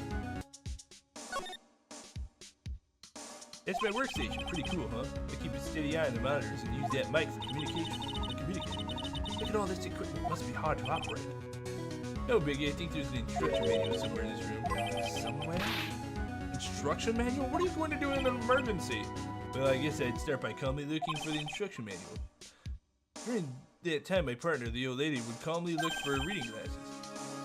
That's what us security professionals call teamwork. Even Maya and Pearls could run this place better. Hey, what's that supposed to mean? Okay. The Treasures of Crime exhibit is all ruined now. Maya, I'm sorry, it's just so sad. This is our big chance for everyone to learn about spirit channeling. Maybe I can cheer up somehow. Well, now that we've got the Sacred Urn back, maybe they can reopen it? Really? Sure, maybe we can label it the Urn of Mass to Mass Desires. That would probably attract a lot of attention. It's actually big brain, Phoenix. Whoa, whoa, whoa! That's brilliant, Nick! We could clean up and be filthy rich! Woohoo! Wow, that was surprisingly easy. Let's go see if we can find Andrews? Oh, it's you, Mr. Wright. Miss Andrews. What's she still hanging around down here for? So, how's it going? What about the Sacred Urn? The urn? Oh, that. It's been taken care of already. What do you mean, oh, that's taken care of? Do you mean it's been found? Yes. It was brought in during the trial today. Wow, really? You really are the greatest, Mr. Wright. Yes I am. Yes I am. Mr. Wright had nothing to do with it. It was Master Mask's wife that found it. Well, anyway, I'm so relieved. Oh, look at that happy face. She has such a pretty smile. I just heard all about it on the news. So that detective was actually the thief all along. It looks that way right now. It's my fault. I'm the one who ended up hiring Damask to guard the treasures. Don't blame yourself. You were just doing your job. Hey, Nick, if she wants to apologize, you should let her. So, when was it that you hired Detective Atmey again? About 20 days ago. And when was it that Master Mask calling card arrived? That was about 10 days ago. So she sent a calling card to the very place he was hired to guard? I guess that's it then. Detective Atmey must have really wanted the Sacred Urn after all. I guess so. Something seems off about this. What? So Master Mask murdered someone as well? Well, that's how things look right now. Yes, but I thought he was here stealing the urn at the time. Well, we're talking about a criminal mastermind, so anything is possible, including being two places at once. Nick, let's get down to business already. On the night of the theft, did you notice anything suspicious about Detective Atmey? No, I couldn't have. After all, he was hidden the entire time. I never even caught a glimpse of him. He claims that's the way he always operates. What's that guard doing there? That's just what he says so he can have an alibi while he commits the thefts himself. Yeah, he was caught in the crime scene photo dressed up as Master Mask pretty well. I'm so glad that you got your Sacred Urn back. Yes, but there's still something that bothers me about it. What is it? I'm not exactly sure, but somehow the urn that came back seems different. Yes, the letters were rearranged. Really? You wouldn't know anything about that, would you, Miss Andrews? Oh, did she put it back together the way it was supposed to be? No, I don't know anything. Why would I? Yeah, she rearranged it. It was actually a good thing that she did that. Cyclox. What do you think this means, Nick? It means the person holds the secret. The person that holds the secret to the mystery of the Sacred Urn is our very own Miss Andrews. Miss Andrews, do you know anything about the Sacred Urn? Do I know anything? I'm in charge of the entire treasure exhibit. The urn that was submitted before the court today, it's obviously not the same urn as before. Well, that's true. Maybe it isn't the same. It could be a fake. A fake? You're the one who said it wasn't the same, so that's the most obvious explanation. Do you have any evidence that the urn that was submitted at the trial was genuine? That it was genuine? I don't see anything that would prove that we had it, or that it was genuine. This is proof that Ron DeLite was here at the crime scene when the murder happened. Wallet and his key card, huh? Anyways, I think we need to ask Mr. DeLite some more about those two things. It'd be great to be able to talk to Mr. DeLite in general. Okay, we should examine this stuff here again. There's a whole bunch of stuff piled up over here. What are these rolls of paper stuck in the trash can? Theft of the Mazarin Stone, the Great Albatross Strategy. Theft of the Immortal Goddess Statue, the Great Knuckle Bomber Strategy. Did the police even investigate this place? The police took a look at all of that, you know. Really? Did they say anything? They said it wasn't important. Oh? Don't worry about it, Nicky boy. After all, my Ronnie's just an amateur. Amateur or not, this is cool. Knuckle Bomber. How cool is that? So Ron received a blackmail letter, huh? Do you think Miss DeLite knows about this? Well, she did. I don't think she'd be smiling like that. I wonder if we should tell her about it. I think it'd be smarter if we didn't. Look, Nick, it's a fake beard. It's also a mask made out of cardboard. Here, Nick, try on this fake beard. Come on, try it on. Hey, cut it out. Now put on the mask. It's Phoenix the mask. If you like it, feel free to take it home with you. Thanks, but no thanks. Oh, that's so cute. It's called a hot air balloon, you know? Wow, there's no fooling you. I want to make my own balloon now. I'll even let you ride in it, Nick. That emblem on the balloon is supposed to be top secret. This could convince the courts that Ron DeLite is masked to mask. Better not tell Maya. She gets kind of scary when it comes to celebrities. Must be relieved we got the sacred urn back, huh? You bet. There's something a little different about it. Oh, Atmey. It's pretty obvious, isn't it? I mean, take a look at this. It clearly says I am on the urn in the poster.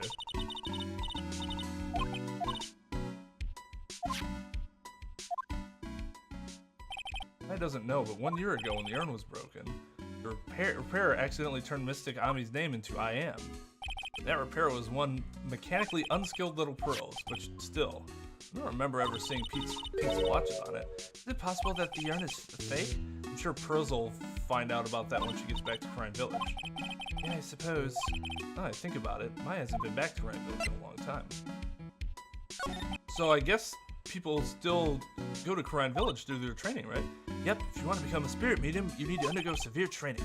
So why haven't you been training lately, Maya? Well, lately I've been thinking of heading to a channeling dojo to do just that. Channeling dojo, huh? Sounds pretty serious, whatever that is. If you're going to train, you have to be serious, otherwise real tragedies can happen. Is what happened last year still bothering you? That murder in her village, it happened because the power of channeling was misused. When a medium uses the crying technique, she temporarily loses her own will. So when an especially strong spirit is summoned, the spirit medium can get taken over and even forced to commit terrible crimes. What's worse, in those cases, the spirit medium has no memory of what happened. That murder, it wasn't your fault, Maya, you know that, don't you? I suppose not, but I guess I'm still a bit shaken up, that's all. Sounds like being the master of crime is going to be a heavy responsibility. Here?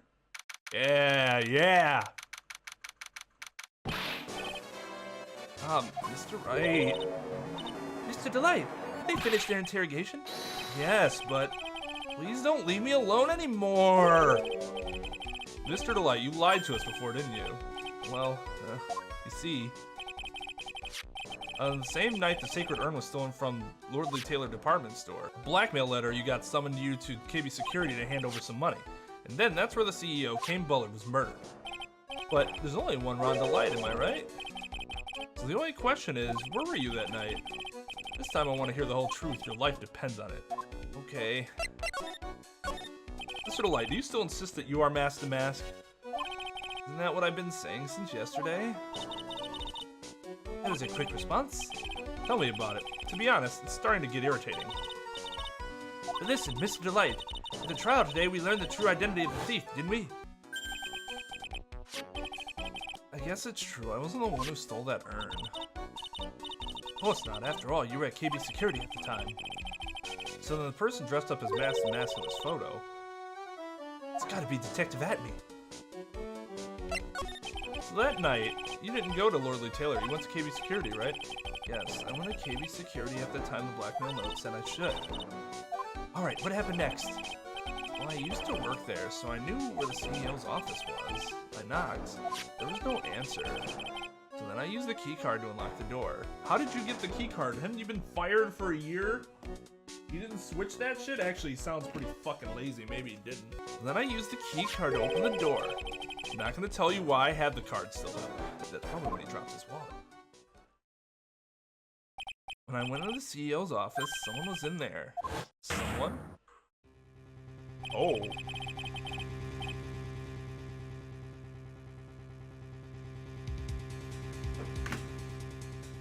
Huh. Okay. So Detective Atmey's the actual murderer.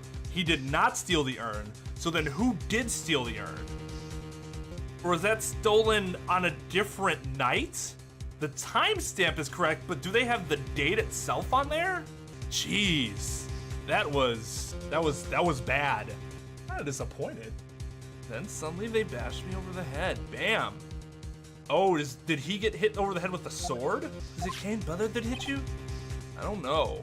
I just saw this very, very distinct blacked out figure. The person ran away while I was still stunned. When I came to my senses, the sight I saw left me speechless.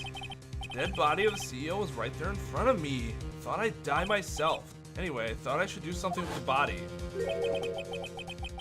That's why you put it in the safe? Yes, that's right. I used to be the chief of one of the security teams, so I knew how to open it. Okay, what did you do after that? Well, I got out of there for starters. I was the one who set up the security cameras in that building, so I knew how to avoid being spotted by them. Nick, all of a sudden Mr. DeLite kind of sounds like the murderer to me. Please don't say that. Mr. DeLite, is it true that 1 year ago you were forced to quit KB Security? How did you? I'm begging you, please don't tell Desi, please. Don't worry, we haven't told anyone yet. Phew, thank goodness. No, but I suppose I have to tell her sometime. She'll find out eventually when I run out of money. Why have you been hiding it from her anyway? Desi would despise me if she ever found out I was living a life of crime. A criminal, a thief. She'd never forgive me. My marriage would be over. Knowing that, why did you become a thief in the first place? Because Desi spends money like it's water. There's no job in the world that could bring in enough money. Also fair. Except being a thief. At least that's what I thought anyway. I mean, be a CEO. Just be a CEO, forehead. Take over Bullard's job. Why didn't you do that? So you became Master Mask for Desiree, huh? So, was this blackmail letter written by KB Security CEO Kane Bullard? I think so, probably.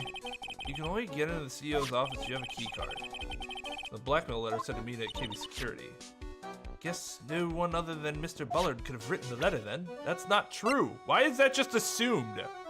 Yeah, I think it's getting to the point where he really is the mask. And Atmey's the one that actually killed the CEO. So then either Atmey stole the pot on a different day, or the urn on a different day, or someone else stole the urn. Cardboard cutout of him. Yeah, they did double swerve, but they did really give away who the murderer was. Like, it was kind of bad. Like, they shouldn't have shown the silhouette. I was at KB Security around 1 o'clock that night. I took out my wallet to open the door with the key card. So is that when you dropped it? I'm sorry, I should have told you the truth earlier. What are you still doing with this key card anyways? That's a legitimate question. Didn't you return it when you left your job at KB Security? Of course I returned it, don't be silly. But it got sent back to me along with the blackmail letter. The blackmail letter? Yes, it said, use this to enter the CEO's office. Hey, this is an article about my debut heist. Boy, that was a tough one. Before I knew it, they were hot on my trail. But Master Mask, he must have gotten away, right? It says in the article that he disappeared. That's right, I got a sudden burst of inspiration. I hid my mask-to-mask costume in a nearby plastic bucket, and I quickly changed into my security guard uniform. Pretty clever, huh? I mean, yeah, it's kind of obvious that that's who the security guard had to be. Wow, awesome. Hey, hold the phone! The guard in this photo. Is this you, Mr. DeLite? That's right. Nice trick if I do say so myself. Nice and easy to figure out. Even pearls could see through that in a heartbeat. But as you might expect, Detective Atmey found the disguise. He truly deserves the title of Ace Detective. Detective Atmey found the mask-to-mask disguise? That's interesting. Yes, and I heard he brought it home with him. So that's it. That's when Atmey got his hands on this. Thanks to that, I got the chance to remake my costume. That must have been really time-consuming, huh? Yes, it took quite a while to complete. Anyway, a few days after that, I received the first of the blackmail letters. Blackmail letters? You got them starting when? Tell me more now. Hey, calm down. Don't get so worked up. That's the emergency buzzer from the CEO's office. Don't press it, it makes a terrible racket. Sorry, I just love making a lot of noise. Does this buzzer have something to do with the case? Well, at this point, I don't really know yet. For all, there were no prints on it or anything else for that matter. This list, we found it in the office of the CEO, Mr. Bullard. Hey, this is a list of all the things Mask stole. And that's the value of each item listed next to them. $100,000, $150,000. Are you sure that's the value of the stolen items? Numbers seem a little low to me. On the black market, the prices should be at least 3 times higher than that. I guess he knows about that stuff because he used to be a security guard. Buzzer went off just once around the time that Bullard was killed. Oh, that's scary. You know anything about that, Mr. DeLite? Sorry, I'm afraid I don't. Why am I not surprised by the clueless anymore? This blackmail letter, is this the first one you got? No, of course not. I mean, of course not. What are we just supposed to assume that you've gotten multiple blackmail letters? This is the first one that ever called me out to a specific location. So did you start receiving blackmail letters after this incident? Yes, just a few days after the Tear of Ammonon heist. That first letter, it said, I know you did it. So someone found out about your true identity just like that? It's not easy being a master thief, you know. I've got proof that it was you, so give up, it went on to say. In the end, I had to give up the treasure I went through all that trouble to steal. Is that right? Hey, hang on a second. What do you mean you had to give it up? Oh, don't worry. After I put the jewel in the safe deposit box the letter specified, someone sent me $10,000. No one said anything about me being worried, you know? After that, I started getting the plans in the mail. Plans? Why aren't you telling me? Oh, heist plans. What are these plans you're talking about? They were instructions on how to steal a crown or painting or some other rare treasure. They showed security blind spots, escape routes, and even suggested training methods. So you mean the one who planted the heist wasn't you? No, it wasn't. I only planned the very first one. After that, I received plans from some very kind person. Incredibly detailed plans. The greatest of plans. Sounds like Mr. DeLite is thankful to the person that was blackmailing him. So Ron DeLite was mask-to-mask after all, but someone else is behind the thefts. Someone who planned them all out in detail. All I had to do was deposit the treasures I stole into the safe deposit box. Then I just waited for the cash to come in the mail.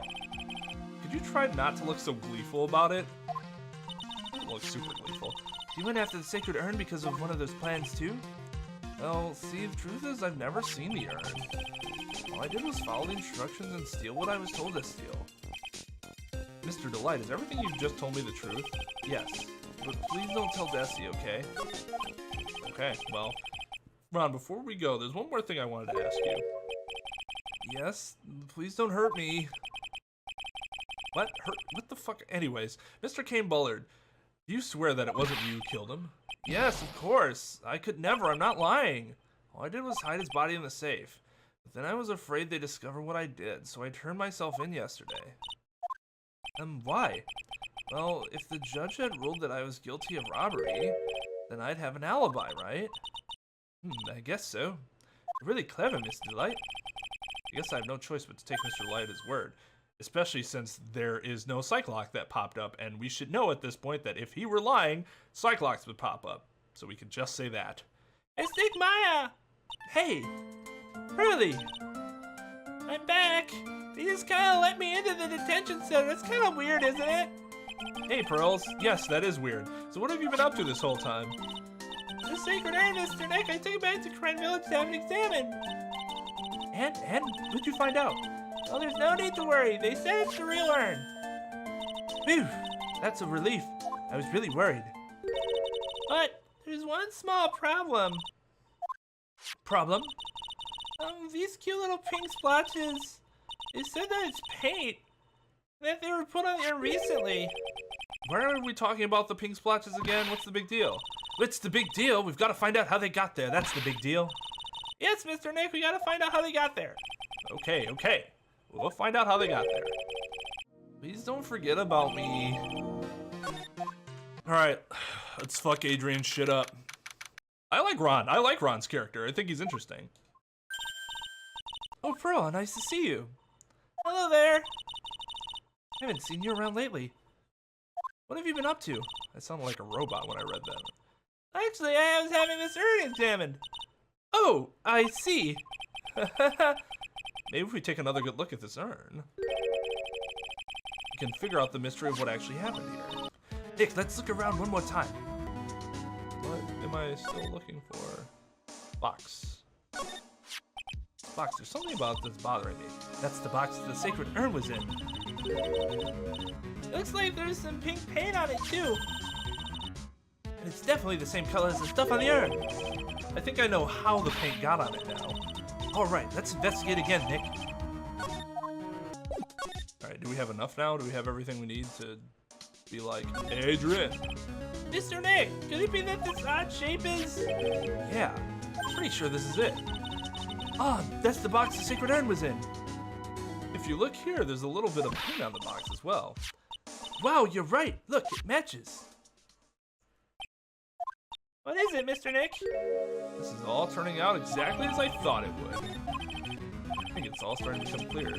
That much closer to solving the mystery of what happened to the urn. Is that really what we should be concerned about right now? Because I feel like it's not what we should be concerned about.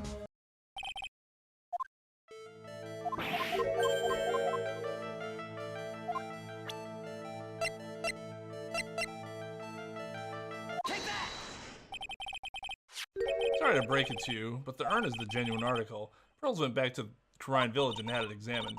Is that right? That's nice, but I don't see how... What she discovered was that the urn had been broken again. Did you say again? Yes, it was broken once a year ago, and now it looks like the same thing has happened. Quite recently, too. Recently? Are you saying that this urn was broken recently? Yes, that's exactly what I'm saying. Why do you think it was broken recently? How do you know?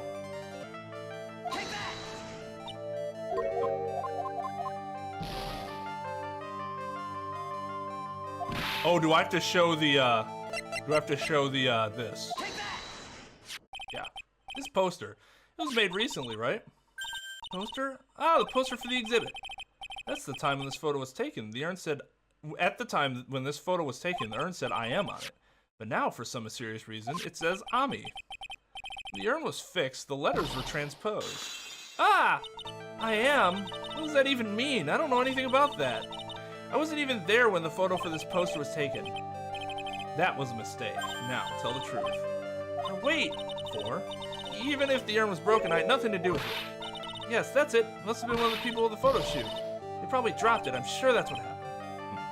Looks like she's not going to give up that last Cyclock so easily. Do you have any proof that the urn was broken here at Lordly Taylor? Take that! Well, Miss Andrews? What is this supposed to mean? This urn has these pretty little pink paint splotches on it. Ugh. And there's some on the box the urn was stored in, too. No matter how you look at it, the paint seems to be exactly the same, wouldn't you say? So, what does that prove? That the urn was dropped along with the box. That's when they both got paint on them. Are you with me so far? Yes. The rest of the story is obvious. This box was dropped right here in Lordly Taylor's basement warehouse. I can prove that. It means that the urn was broken here, too. So can you prove that? Can you prove that the box was dropped here in the basement warehouse? Take that! Ah, I think you already know where I'm going with this, don't you? Yes, more or less. There's pink paint splattered on the floor and the walls of this basement warehouse. There's an odd shape imprinted into part of the paint stain. Am I right? Yes. Even if you put this box on the impression in the paint, you can see it fits perfectly. Which means this box was dropped right over there. And that is when the urn was broken. Your name does you justice, Mr. Wright.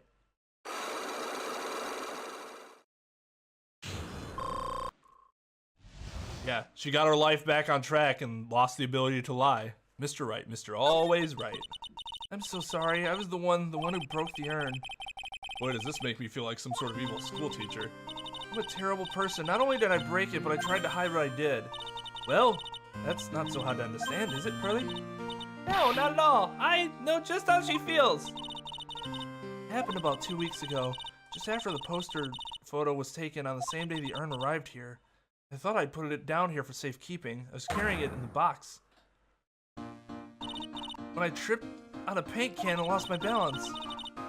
The box I was carrying crashed to the ground. I heard a terrible noise and I thought my heart was going to stop.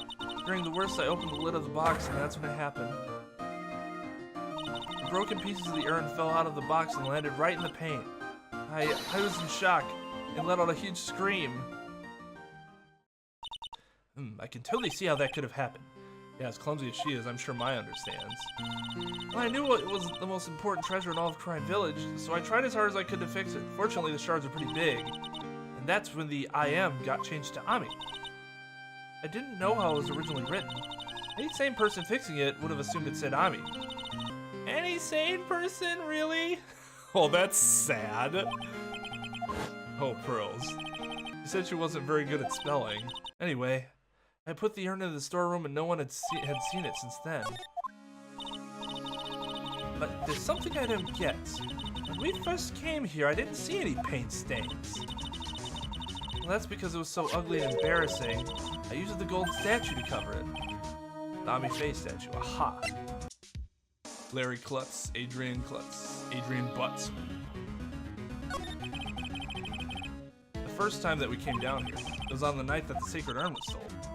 Mr. Nick, there's no paint marks on the walls or floor of the warehouse when we were here. Well, there's a good reason for that. On the day of the crime around noon, that golden statue just happened to arrive from the mountain training hall. And I realized that the statue would be the perfect size for covering up the paint stains. That's why I put it where you first saw it. You see, that makes perfect sense. But there's still one thing I find strange. What is it, Pearl? The day after the urn was stolen, we came back here again. At that time, the statue had been moved and the paint was clearly visible. He's right about that. Well, Miss Andrews? What? I don't know anything about that. I placed it there to cover the paint, so why would I move it again? Well then, who was it? Who could have done it and why? The day before the theft, the statue was definitely closer to the door. Then the next day it was moved, but why?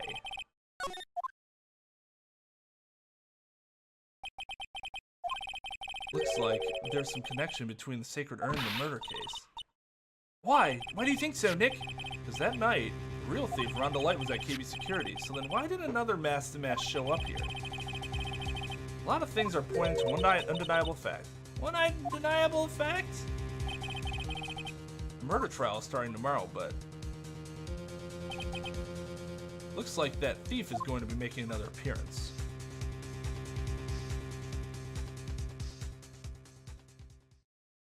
Alright, guys. Fuck, I had to put my jacket on. Hey, Nick! What is it this time? Damn, dude, you wake up on the wrong side of the bed. What is it this time? God damn it! You won't believe how many people are here for the trial. Well, it is a murder case, and we do have open galleries for the public. You know, we still had that one trial in game 1 where Mr. White wasn't revealed to be this huge blackmailer or whatever, even though everybody saw it. I still need to go back and look at that, because I could have sworn that the whole thing was, well, we can't let any of this information get out. But then there are people everywhere that could see it. What are you talking about? They're here for the trial next door. Next door? Why don't you know this, Nick? They're having Detective Atmey's trial today.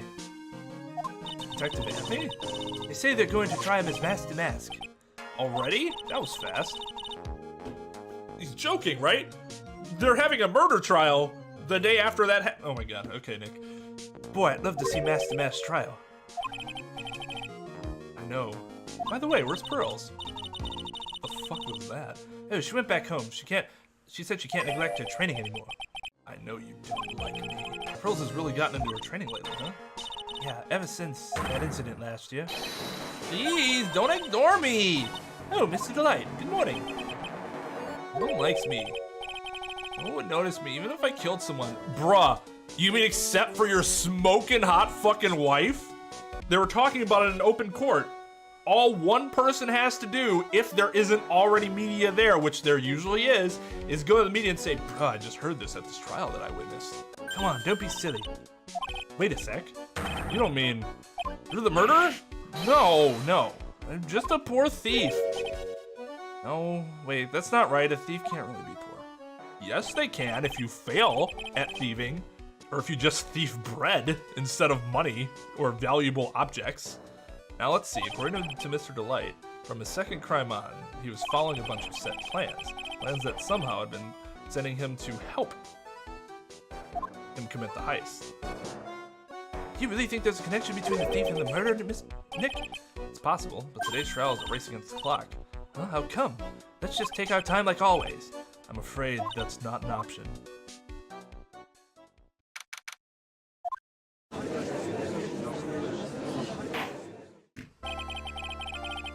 Yes, court is now in session for the trial of Mr. Ron DeLite. I just came in from my glorious steed. The defense is ready, Your Honor. You're ready. Preparation is the last refuge of the weak. Godot hasn't said anything outright stupid yet. There's been some outrageous things, but nothing outright stupid. This was outright stupid. Real lawyers don't need to prepare. Okay, settle down, everyone. Let's begin with your opening statement, Mr. Godot. He's got the judge in the palm of his hand, yet again. Ron DeLite is simply too young to be sent to war. That's all. I'm afraid I have no idea what that means, Mr. Godot. That told me absolutely nothing. Then you need to get out more, Your Honor. Life is war. That is exactly why you must be more precise in your wording. Telekinesis. That's all my statement means. You understand now, right?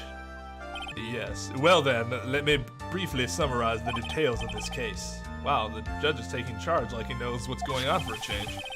The victim is Kane Bullard, CEO of KB Security.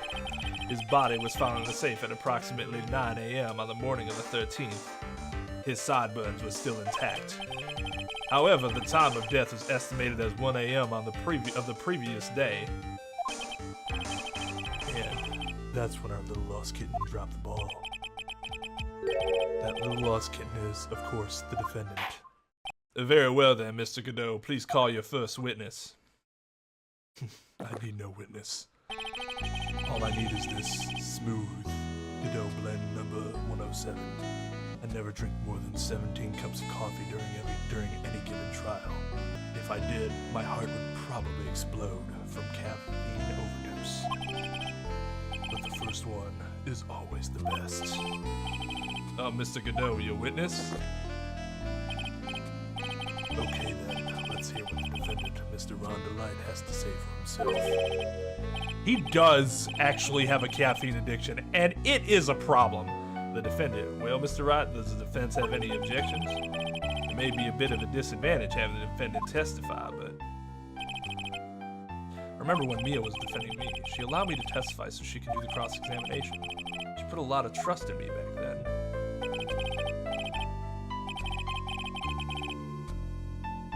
I would like to point out that, again, you would never let this happen in real life. At least in the US, I should say. At least not in a situation that I can think of, because you want to be the one handling the direct testimony of your client and then only allow the opposing counsel to cross-examine your client. We have no objections, Your Honor. The defense will allow Mr. DeLite to testify. But it seems like I think there was maybe one time we were able to call a witness, but other than that, Phoenix generally doesn't call witnesses. It's all on the prosecution. Huh. You've got guts, Trey. All right then, Mr. Ron DeLite, please take the stand.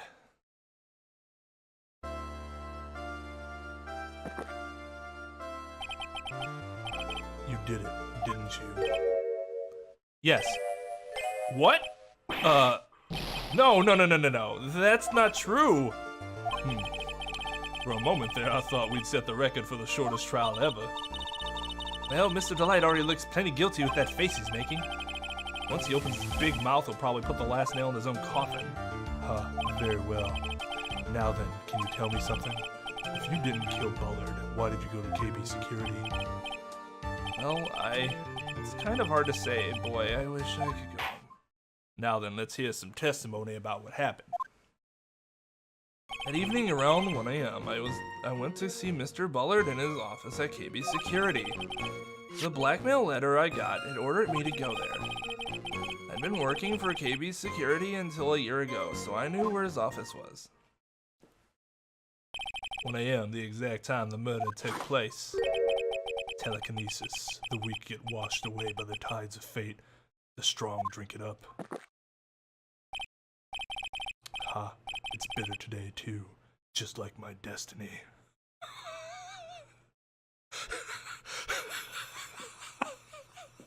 Good fucking Lord. You'd never know that from the way he's chugging it down. Mr. Wright, your cross-examination, if you please. 1 a.m., huh? You're absolutely sure about that? Yes, that's what my watch said when I was entering the CEO's office. No. Actually, I'm not really sure. My watch was slow and my internal clock was also good. 1 a.m., that's the exact time the victim, Mr. Bullard, was murdered, correct? It's too late for a coffee date, that's for sure. It ordered you there? It was the first time I gotten a blackmail letter that ordered me to go somewhere. Does that mean you've gotten other blackmail letters then? Oh, of course. They'd say... Why don't you save those for later, Mr. DeLite? Please don't say any more. Now, what should I do? So what did the blackmail letter in question say? It said to bring $50,000. Money, a perfect motive for committing murder. Oh, but wait! Never intended to pay that money anyway. Oh, is that right? After all, he had nothing to hold over my head. I had nothing to be afraid of. An important point indeed. Witness, let's have that added to your testimony. Yes, sir. A muddy mud skipper in outer space has a better chance of surviving than I do.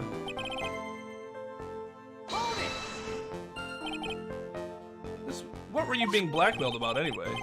The blackmail letter said if you don't want your identity revealed, correct? I'm sure it was referring to the whole mask-to-mask thing. But I wasn't worried. Mr. Bullard didn't have anything on me. He didn't. Anyway, I don't care what anyone says about me. Just as long as Desi believes in me. Oh, that's sweet. That's why Miss DeLite didn't believe he was mask-to-mask. That's why I knew they were just hollow threats.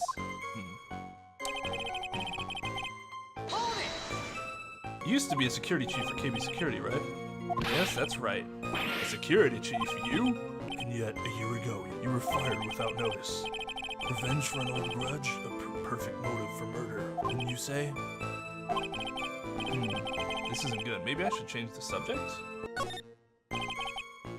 What'd you do after being fired from KB Security? I spent a lot of time looking for work. But then I decided I wanted to start something myself. Not good. This is going from bad to worse. But I started looking at books, TV and movies, learning all I could about masked men. Masked men? So you want to try drawing a comic, right? About masked men? No, that's not right. I wanted to become... Shut your fucking mouth! Your Honor, let's move along, shall we? But you asked the question. You're being quite odd today, Mr. Wright.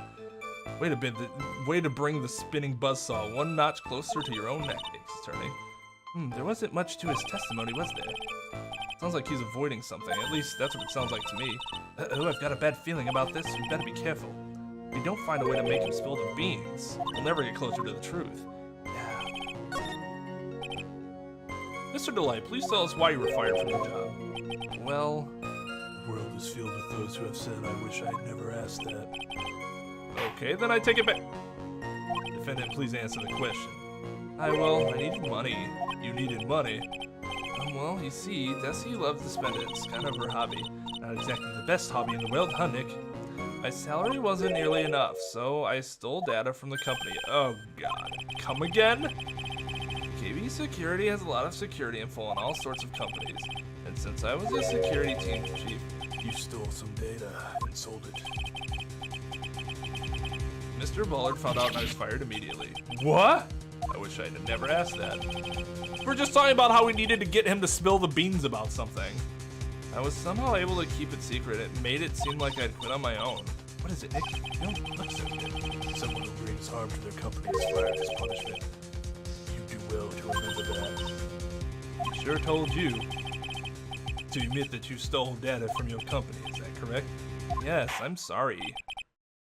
It's a very important fact. Please add it to your testimony. Oh man, this whole thing just took a big turn for the worse, crashed and blew up. See, it's making it seem like it's bad, but it also seems like this was necessary, and I kind of don't like when the game does that. Or like, bemoan it or whatever, but they're literally making it seem like, oh, you're fucked now. You're fucked for doing that. And it's like, no, you had to do that. That's always a weird, like, pulling at both sides sort of feeling. It's gonna take the jaws of life to rip this case from the clutches of disaster. Why would you do something like that? It sounds like more like we're having a conversation than a cross-examination. Well, for Desi's hobby, what else? Wasting money, huh? It's not a waste! So Miss DeLite doesn't know that her husband was fired, does she? So it would seem. I'm not sure what you think about couples who keep secrets like that from each other. I can't believe it. This case has got even Maya to think seriously about couples. Please try to stay focused, Mr. Rat. Objection! Whoa! What? Did I not press this before? Tisk, tisk. I'm afraid that reason isn't gonna hold up anymore. What do you mean? The victim had no proof the defendant was mask to mask. But you were the one who stole company secrets only 1 year earlier. Oh, I see. It's because we talked about the other stuff. But that was all over once I was fired. But it is true that the fact that I stole secrets is kept under wraps. Even so, there was no reason for me to pay up now a whole year later. Is that really true? What is it, Nick? The fact that Ron was stealing company data. I wonder if he would have had a problem if that ever became public knowledge. I mean, I would say no, not especially, because I don't want my fucking client to be outed for... Mr. DeLite, I believe you would have been in considerable trouble if your identity as a company data thief was made public. Ugh, Mr. Wright, what are you trying to do by bullying your own client? Ha. Men are like colonies of bacteria. The more heat you apply, the faster they grow. That's exactly right. Well then, feel free to keep up the heat, my little lawyer amigo. Little lawyer amigo? Yes, now come on, provide some evidence to back up your assertion. Telekinesis. Why would Mr. DeLite want to keep his data stealing secret from going public? His wife. Mr. Light, what did you say that just now doesn't match what you told me yesterday? Huh? What doesn't it? I think you must have been very scared of having a certain person find out your secret. A certain person? Miss Desiree DeLite, the defendant's wife. Dude, stop being so smug about fucking up your client's testimony. I hate it. Ah, but listen to me, my Desi, she's... Looks like if I just sit back and relax, the fun will end before it truly begins. Kirkado. Yes, we know. It was all your wife's fault. What do you mean? Mr. DeLite stole company data to pay for his wife's spending habit for which he was fired. Unable to face his own wife, someone used his dirty little secret to blackmail him. And that is how this murder came about. Oh, No, everything is falling neatly into place for him. Yeah, because the game makes you do really, really fucking counterintuitive things to get to the truth. Don't talk about my Desi like that. or you'll be sorry. Well, it seems that we've learned a great deal of things here so far. What do you think, Nick? I didn't think it was possible to get so thoroughly whipped in just 20 minutes. Clearly there was sufficient motive for murder. He stole data for his wife, and he killed to protect his secret. A family man who cared just a little too much. The motive is clear. Let's move on. Ugh. What happened at the crime scene at 1 in the morning, Mr. DeLite? Phoenix is the fucking villain right now. Ugh. When I entered the office, there was a suspicious shadow there.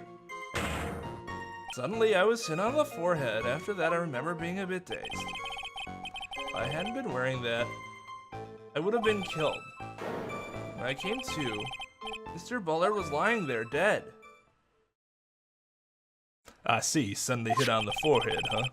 I believe the detective from yesterday provided similar testimony. He said that Master Mask struck him on the head from behind. Of course, since Atmey turned out to be the culprit himself, that was all a lie. No one's going to believe a pathetic lie like that. What are you saying? I really was attacked. We'll find out if what you say is true or not during the cross-examination. Got that, Mr. Trite? Don't go easy just because he's your client. That's exactly what I should do. If I see any sign that you are, I'll treat you to another cup of my special blend. That's literally what I'm supposed to do. And what you are instead supposed to do is your role in prosecutor. Your logic is flawed, Godot. You are kind of an idiot. Then again, he's not the first person to say something stupid like that goes against your duty as an attorney. You don't need to worry about that, Mr. Godot. I have faith in Ron. I know he didn't do it.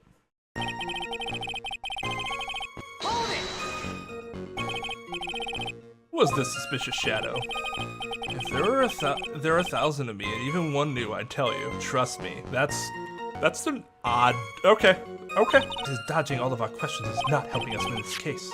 Okay then, how was the victim Mr. Bullard at that time? What do you mean by how was he? Was he already dead? Was he still alive? Maybe he was the one who hit you in the first place. That's a good question. What do you think, Mr. Wright? Forget it.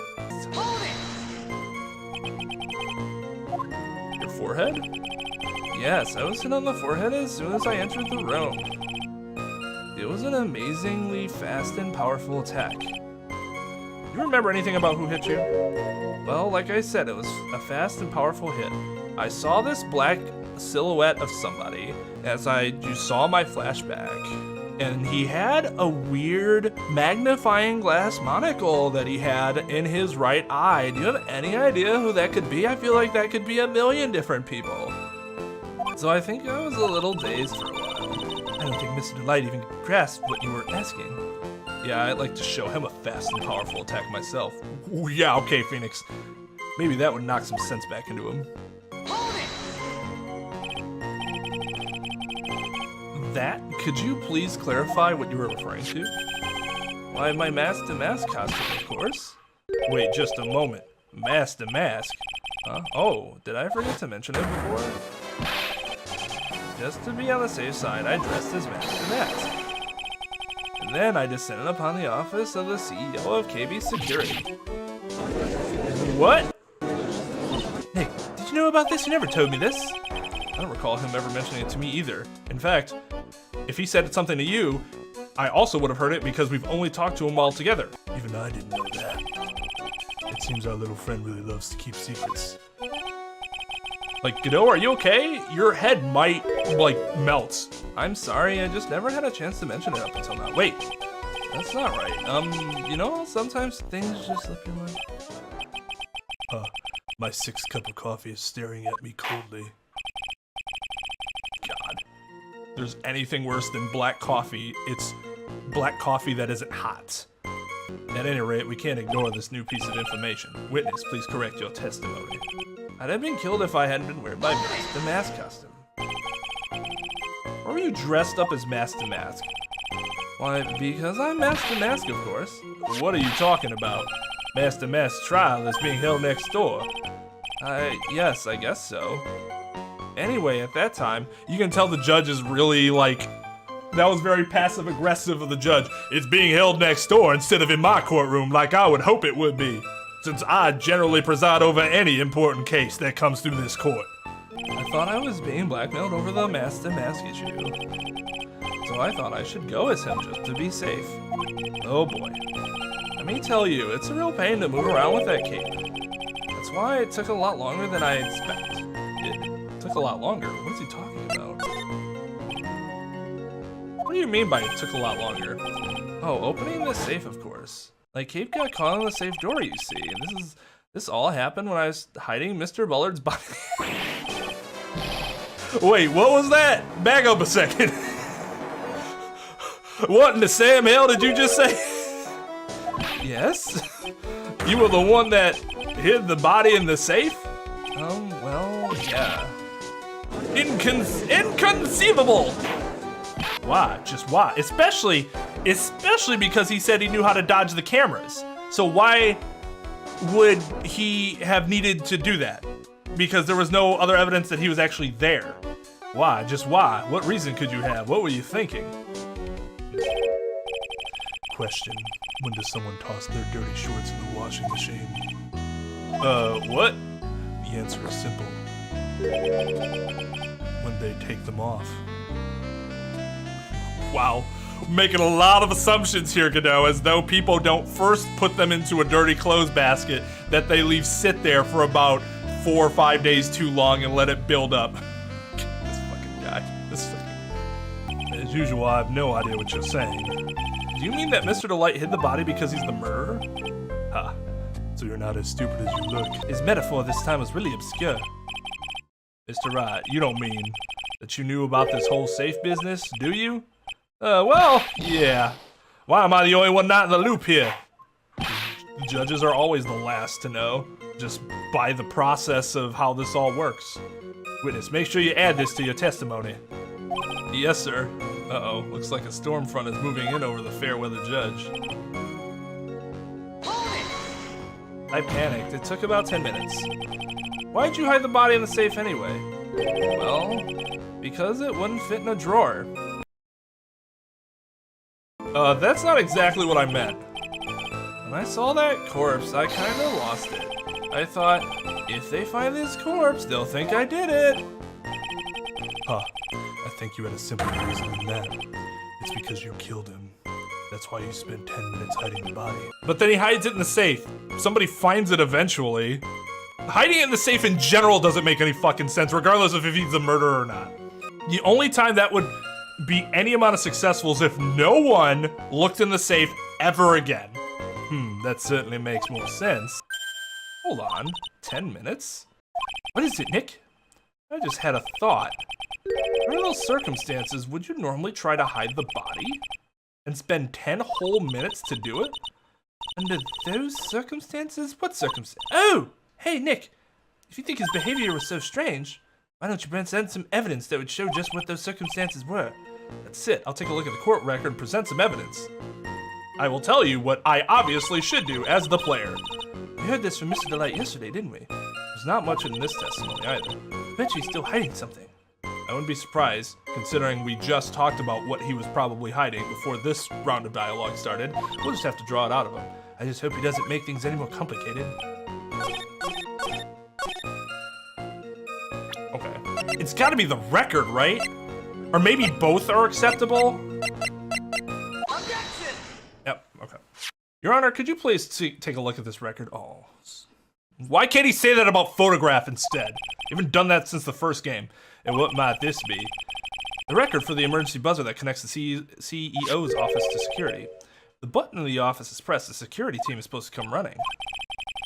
According to this record, the buzzer was pushed once at 1:02 a.m. What? If Mr. Ron DeLite truly was the murderer, he would have ran as soon as that buzzer sounded. After all, a security guard would have been heading his way. Huh. Let's remember who we're dealing with here. He probably had no idea there were security personnel in the building. He's the chief security. It's a dumb argument.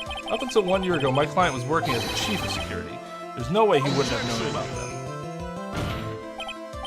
Oh, but as it turns out, the guard never came. That was nothing more than a coincidence. Who had just gotten punched in the face by his ex's new boyfriend, and wasn't anywhere in the vicinity was not something Mr. DeLite could have known. Again, remember who we're dealing with here. It's a sure bet that Mr. DeLite didn't even notice the buzzer going off. You guys don't have to keep yelling objection at each other. Just argue. This buzzer is extremely loud. There's no way he could have ignored something like that. If he had been conscious, that is. Conscious? What do you mean by that? Ugh. Telekinesis. Fine. Let's hear your theory. Recall the defendant's testimony. The moment he entered the victim's office, someone attacked him. Mr. DeLite said he felt dazed. I'm willing to wager that he was knocked unconscious for at least a few minutes. Unconscious, so he fainted? That's why Mr. DeLite didn't know that the buzzer had sounded. And that's why he thought he had time to hide the body. So what are you trying to say?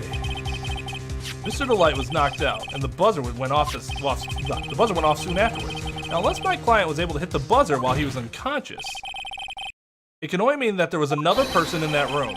That's right, whoever it was, they knocked out Ron DeLite and then pressed the buzzer. Order in the court, Mr. Wright. This is... Objection! This is preposterous. It was this kid. Ron DeLite is the one who killed King Bowler. Then who pressed the buzzer? It was the victim, of course. He pressed the buzzer when the defendant attacked him.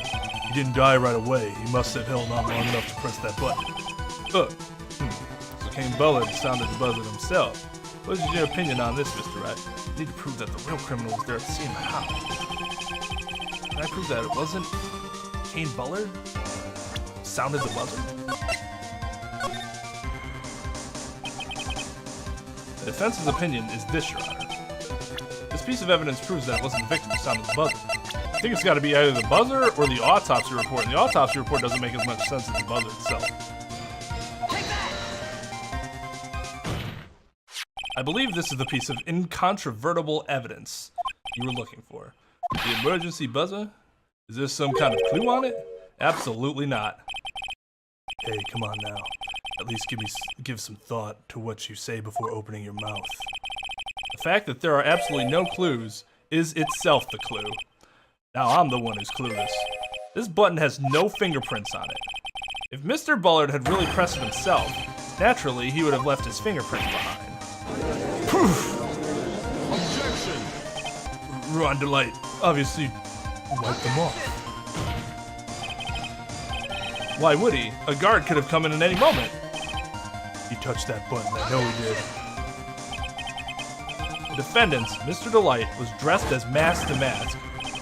And Mask to Mask always wears gloves. What reason could he possibly have had to wipe the button free of fingerprints? Order. It would seem telekinesis. I've been forced to eat crow.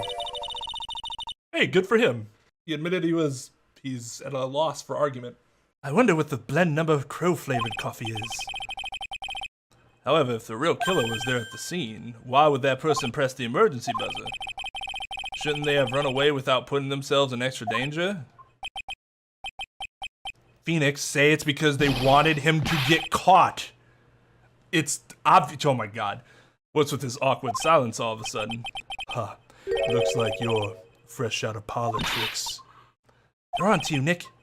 Just give me a minute to collect my thoughts. The real culprit killed Mr. Bullard at around 1 a.m. And Mr. DeLite just happened to waltz in when the murder was taking place, right? Killer clobbered Mr. DeLite and then sounded the buzzer. Even though security was supposed to respond right away if the buzzer was pressed, security was supposed to respond. Time's up, Mr. Rat. Let's hear what you have to say. Very well then. Ho ho, you've got some guts. I like that in an opponent. Why did the real killer sound the emergency buzzer? To find out what it did. The killer knew that if they pressed that button, a guard would come running. And that was exactly what they wanted. You mean to say the killer called the guard on purpose? Yes, although as it turned out, he never showed up. Because he was getting his clock cleaned at the time. What a touching story. You're saying the killer had a change of heart and called the guard to turn himself in? No, I'm not. When that buzzer sounded, there were 3 people in that office. The victim, Kane Bullard, who was already dead. The defendant, Ron DeLite, who was out cold. And the third person, the real killer. Hypothetically, yes. Now then, in this situation, if the real killer made an escape, what would happen? The only ones left in the room would be the victim and Ron DeLite. And if any security guards came running in at that time, they would think that I was the murderer. Yes, that was precisely the real killer's objective, to frame Ron DeLite for the murder.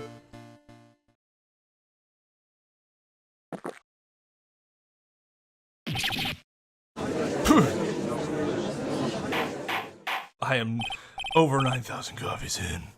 Order, order, order. It would seem telekinesis. I've been made to eat my words once again. Actually, you've been made to do a spit take with a cup of coffee. Mr. Wright, who was it? Who was it that tried to frame me? Wait a second. I'm the only one and only mask to mask, so... Nick, you mean the real killer is... We're going to drag that person in here right now. But who is it? I don't have any solid proof yet, but think about it. The killer knew Mr. DeLite's identity. They also knew that he had been called to KB security that night. So the killer used him to execute a well-crafted plan to murder Kane Bullard. Now then, let's hear your accusation, Mr. Wright. Who is it that framed Ron DeLite for the murder of Kane Bullard? Who is that very obvious silhouette that the game keeps flashing in front of your eyes that is incredibly distinctive and has a magnifying glass for a monocle, and could not be possibly mistaken for any other person on this list? Take that! Detective Luke Atmey. He's the only one who could have done it. Ace Detective. Luke Atmey? You mean Master Mask did it? Your Honor, the person being tried in the court next to us is not Master Mask at all. He is, in actuality, the true murderer of Kane Bullard. Order, order, Mr. Wright, explain yourself. Theft and murder. Which is the more serious crime? They're not even close. Murder is the more serious crime, of course. It's a capital crime subject to a capital punishment. Okay, so they've admitted that they will kill people for being... And we were wondering about this before, because then we're not actually sure if these people have died. Please remember the trial from yesterday, if you would. When Luke Atmey confessed, there was a huge commotion as he jerked off in the courtroom, then relieved himself. Orgasmically. Of course, a famous detective was unmasked as Master Mask. Instead of being convicted of murder, he was found guilty of grand larceny. That was his true objective all along. To be found guilty. Master Mask had the perfect alibi for when the murder took place. He was stealing the urn at Lordly Taylor. In other words, being found guilty as Master Mask was Luke Atmey's airtight, watertight, and unassailable alibi. A guilty verdict as an alibi. You know, it's almost time. For what? To look at Atmey's verdict. It was a pretty simple trial after all. If we're going to stop this trial and stall that one, we need to do it now. Of course. That's assuming you have proof that the detective was the one who committed the murder.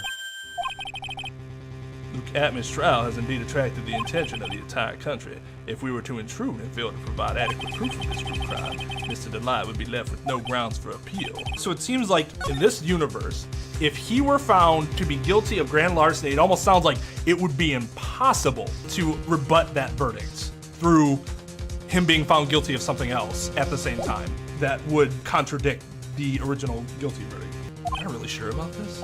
But that's only good when your life's empty. Mr. Wright, I believe in you. Mr. DeLite. So please, I'm begging you. Thanks, but my decision will determine the rest of your life. Can I really risk your life like this? Phoenix. What was that? Don't stray, Phoenix. For your client, take the path of trust. That voice, it sounds like Mia. Your Honor, the defense requests an immediate recess. So that's your answer, huh? Very well, I've decided as well. This court will now take a 20-minute recess. Mr. Wright, when we return, please summon Mr. Luke Atmey to the stand. Yes, Your Honor. We don't get to see the sentencing because the sentencing is this universe. It's an entirely different hearing. This judge just finds you guilty. He doesn't actually hand down the sentence. It was in the first game, I think, that was mentioned. Of course. Well, Sir Detective Atmey. I have to say, Mr. Payne, you performed splendidly. Oh no, Sir Detective Atmey, you were the one who... Oh! Something very off-putting about his appearance. He's Canadian? Oh, that's enough there, eh? This court sees no reason to further prolong this trial. This court finds the defendant look at me. See, that sounds more like I'm throwing like a... I don't even know. That doesn't really sound Canadian. I need to listen to Canadians. Wait, don't hand down your verdict yet, please. Well, well, Sir Lawyer, welcome to my courtroom. Who's this hoser, eh?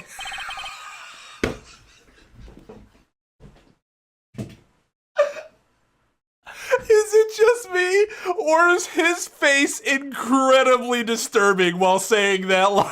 His fucking face, man. Oh my god. I just read that looking at his face and I just fucking, oh my god. Those are cold, dead eyes. My name is Phoenix Wright, attorney at law. We would never have met because I only ever practice in front of one judge ever, which is incredibly unlikely.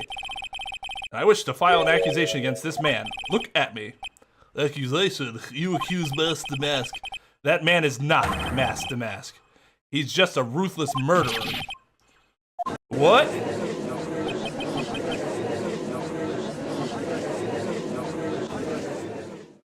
Man, how sweaty you have to be dropping sweat from your nose. Pretty damn sweaty. My sis? Could have sworn I heard Mia's voice. So then she's still alive inside your heart. Nicky boy. Oh, Miss DeLite. Is it true that detective is the real killer? To be honest, we don't have any definitive proof. But he's the only one that could have done it. But wasn't he at Lordly Taylor that night? Not to mention, we don't exactly know his motive. I mean, why would Detective Atmey want to kill Kane Bullard? Oops, it's almost time. Better get back to the courtroom. I need to find some solid proof. It's gotta happen sooner rather than later. In the courtroom. Now then, this court is back in session. Mr. Look Atmey, please take the stand. Well, well, how do you do, Sir Lawyer? I never would have thought to see you acting so recklessly. I couldn't let them hand down your verdict just yet. Not when it would have given you your perfect alibi, an alibi by the name of Mask to Mask. I'm sorry, I'm afraid even the great Look At Me has no idea what you mean. Of course, I have been in the next courtroom ever since 10 o'clock this morning. I'm afraid there's no way I could have known what's been going on in here. You've been in the defendant's seat all day long, correct? Being tried as Mask to Mask. Indeed, it's truly child's play to fool the ignorant masses. Not only did the poor fools ask me to protect their valuables, they even gave me a generous reward upon returning their own property to them. Take this red diamond ring that sparkles upon my divine finger, for example. So you continue to insist that you are in fact Mask to Mask. Of course. Very well then, Look At Me. Let us begin with this simple question. Yeah, I've said from the fucking beginning beginning of the trial, the prior trial, that ring was one of the treasures. It's a red diamond mentioned in the blackmail letter. On October 12th at 1 a.m., Kane Bullard was murdered. Where were you at that time? One without knowledge lacks even the knowledge that he should be ashamed of himself. But don't worry, I will not hold it against you, Sir Judge. Thanks. Telekinesis. Alright, Mr. Atmey, the night of the murder, speak. We're all ears. As you wish, Sir Prosecutor. I was stealing the urn as Master Mask, just as I announced I would. I had more than enough time to prepare. It was a pathetically easy job. A photograph contains no words, but in this case, one turned out to be my witness. The time at which the camera captured mask to mask was the same time as the murder. It seems the main point of discussion will be this photo of the crime scene. Everything else up until now was all part of his plan. There has to be a secret to this picture as well. Even the great mask to mask cannot be in two places at once. Now then, if you'll excuse me, I have a verdict to receive. Unfortunately, Mr. Atmey, we still have to do your cross-examination. A fool is too foolish to know that he is a fool. Okay, Francisca. I think he's trying to say that you're full of it, Nick. The only thing that's full of it is his alibi. So this photograph is the proof, correct? Indeed it is. There's no date on there. The statue was moved, though, by the next day. But she said she had spilled it like 2 weeks before, right? And the golden statue didn't arrive until later, like right before. So it has something to do with that. And the man in the photo is certainly wearing a mask. That is why I'm called Mask to Mask. But conveniently, that also means that there's no way to tell who this really is. What do you mean? Huh, are you saying that this is not in fact Luke Atmey? I mean, yeah, look at the nose. That it could be an accomplice dressed up as Mask to Mask to create an alibi. Oh ho, what an interesting idea. Are you saying that I, Lone Wolf Luke, had an accomplice? Luke Atmey was at KB Security during the murder. Then the mask in this picture has to be a fake. And it really was an accomplice. Right now, I have no idea who it was. I don't have any idea right now either. Baseless objections are just what that guy wants. There's gotta be another way. I'm gonna find it. I believe Adrian Andrews hired you at one point? That's right. That was only over 20 days ago, if I'm not mistaken. You sent the calling card to Lordly Taylor 10 days before the heist. That would mean you sent out the card after you began your security watch, right? Indeed, there was no reason why I couldn't do both jobs at once. It's the perfect opportunity to steal my latest target.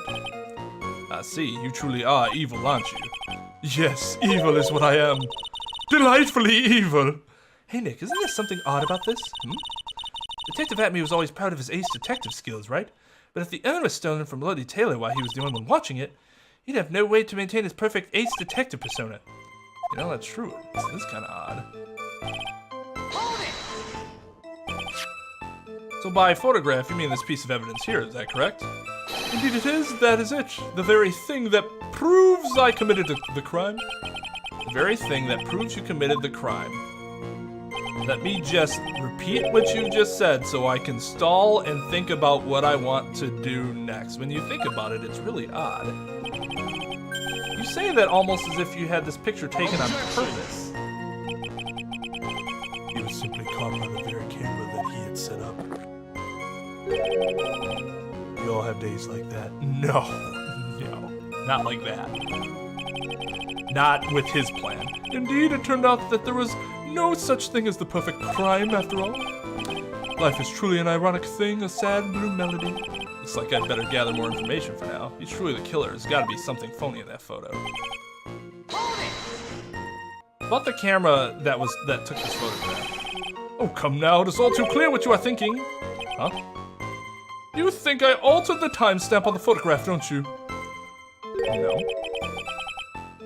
I'm afraid that's impossible. The camera was set up by Lordly Taylor, and on top of that, it was Lordly Taylor's staff that printed that picture's data.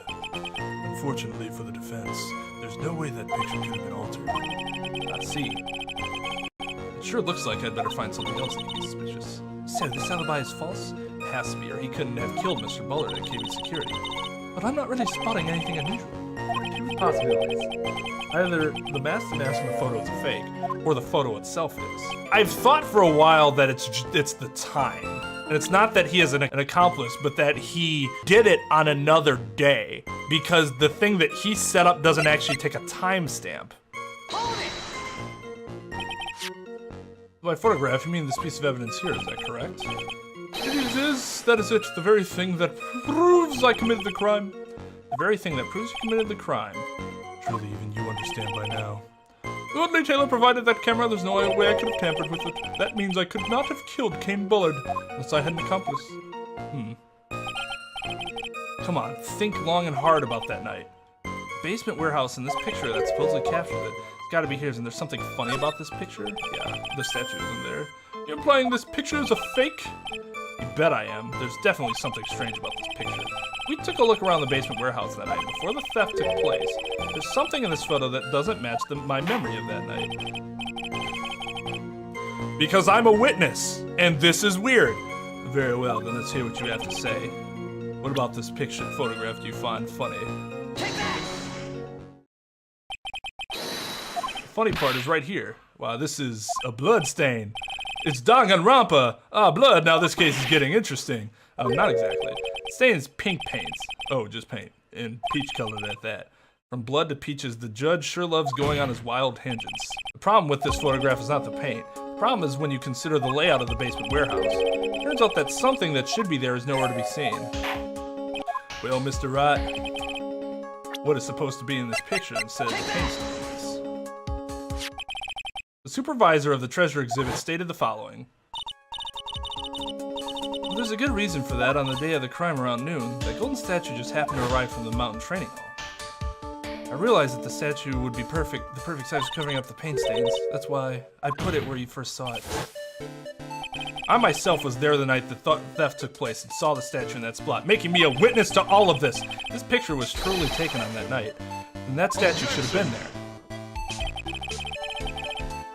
But when I went there the day after the theft, that statue of the old bag was sitting in the corner. Perhaps it was somehow pushed there accidentally? Your Honor, this statue is slightly larger than yourself and quite heavy. It would take more than an accidental push to move it that distance. In that case, can you prove it? Can you give us the right reason as to why the statue moved that night? Can you do it, Nick? Never mind who moved it. The real question is, why did they move it? Well, Mr. Wright, I hope you are prepared with your answer. Now then, who was the one that moved the golden statue on the night of the crime?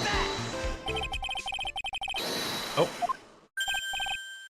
Nope, that's not right. The reason for moving the old statue. Here's where a battle really begins. No, yeah, I was right. Okay, well, Mr. Wright, what reason did the witness have to move that statue? The reason can be found here in this photograph. Look at me, you pretended to be mask to mask. To create an alibi by showing you were at Lordly Taylor that night.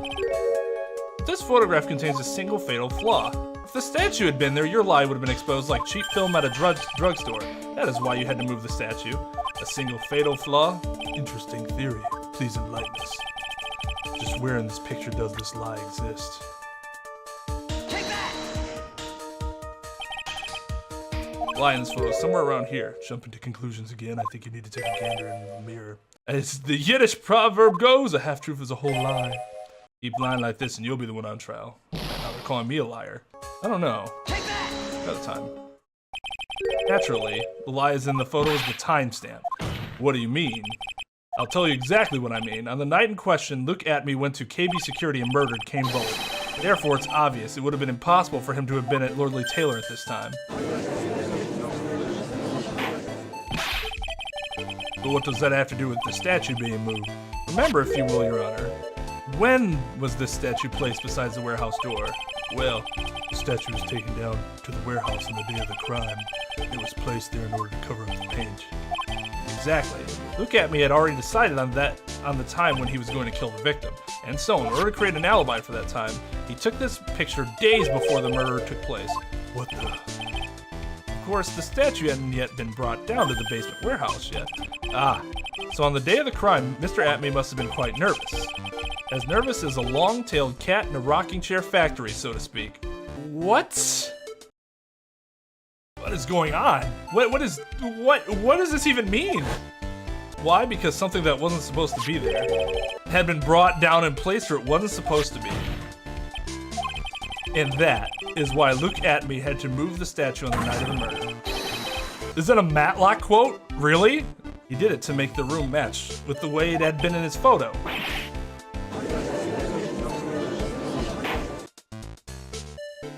One moment, Your Honor, have you forgotten this? What's that? The data for the basement warehouse computer, according to this, the camera did indeed go off on the night of the crime. It's true that the camera had been set up by the Lordly Taylor staff. However, the program used to manage that data was yours. That alone would have allowed you to tamper with the data. Order, order, Mr. Godot, what is the meaning of this? Godot, I warned you about making me wait. Now put that coffee down. Damn. My 11th cup. I promised to drink no more than 17 during the trial, which means I'm still good to the last try. However, the defense has a very good point. A good point? So what? We are all but travelers on a road of infinite points.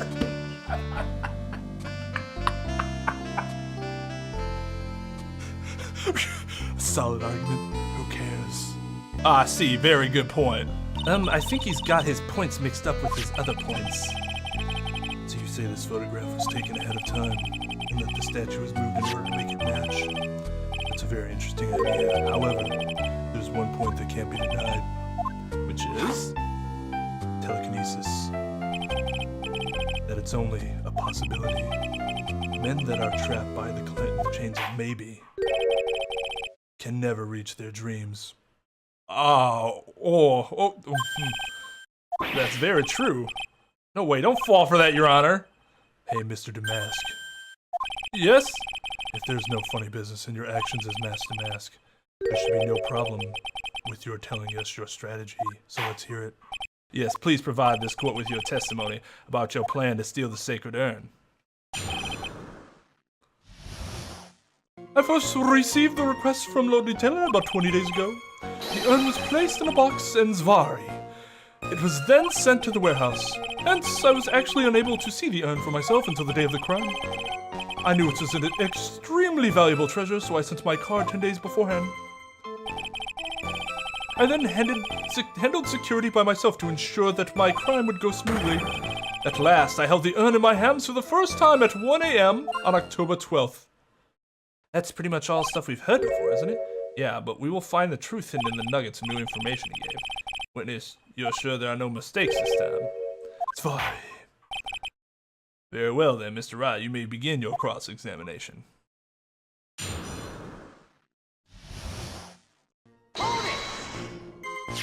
You were asked to guard the urn by Miss Adrian Andrews, is that right? Indeed, it seemed that they had heard of my sparkling reputation. Oh, wow.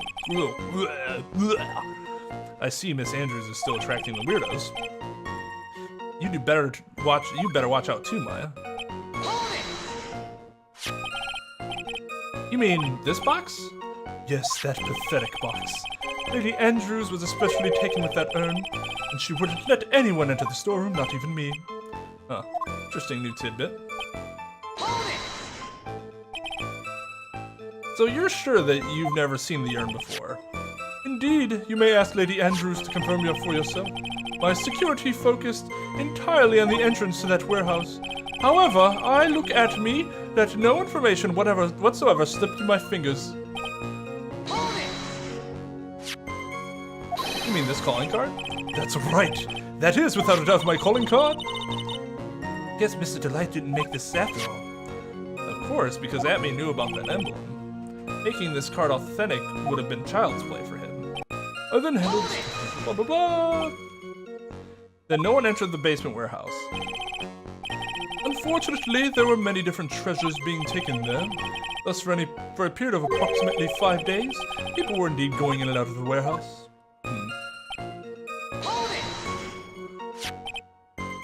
And this is the photo that proves that, huh? Indeed, to be honest, even if a photo was taken, I didn't think it would matter terribly much. Hey Nick, if this photo is a fake, Detective Atmey might have stolen the urn whenever this was taken. No shit. That's true. No, he's been saying that he never saw the urn until that night.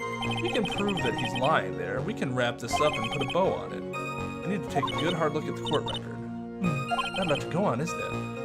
The detective's been covering his tracks. There's only one thing we need to prove in this cross-examination. That he took this photo well before the actual night of the crime. Oh, alright then. How do we do that? There's one thing that Atmey stated very clearly, that he had never seen the urn before he stole it. We need to prove that he's lying.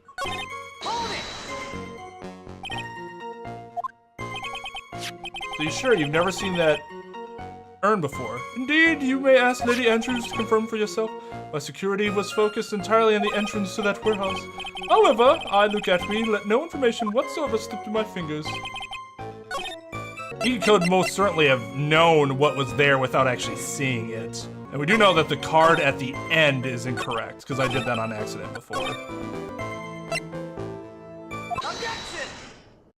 Mr. Atmey, if you really are Masked to Mask, you also wrote this calling card, correct? But of course! Is there a problem with that calling card?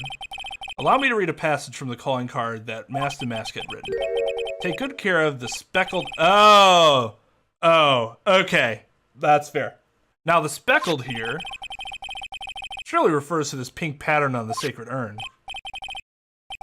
Yes, that is true, but so what? Truth be told, there is no way that Masked to Mask could have known about this pattern. What do you mean? This pink spotted pattern on the urn is actually nothing more than paint stains. Paint stains, and these stains do not appear until after the urn had been taken by Lord Lee Taylor. I'm not finding this joke to be very funny, Mr. Troy. The day that the sacred urn was taken to the warehouse, the urn was broken due to human error, or should I say an error-prone human. That's when the paint got on the urn. Oh, you can't be serious. And yet this calling card clearly mentions the paint pattern. Which means Detective Atmey had seen this urn long before the crime ever took place. In fact, he saw it when this fake photo was taken. And because this photo is a fake, your alibi for the night of the murder no longer holds water. What an interesting sound. Witness, do you have anything to say for yourself? Yeah, Alright, that did it. He's broken. Nick? I think it's still a little early for a victory pose. Huh? Telekinesis. Huh. It's so sad. No one has any conviction these days. Conviction, you say? Yesterday we all decided unanimously that this man is Masked to Mask. And now we're calling him a murderer. You don't think we're being a tad fickle? That's a good point. No way, don't fall for that too, Your Honor. You say that Look At Me was the one who killed King Bullet.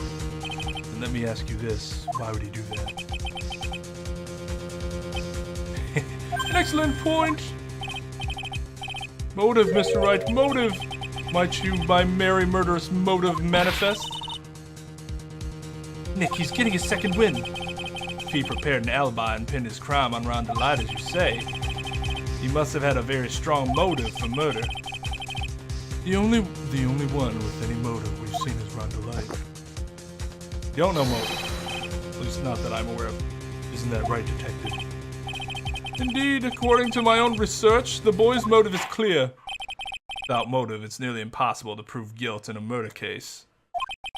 Now then, maybe you can enlighten us as to what the defendant's motives were. I mean, I guess that's technically a motive. I'd be honored too, Sir Old-Timer. They're doing everything they can to make Ron look suspicious. No shit! Despite our lack of hard information, this may be our only chance.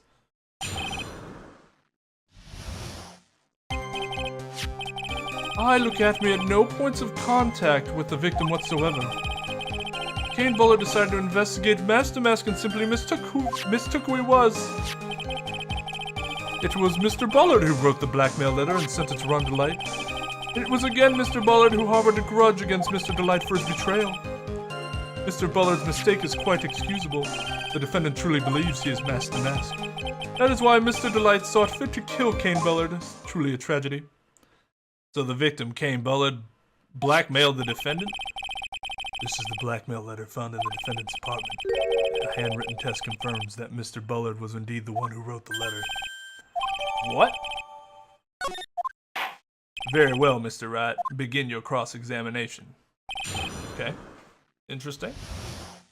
Hold it!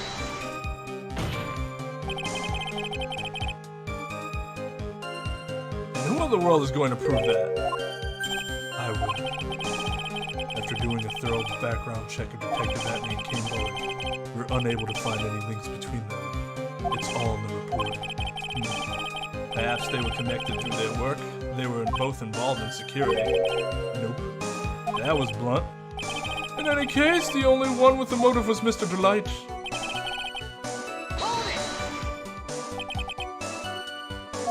Mistook? That's right, mistook from the Old Norse mistaka, meaning to take an error. I didn't know that was Norse. That wasn't what I meant. Just who did the victim mistake Master to be? Why, the answer is obvious. Ron DeLite, of course! Boy, I'd like to wipe that smug look off this guy's face. Why would the victim mistake the defendant for Master Mask? Don't you already know that? Zvari. Take a look at this newspaper.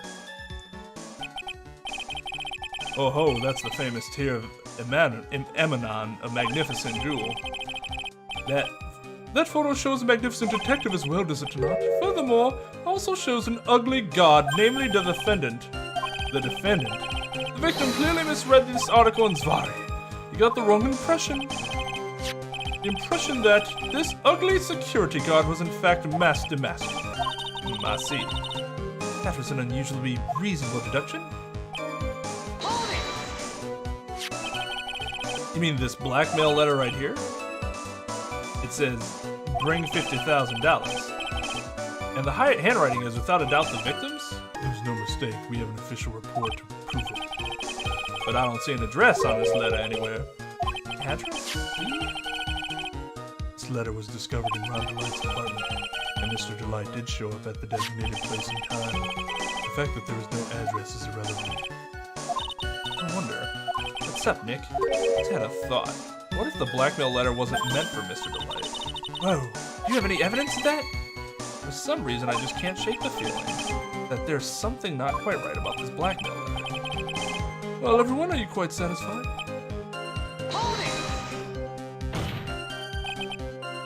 What do you mean by that? Oh my, I was certain you were already aware, Zvari. Blah, blah, blah. Cain Bullard had yet to forgive young Mr. DeLite, which is why he sent him that letter upon mistakenly believing that he was the thief. Here's the file that we discovered in Mr. Bullard's office. Evidence that Mr. Bullard was receiving money for blackmail. However, isn't this a bit odd? Why did the defendant pay Mr. Bullard the money, even though he wasn't actually Master Mask? At that point, there was an unfortunate bit of chance.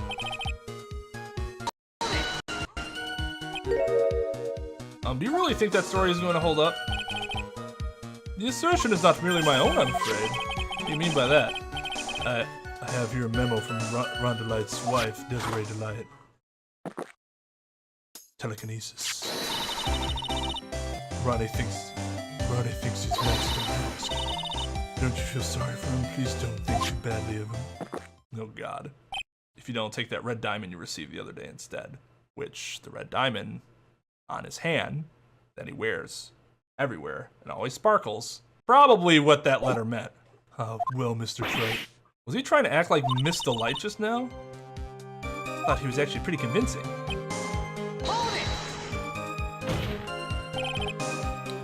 Now that's just your imagination talking. Come now, Sir Lawyer.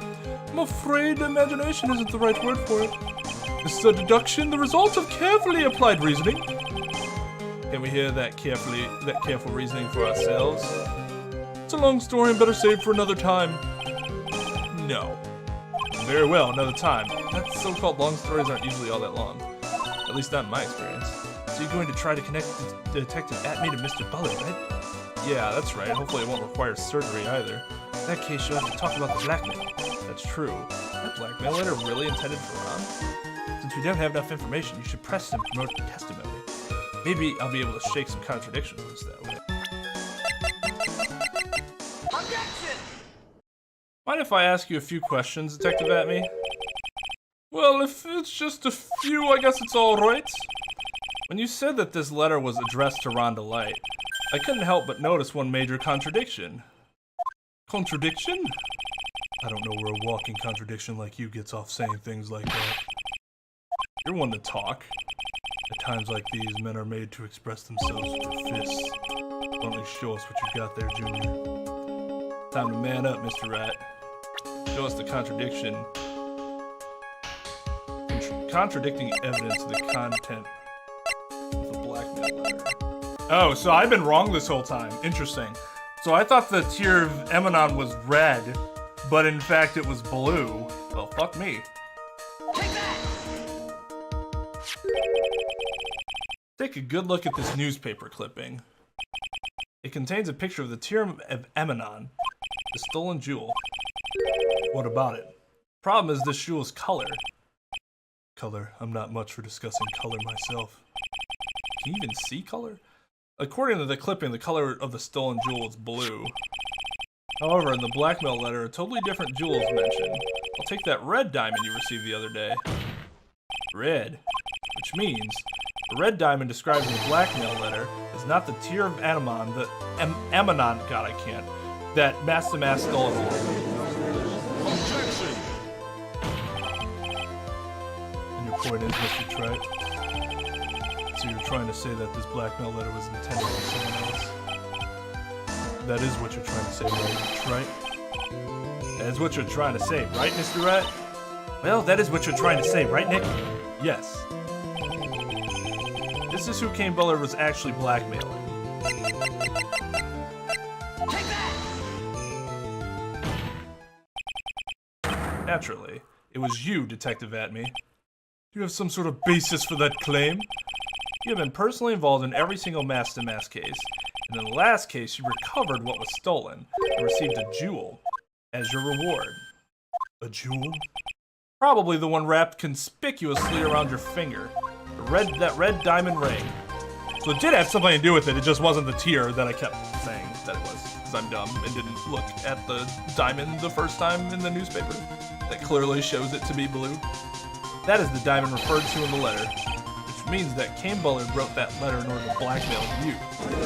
Ugh.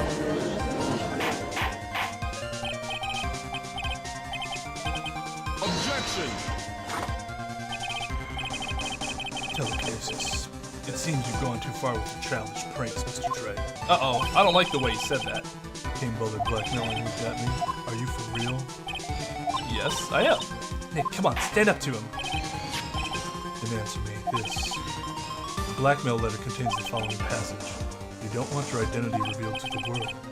Yes, it certainly does. Kane Bullard threatened to make Luke Atmey's identity public knowledge. An identity he wanted to keep a secret. So just what was that identity? Atmey killed Kane Bullard because he was afraid of his secret becoming known. What was the identity he wanted to keep secret? This is what it all comes down to, Nick. The identity that Look Atmey wanted to so desperately keep secret was identity as...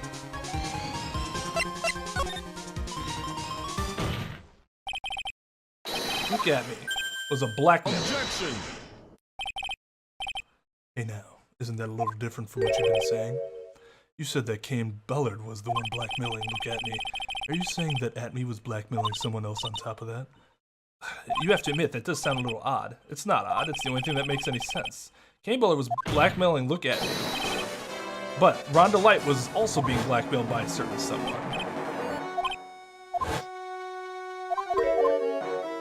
Detailed plans, in which case that would mean that Ron DeLite was actually masked to mask. That's what we are claiming. Someone else came up with the plans and had Mr. DeLite steal his targets for him.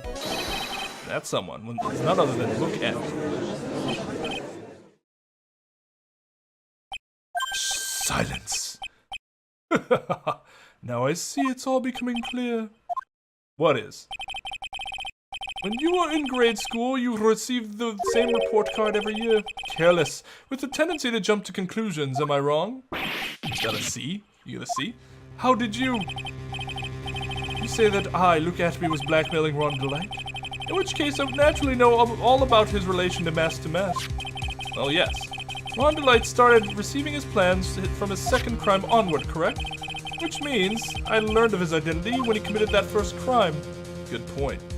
You certainly couldn't have blackmailed him otherwise. In that case, let's see some hot bitter evidence. During the first crime, how did Look Atmey know that Ron DeLite was mask to mask? What do we show here? Do we show the newspaper clipping? Or do we show the costume itself. I'm thinking it's this. Because yeah, they see each other here, but that doesn't mean he knows that it's him. He had to actually find something. He found the costume, and then he changed the costume, didn't he? So the only way he could have known that it was him was by actually finding the act of finding the costume in the trash, right? And this was the part of the costume that he had, which he then used to replicate the calling card later, because he had the costume.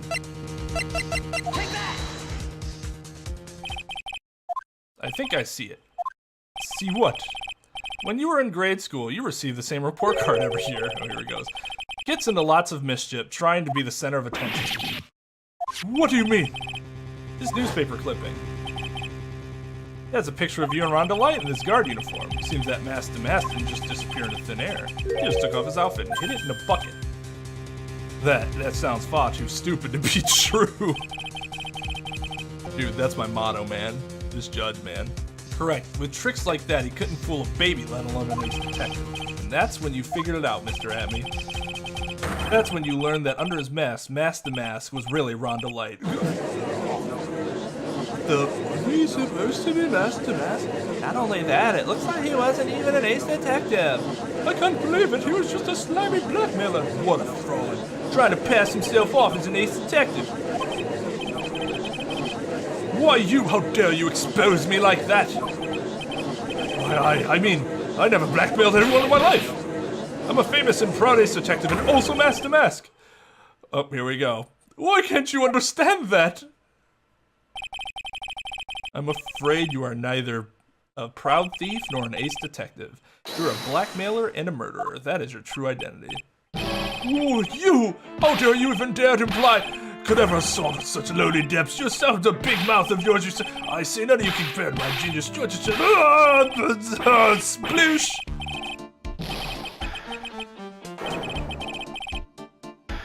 It's enough to make one laugh in ecstasy.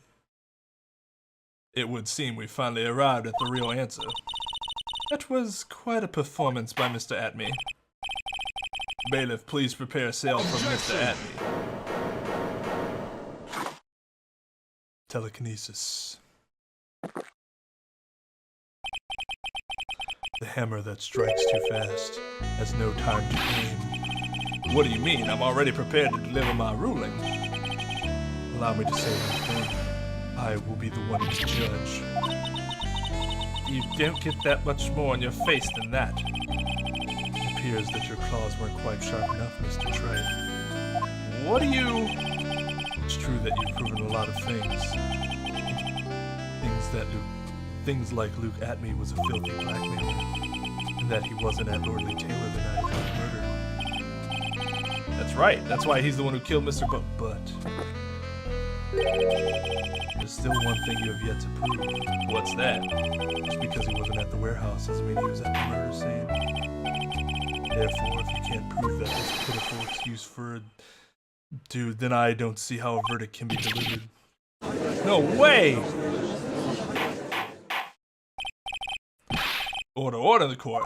Well, Mr. Wright, this is it. This is the final round. I've got to prove that Atmey was at Bullard's office that night. What? Can you really prove that? That's long enough, Mr. Trite. I want to hear your answer. That night, Luke Atmey was at KB Security and the defense. The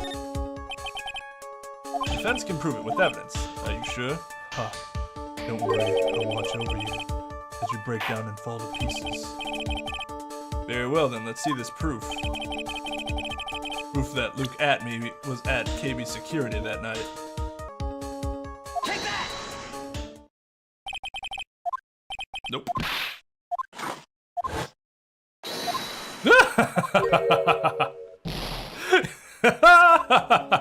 It's very, very bitter.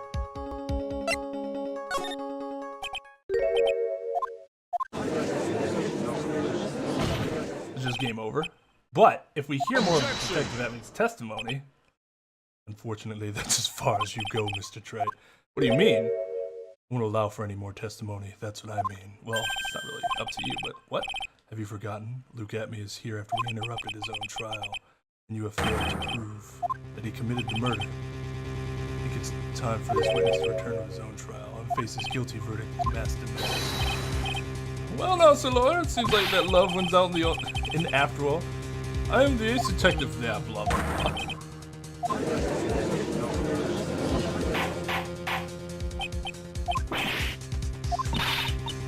Don't give up now, Nick. We still have tomorrow.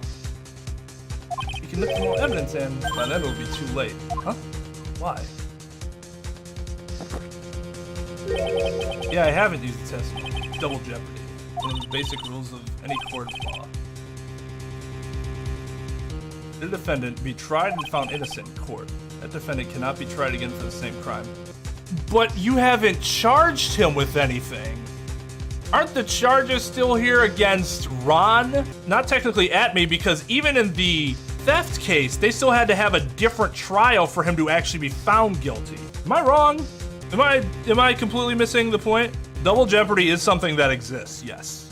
But this seems to contradict what the game did earlier in justifying itself, which seems poor. Because again, let's go step by step. Ron DeLite is charged with thievery. We bring Luke Atmey into the trial, find out that he really did it. They set up a separate trial for Luke Atmey for the theft. They set up a separate trial then for Ron DeLite as the murderer. Doesn't that then mean that they would have to set up a separate trial for Luke Atmey and he can actually be still found guilty there? Just because he's found guilty of the theft doesn't, again, it would be incredibly difficult, but that's not the same crime that he's getting tried for. I don't think I'm overthinking it. I think that's the case. I think the game is just flat out wrong here.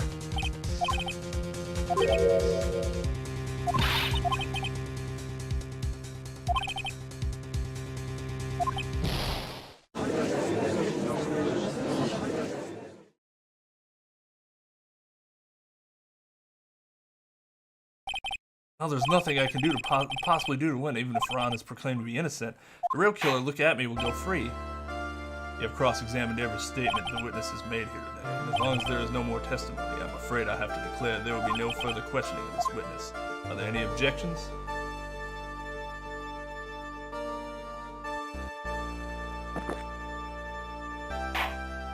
So then, Objection! I think I see it. See, and I don't like that, because again, it's counterintuitive, but you basically have to go through here going, oh, I'm gonna lose, I'm gonna give up, because that's what it feels like. I guess it's fine, but I guess I dislike more so how often the game does this than doing it in a vacuum. Well, I know it's for drama. I understand that, but from the player's perspective, it's kind of annoying to do it that often. Your Honor, when you were a child, this is what was on your report card every year. Has poor hearing and often makes mistakes as a result. How did you, Phoenix, raise your head up high? Have you forgotten what I used to tell you? A lawyer is someone who smiles no matter how bad it gets. That voice, no way. Long time no see, Phoenix. Oh, that's so annoying.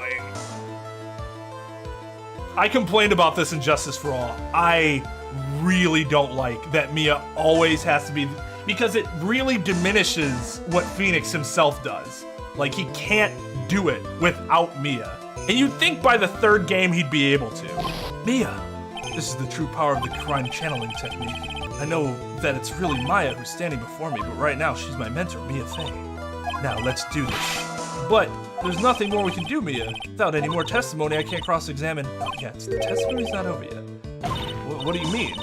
Your Honor, just now you said something very interesting. You have cross-examined every statement the witness has made here today. Yes, that's true, but unfortunately, Your Honor, you're forgetting something. Earlier, after the last cross-examination, the witness made a number of remarks. Seems that love wins out in the end after all. I am the ace detective as well as mass. My verdict is just as Ron DeLite will verify that he is the true murderer. I declare that with the full force of my ace detectives. Yes, but those comments appear to have no importance whatsoever. Very well, then we shall prove their importance via cross-examination. At any rate, as long as the witness has made these remarks, we, the defense, assert our right to question them. Is that all right with you, prosecutor? Is something the matter, Mr. Godot?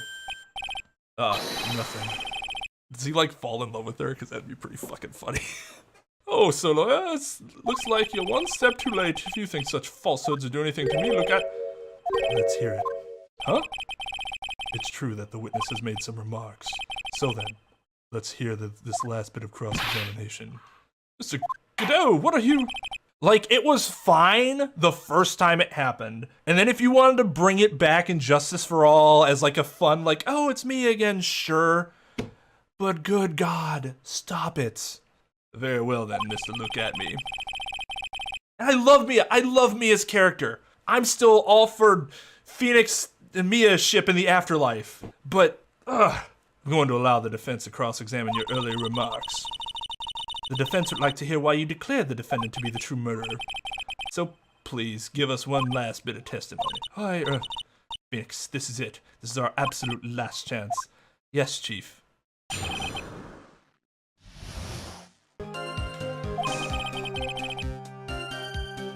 I had to leave to see about another vitally important job request. I had known about the date beforehand, so I had this photograph readied. My brilliant deduction was what informed me that the true culprit was Ron DeLite, and thanks to the key card and wallet, it was abundantly clear that he was there. I was also able to make a deduction from the buzzard, which only sounded once. The button did not have any fingerprints on it. Why? The victim would have left prints if he sounded it, which means the killer sounded it. Mr. DeLite was wearing his mask outfit, which is why he left no prints. And the blackmail letter, the victim likely just mistook the color of the jewel. Zvari. Therefore, all the evidence points to that poor boy. This testimony actually seems to hold up pretty well. The witness's early remarks do not appear to have been hastily prepared.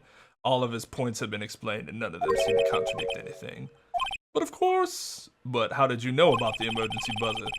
The police investigation documents went directly through me, and I always look over all the documents. It's elementary, Sir Lawyer.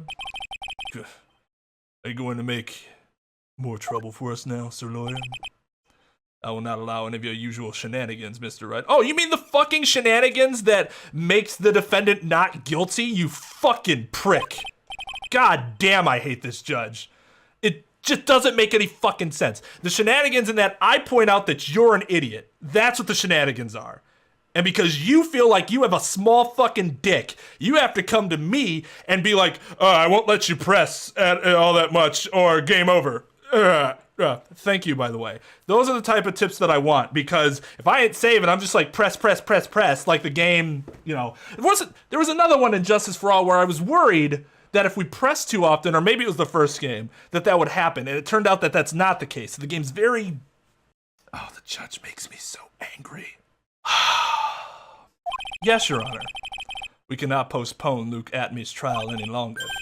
This is your last chance. No. If this is the murder trial, we can absolutely postpone his trial as much as we need to. You get 3 days for that trial. This has already been established fact in this universe. Hang on a second, just one chance?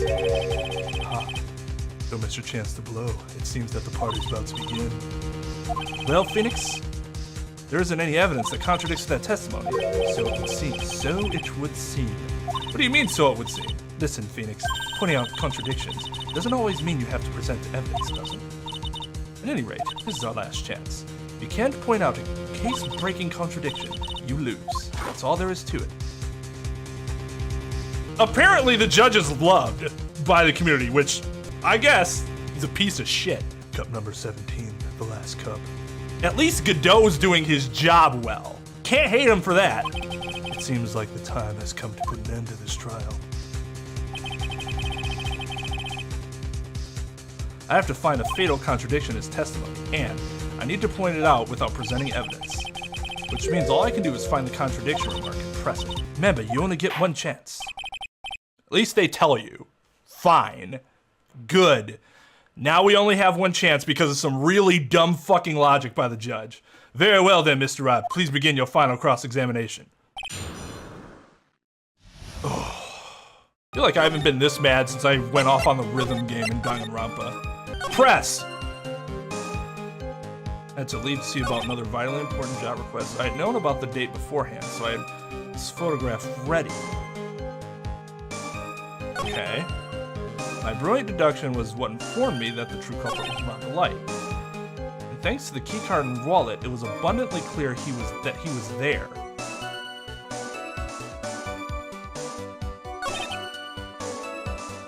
I was also able to make a deduction from the buzzer, which only sounded once. How would he know that? I guess he could have went to the security office and looked. The button did not have any fingerprints. Why? The victim would have left prints if he sounded it. Which means the killer sounded it. Okay. Mr. DeLite was wearing his mask-to-mask outfit, which is why he left no prints. Yes. In the blackmail letter, the victim likely just mistook the color of the jewel. That seems... So I'm thinking it's either this... or this.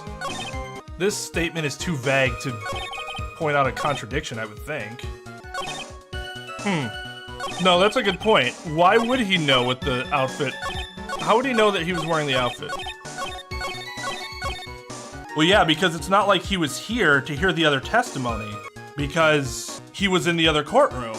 And if he, in addition to that, you suppose he could have thought about why he would have done that, but how would you guess that that's what he did? If he truly is mask-to-mask, how would he know about Ron DeLite's, like, obsession with him? Mr. Atmey, about this last remark. Bruh! Fucking relax. You can't object to something I haven't even talked about. I haven't even said yet. You still don't get it, do you, Trite? This isn't the time to be pressing the witness on every little statement. I'm afraid. God, they've said the word afraid a lot in this trial. I'm afraid you're the one who still doesn't get it, Mr. Godot. What? Mr. Atmey, it seems you have finally admitted that you were in the CEO's office on the night of the murder. How can you say that? Let's review your testimony, shall we? Mr. Atmey? The button did not have any fingerprints on it. Why? Mr. DeLite was wearing his mask-to-mask outfit, is that correct? Indeed, that's what I said. My deductions are absolutely foolproof. More like your deductions prove that you're a fool. I'm sorry, whatever do you mean? For some reason, I'm starting to get really thirsty. When exactly did we learn the fact that Ron DeLite was dressed as mask-to-mask when he went to the scene of the crime? That was, it was just a few hours ago, back when my sixth cup was looking at me with a cold stare.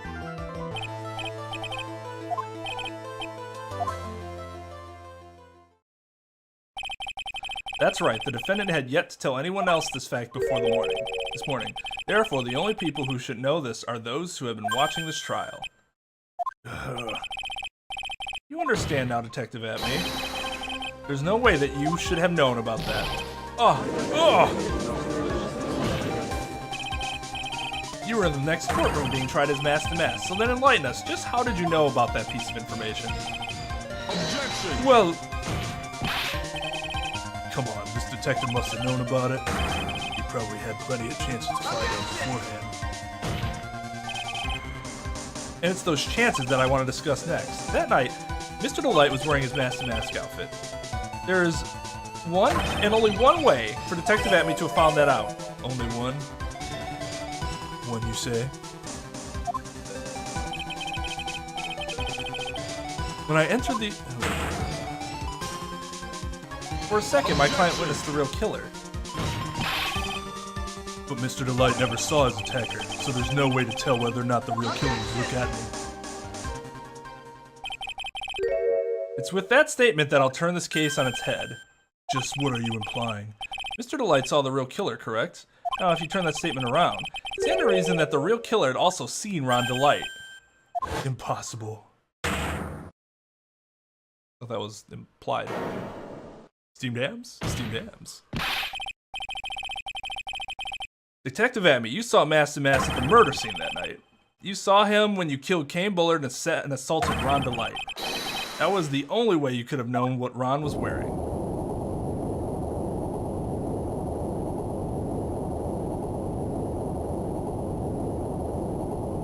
Is weapon coming out? Ultimate weapon?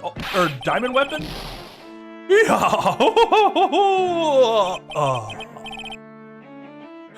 Take a good look, everyone. Unable to find a rival worthy of my genius, I was forced to create one by myself. Here I am, the tragic clown. That's the same line you gave yesterday. But I think there's a little more meaning behind it this time. Yeah.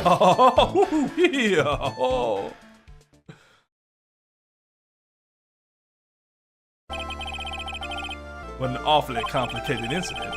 Kane Bullet was blackmailing Luke Atmey, who was in turn blackmailing Ron DeLite. And upon killing his blackmailer, Luke Atmey tried to frame Ron DeLite. He then claimed to be guilty as Master Mask in order to escape his true crime. And to that end, he came up with his plan, to use the double jeopardy rule when making his alibi. At any rate, it would seem we finally found the truth. Excuse me? I came perilously close to besmirching the record of an innocent young man, besmirching him with the title of murderer. Don't ignore me! Oh, I didn't realize you were there. Why wouldn't he be? About the verdict, I know. You never committed any murder. That's right, I'm so glad you understand that, but I really am Master Mask!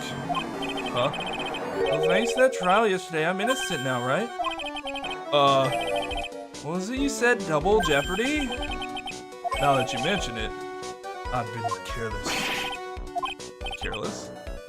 What do you think, Mia? As the defendant says, the rule of double jeopardy is absolute. The defendant can never be tried twice for a crime in which he was once found innocent. Then, Master Mask is really innocent? It seems so, for now. For now.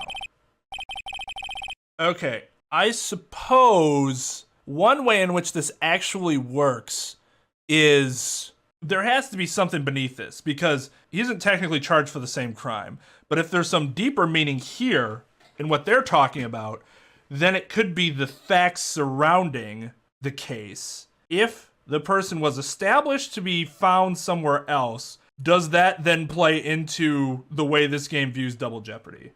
That would be the only way it makes any sense. That's the way they're attempting to present it, but they're not actually presenting it very clearly. Because they're saying charged for the same crime. These are two different crimes. And only one person was charged with both crimes as of right now, which was Ron DeLite.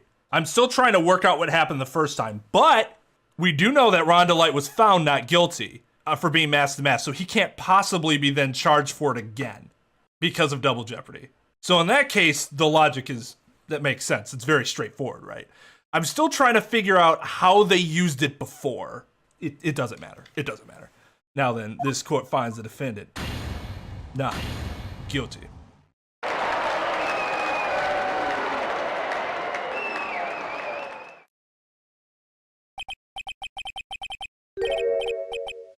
Boy, this is really lucky. Wait, this isn't so good after all. You see, the thing is, I still am Master Mask after all. I'm still trying to figure out what they were explaining earlier in regards to Atmey, because that still doesn't make sense to me. Because those two situations are not the same, right? So it seems like what the prosecution should have done initially is just charge him with both instead of just the one, if they were prudent. The inconsistency of the judge is incredibly annoying. One thing I didn't even mention is the amount of times he's let the prosecution do the exact same thing and he was never like, you have one last chance. That was simply for drama. I like the characters. The characters were all super interesting. I like that they brought it back to something that we knew already, which was the urn and all that stuff, so there was some familiarity that you started off with, and it kind of impressed how valuable that was to their family, as opposed to like, oh, it's just some random jewel, and you're like, I'm not as emotionally invested in this. But you know there was a soul in there, allegedly. Oh yeah, Godot was great. Atmey was cool. He was a cool villain. And then the judge just, You did it, Phoenix. Thanks, Mia. It's been a long time, hasn't it? Yeah, it's because Maya doesn't call on me much these days. That was kind of passive-aggressive. Oh, I'm just joking, Phoenix. Don't take everything so seriously. On the other hand, Maya, she seems kind of torn these days. You mean about becoming the master of the Karine channeling school? Becoming the master means saying goodbye to our mother. Misty Faye, right? Watch over her, will you, Phoenix? Of course. Well then, see you around. Yeah. Ah, Mr. Wright. I don't know what to say. Congratulations, Mr. DeLite.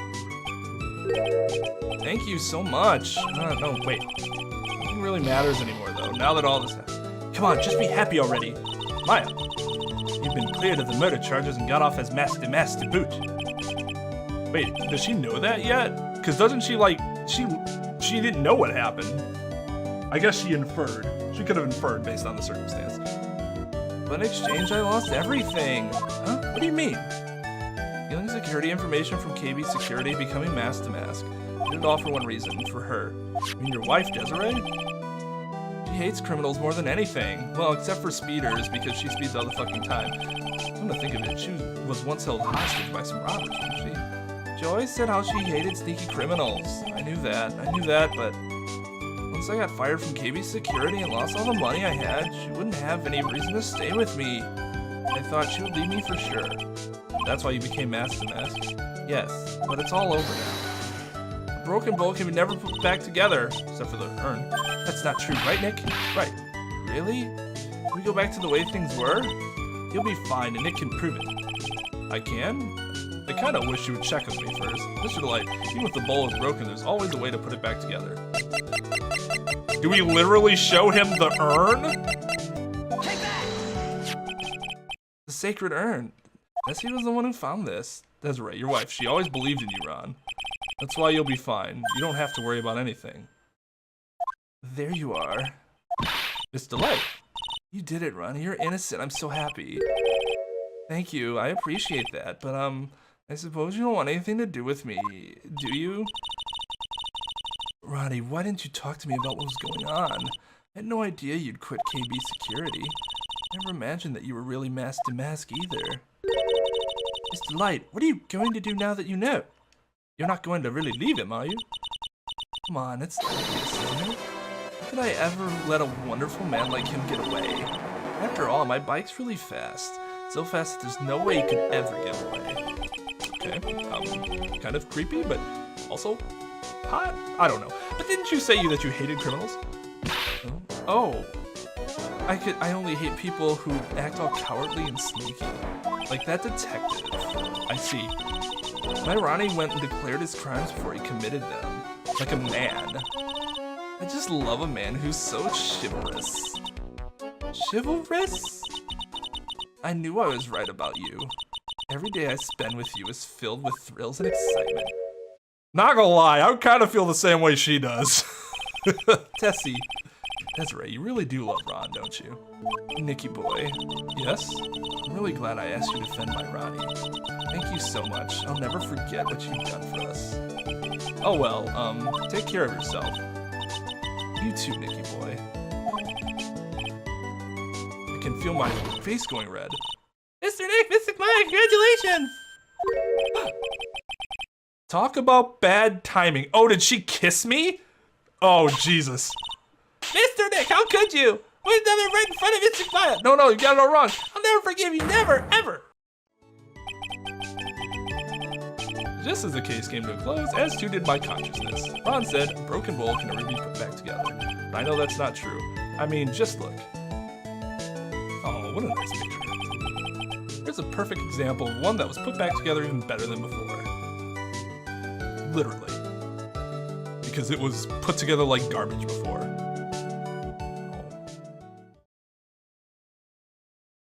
That was nice. That was really nice.